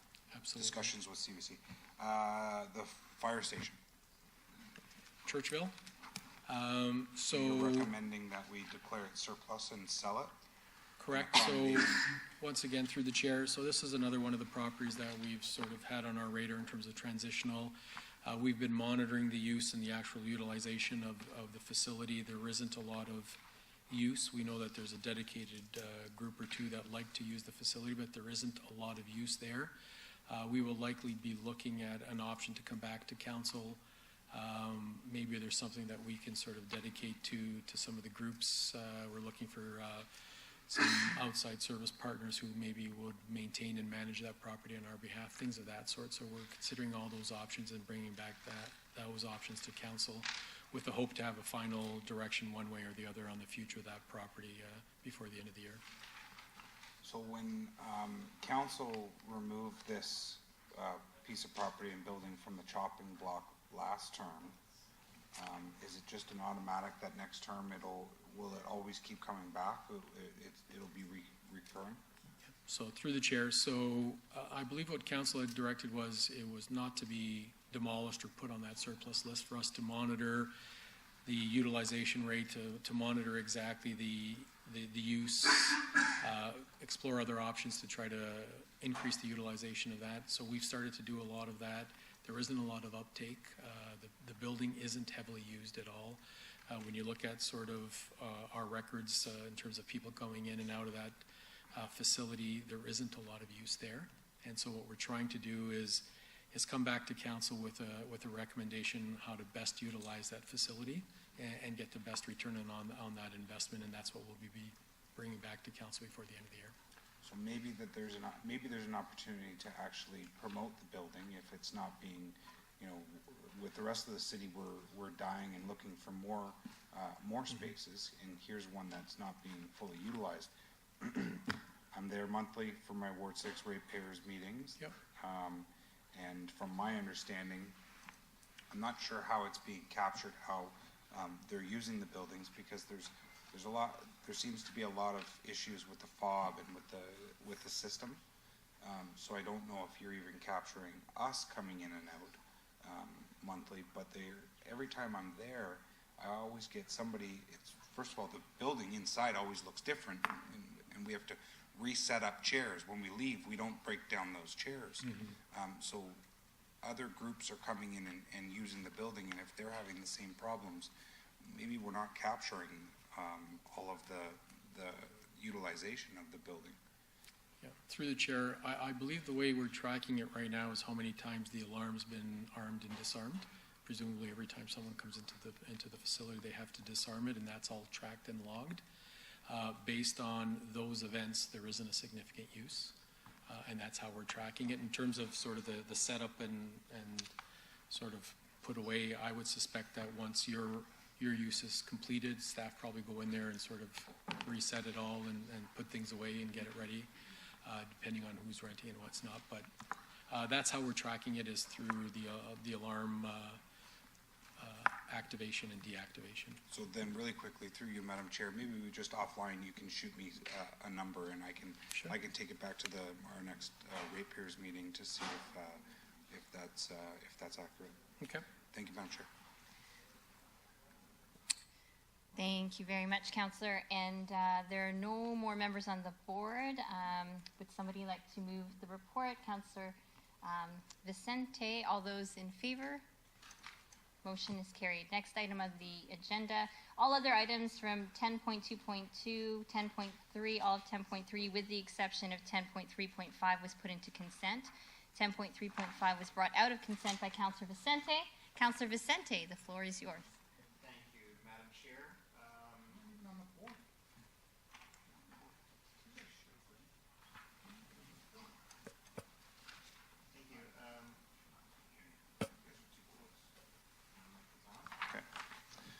Madam Chair, we need to do a little bit of housekeeping, I believe, for item 10.3.5, which was in consent, and I had it removed from consent because there is a motion contained within that speaks to a very productive discussion that took place at the Community Safety Advisory Committee with regards to Focus Toronto. We had a very engaging presentation by Yvonne Smith, who is the manager of Focus Toronto United Way. And in that recommendation, the committee has asked council to explore implementing a pilot program like Focus Toronto to provide a common sense approach to community safety and well-being in the city of Brampton. Focus Toronto, in its in a most simple explanation, is a roundtable that takes place where community stakeholders who are involved in safety and well-being meet to discuss cases that they are involved with and to find ways of resolving difficult issues quickly in a collaborative approach. And so I would like to amend the motion where it says, therefore be it resolved, it is the opinion of the Brampton Community Safety Advisory Committee. I'd like to amend that to, therefore be resolved that City Council explore implementing a pilot program and B and C and D. And I would also like to amend E to remove the dates because September 18th may be too soon for Yvonne Smith to come and delegate. So I'd like to change that to a future meeting of Committee of Council. And that, Madam Mayor, are my requests and changes. Thank you, Sorry, Councillor. Madam Chair. Thank you, Excuse me. Councillor. Councillor Williams. Thank you, through you, Chair. The Focus Toronto was a really excellent initiative that was brought to the Community Safety Advisory Committee, and it speaks to various cases require getting triage support from a number of different service providers at the table, and cases that are brought forward by whether it's the Toronto Police or other mental health services to find a plan of care for specific families or specific kids or people in need. So because Focus Toronto does discuss and look at specific cases, Section D, where it says to focus on the downtown core, I would like to strike that out and include the City of Brampton, as there are families across the City of Brampton in different hot pockets in the City of Brampton that have various needs, and it would be really great to capture the whole city rather than just focus on the downtown core. Thank you, Councillor. Councillor Vicente. Thank you, Councillor Williams. Just a point on your suggested amendment. I think the committee did go around the horn a couple of times with respect to whether or not this as a pilot project should be implemented in other parts of the city. And it was their recommendation that, in fact, since it is a pilot project, for it to focus just on the one area. I would be remiss if I did not point out that in the wording of the motion as it is, and perhaps Mr. Clerk, you can provide some guidance, it doesn't mention working in particular with Peel Regional Police. I'm not sure if that is necessary. Perhaps Alain can comment.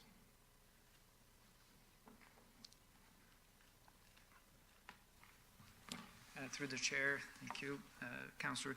Yes, we are planning on, because it's a request to have a study. We've already had some contact with Peel Regional Police about, they have similar programs. There was a report submitted back in 2014 to establish a pilot project, something similar.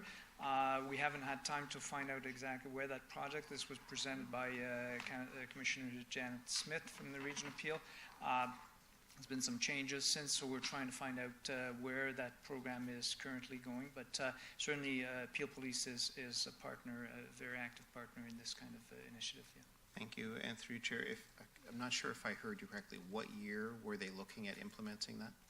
There's a report that was submitted in 2014, and I'm not sure exactly where that has gone since then. So we're looking into it right now. So just to be clear to members of council, this would be an initiative with a unique focus on the needs of the City of Brampton. And so notwithstanding at the Region of Peel in 2014, something having come forward, this is something that this is an initiative that the Community Safety Advisory Committee believes that we should be all in.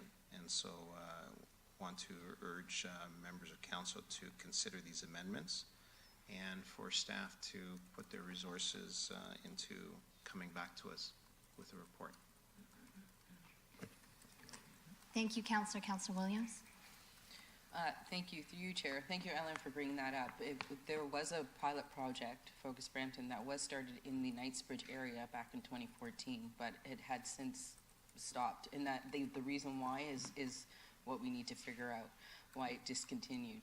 But however, I do recall during the meeting, there was I believe it was Councillor Fortini that brought up we should be looking at all of Brampton, not just the downtown core. So I think because the advisory committee does serve all of Brampton, it would be good to insist that we keep it open across Brampton to accommodate the different areas with the different needs.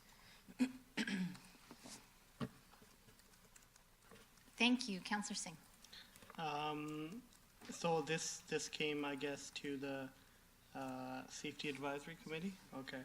So I do have some light reservations about this. It seems like we're going into an area that's a little bit out of our mandate when we start looking at mental health and all that, because social services do come under, if I'm not mistaken, the Region Appeal. And really focusing from our core business. I work, for example, like Brampton Springdale Network. We have 25 agencies working at a high school, and I participate as a counselor. But to get the city involved in that, it's how much can we really do in the social services sphere, given we're not funded for it. So I'm okay to explore it, but it looks like we're moving to implementation. Explore implementing a pilot project like Focus Toronto.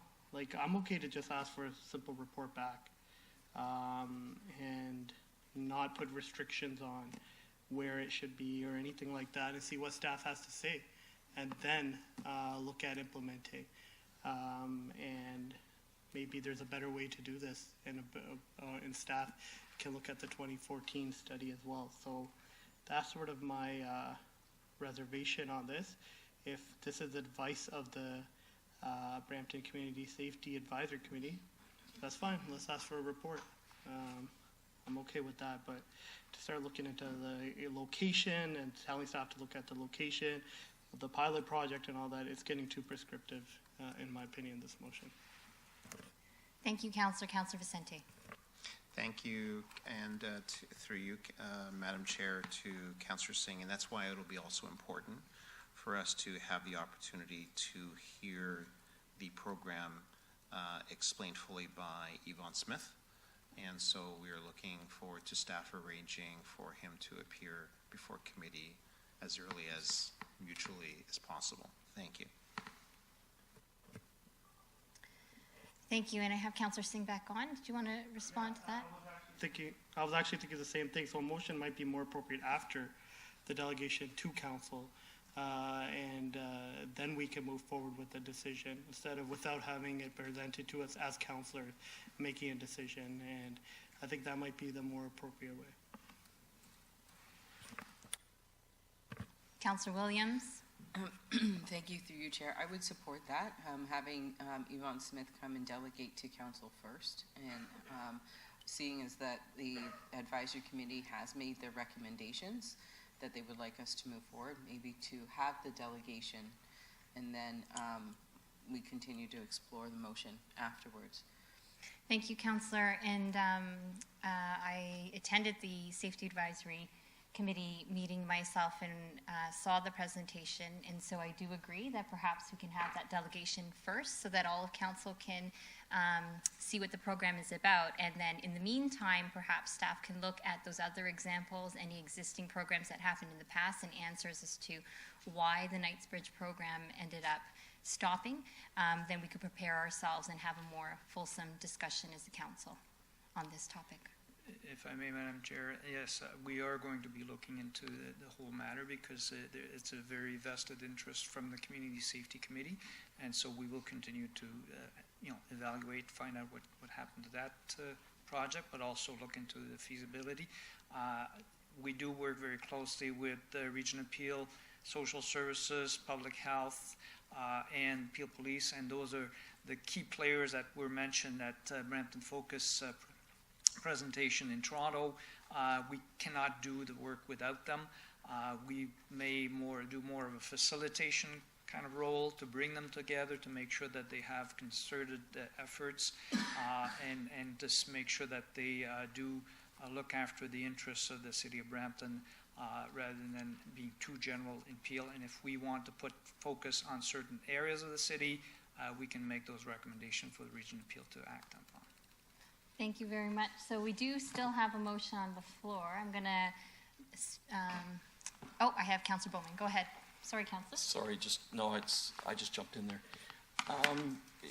So what I'm hearing is that we are just looking at the motion as therefore be it resolved A and E. Is that correct? And everything else in between is not being looked at. So can we amend this motion just to say that therefore be it resolved that City Council explore implementing, and B, City Council invite Focus Brampton to a future council meeting? Thank you, Councillor. I'll let the mover of the motion respond. Councillor Vicente. Thank you, Councillor. Through you, Madam Chair, perhaps the clerk can provide guidance. Should we approve the minutes of the meeting but defer this particular motion to that future meeting of council when Focus Toronto is invited and does have an opportunity to speak? Through you, Madam Chair, I would suggest the committee today should turn its mind to this motion, because if this motion is deferred, then there is no standing invitation for Toronto Focus to come to a meeting because this matter is deferred. So I would suggest, if there is willingness to, one, invite Focus Toronto to a future meeting to speak about the program, and at the same time to start requesting staff to do exploratory investigations about implementing a pilot program, and those are two actions that this committee could direct today through a motion. And it's not committing to anything at this point. It's just allowing for investigation to continue. So the motion as is written then and amended would stand, correct?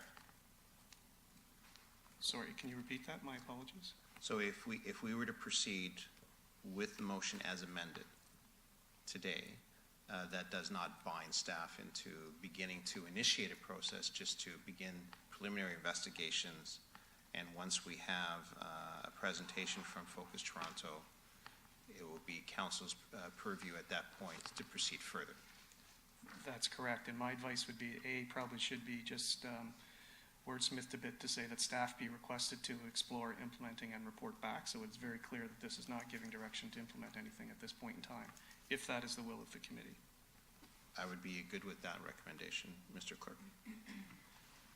Thank you. So is that an amendment, Councillor, that you'd like to make as part A, that City Council, or you recommended, Mr. Clerk, staff explore implementing and report back on a pilot program? Councillor Bowman? Thank you very much. I'm just wondering, Councillor Vicente, the pilot project focus on the downtown core, that doesn't need to be in this motion anymore. And staff be directed to look at developing mental health. Councillor Singh spoke to that as a regional issue. So we shouldn't be looking at that right now either. So that's what I said. Should it just be A and E right now? A and E. A and E. Through you, Madam Chair, to be helpful, I think if where this committee is going is just to get staff to do some exploratory work, it can encapsulate B, C, and D in terms of location, the parameters, and financial particulars, because it would be looking at something based on the Focus Toronto model, which seems to be a multidisciplinary, cost-shared roundtable to address issues as they arise. So I think all those matters would be addressed in the report that comes back. Thank you. Councillor Singh is no longer on the board. So members of council, we have a motion before us. Is everyone clear? Any further questions about the motion itself that we're voting on? Councillor Williams? Yes, can we, okay, I think the clerk is currently changing it around, just to reflect, the striking out. Thank you. I can see the changes that are being made. Thank you. Councillor Singh, any further questions? No. Okay, we have a motion as amended and have removed items B, C, and D to only highlight amended portions of A and E. All those in favor? Opposed? That motion is carried. Next item of the agenda is item 10.3.6, a discussion at the request of myself regarding violence against women and the steps to end violence and take back the night. So I brought this forward, and I have some slides that will be going on the screen shortly on this particular issue. On Sunday, August 25th, I attended a walk to honor the women whose lives have been lost due to domestic violence in the region of Peel. What was striking to me is that the number of women who have lost their lives to domestic violence in particular have been increasing, especially in Brampton. And certainly as we were commemorating all the lives of the women lost, a good number of them were from the city of Brampton. A disproportionate amount were from the city of Brampton. And as we look at the latest crime statistics, there has been an escalation of domestic-related issues and violence. And when I was at the event, even though safety is a priority for all of us, when I was at the event, unfortunately, I was one of the only people who were there from the city of Brampton. When I say people, I mean representatives, local community members, residents, period. And it was very moving for me not to see anyone else there from our city. Mind you, the event was in Mississauga, so it was difficult, I would imagine, for people to actually attend from Brampton. The reason why I'm bringing this up is because as we are all moving for more equality for women, we have our own internal process here at the city where we're highlighting women in leadership positions. There is no other issue than gender-based violence that is a barrier for women and affects women the most in terms of domestic violence and gender-based violence. And so when we celebrate International Women's Day, when we're celebrating our women here in the city of Brampton, we always have to remember that one of the things that holds us back is this ongoing issue of gender-based violence. And in Brampton, some of the most recent murders that have happened in our city are related to domestic violence. And it's a little bit personal for me because I have been assaulted myself. And so I share a lot of those sensitive issues related to domestic violence that many of the women who are not sitting in this chair are able to speak out about. And I wanted to bring it up because I'm asking the city, I'm asking my colleagues and allies, senior staff, all the staff in the city of Brampton. There are upcoming events that are coming in the city of Brampton where we can actually show solidarity for all of these women who can't be in this room speaking out and sharing their stories with us. And it's also part of the quest to end violence against women. When you look at all the reports, the United Nations wrote a report on how best to resolve the issue of domestic violence. One of them that the city of Brampton can actually do is increase public awareness. Increase public awareness by participating in walks, by participating in Take Back the Night, by educating ourselves on how to deal with the issue of domestic violence in our city. And as it continues to escalate in the city of Brampton, we all have to know how to deal with it and raise that public awareness together. So if we go to the next slide, here are all of the women who were commemorated on that day, where we were commemorating the lives of women in Brampton who were murdered because of domestic violence in particular. And this is just over a 10-year period. The most recent situation that happened a couple of weeks ago, their names are also on this list as well, not to mention the thousands of women and thousands of murdered Indigenous women and girls. And I leave that there because I want to share it publicly with the city of Brampton to let them know that we've lost all these women in the past decade because of gender-based violence and domestic violence. The next slide is public awareness for us. So even though the majority of the services that support women and victims who are who experience gender-based violence and domestic violence, most of those services and support services are with the region of Peel. But again, public awareness is important. So here are all of the various events that we can participate in. I reached out to the Peel Committee Against Women Abuse, Rob El Said.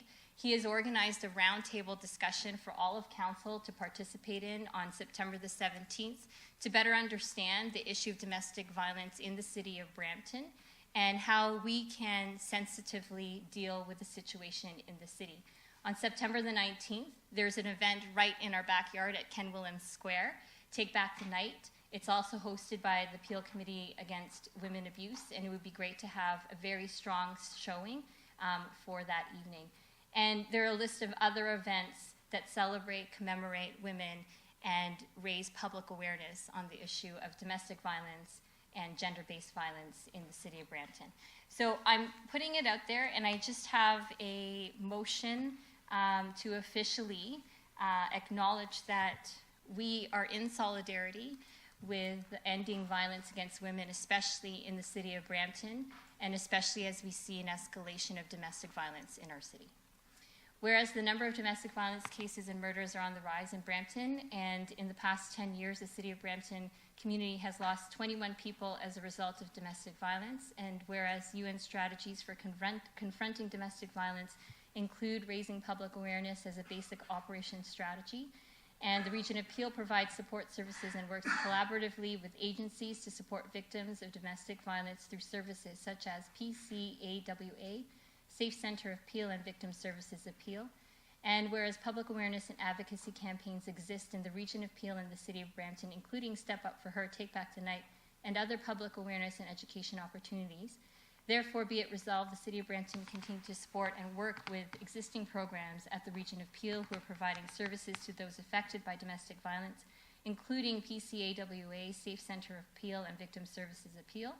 And the City of Brampton support public awareness and advocacy work regarding domestic violence and violence against women, such as Step Up for Her, which was the event I attended a couple weeks on the Sunday, and Take Back the Night, which is coming up on September the 19th. It doesn't really require us to do much more work other than to say we're going to be there, pretty much, and that the Region of Peel is doing their work to deal with the issue and that we will support it, and that we need to become educated on what it is that they are doing to address the issue.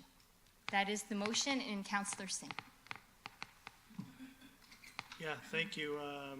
Yeah, I saw that list as well that you previously shared, and it's very impactful to see that those women have lost their lives. This is definitely an issue. It's an issue I've dealt with residents and family members. So I think it's important that we support this, and I think by council showing up to these events, I think that does send a strong signal, and when we push it on our social media, we each have thousands and thousands of followers, and it does help with the advocacy and awareness. So I am good with everything. I just ask that you email all the events to members of council so they're aware, because I wasn't aware of some of them. And yeah, hope to see members of council there. Thank you. Thank you very much, Councillor Singh. There are no other councillors on the board. All those in favor? Oh, there is someone. Recorded vote is called. Recorded vote's been requested. All in favor of the motion as shown on the screen, please stand to be counted. Showing in favor is Councillor Singh, Councillor Williams, Chair Santos, Councillor Bowman, Councillor Paleshi, Councillor Willens, Councillor Vicente. Madam Chair, that motion carries 7-0. Thank you very much. Our next item on the agenda is, I believe it's the referred matters list. Councillor question period. Do any councillors have any questions regarding the matters in this section?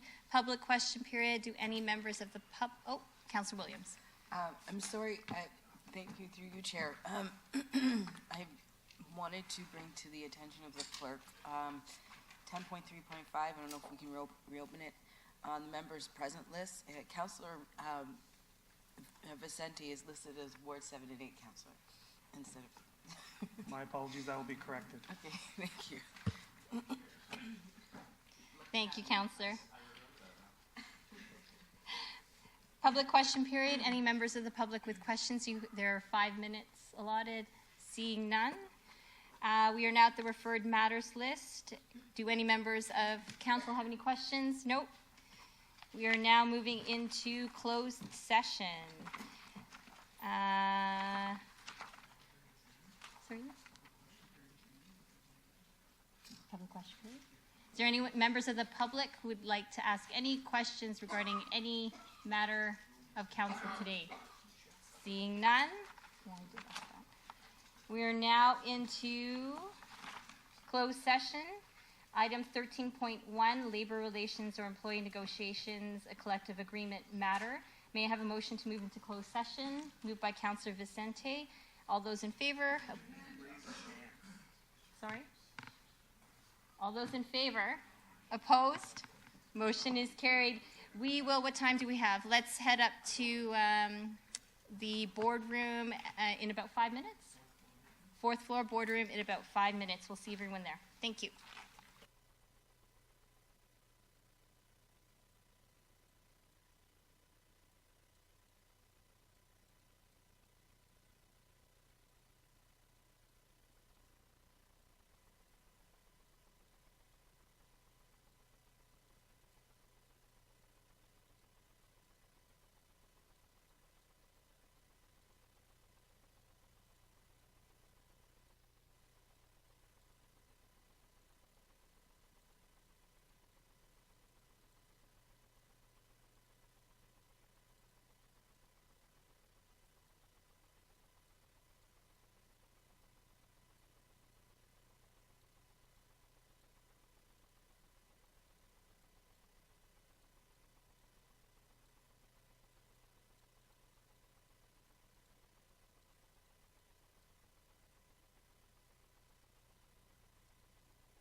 In the continuing interest of transparency and open government, I will report on in public session any outcomes from today's closed session business.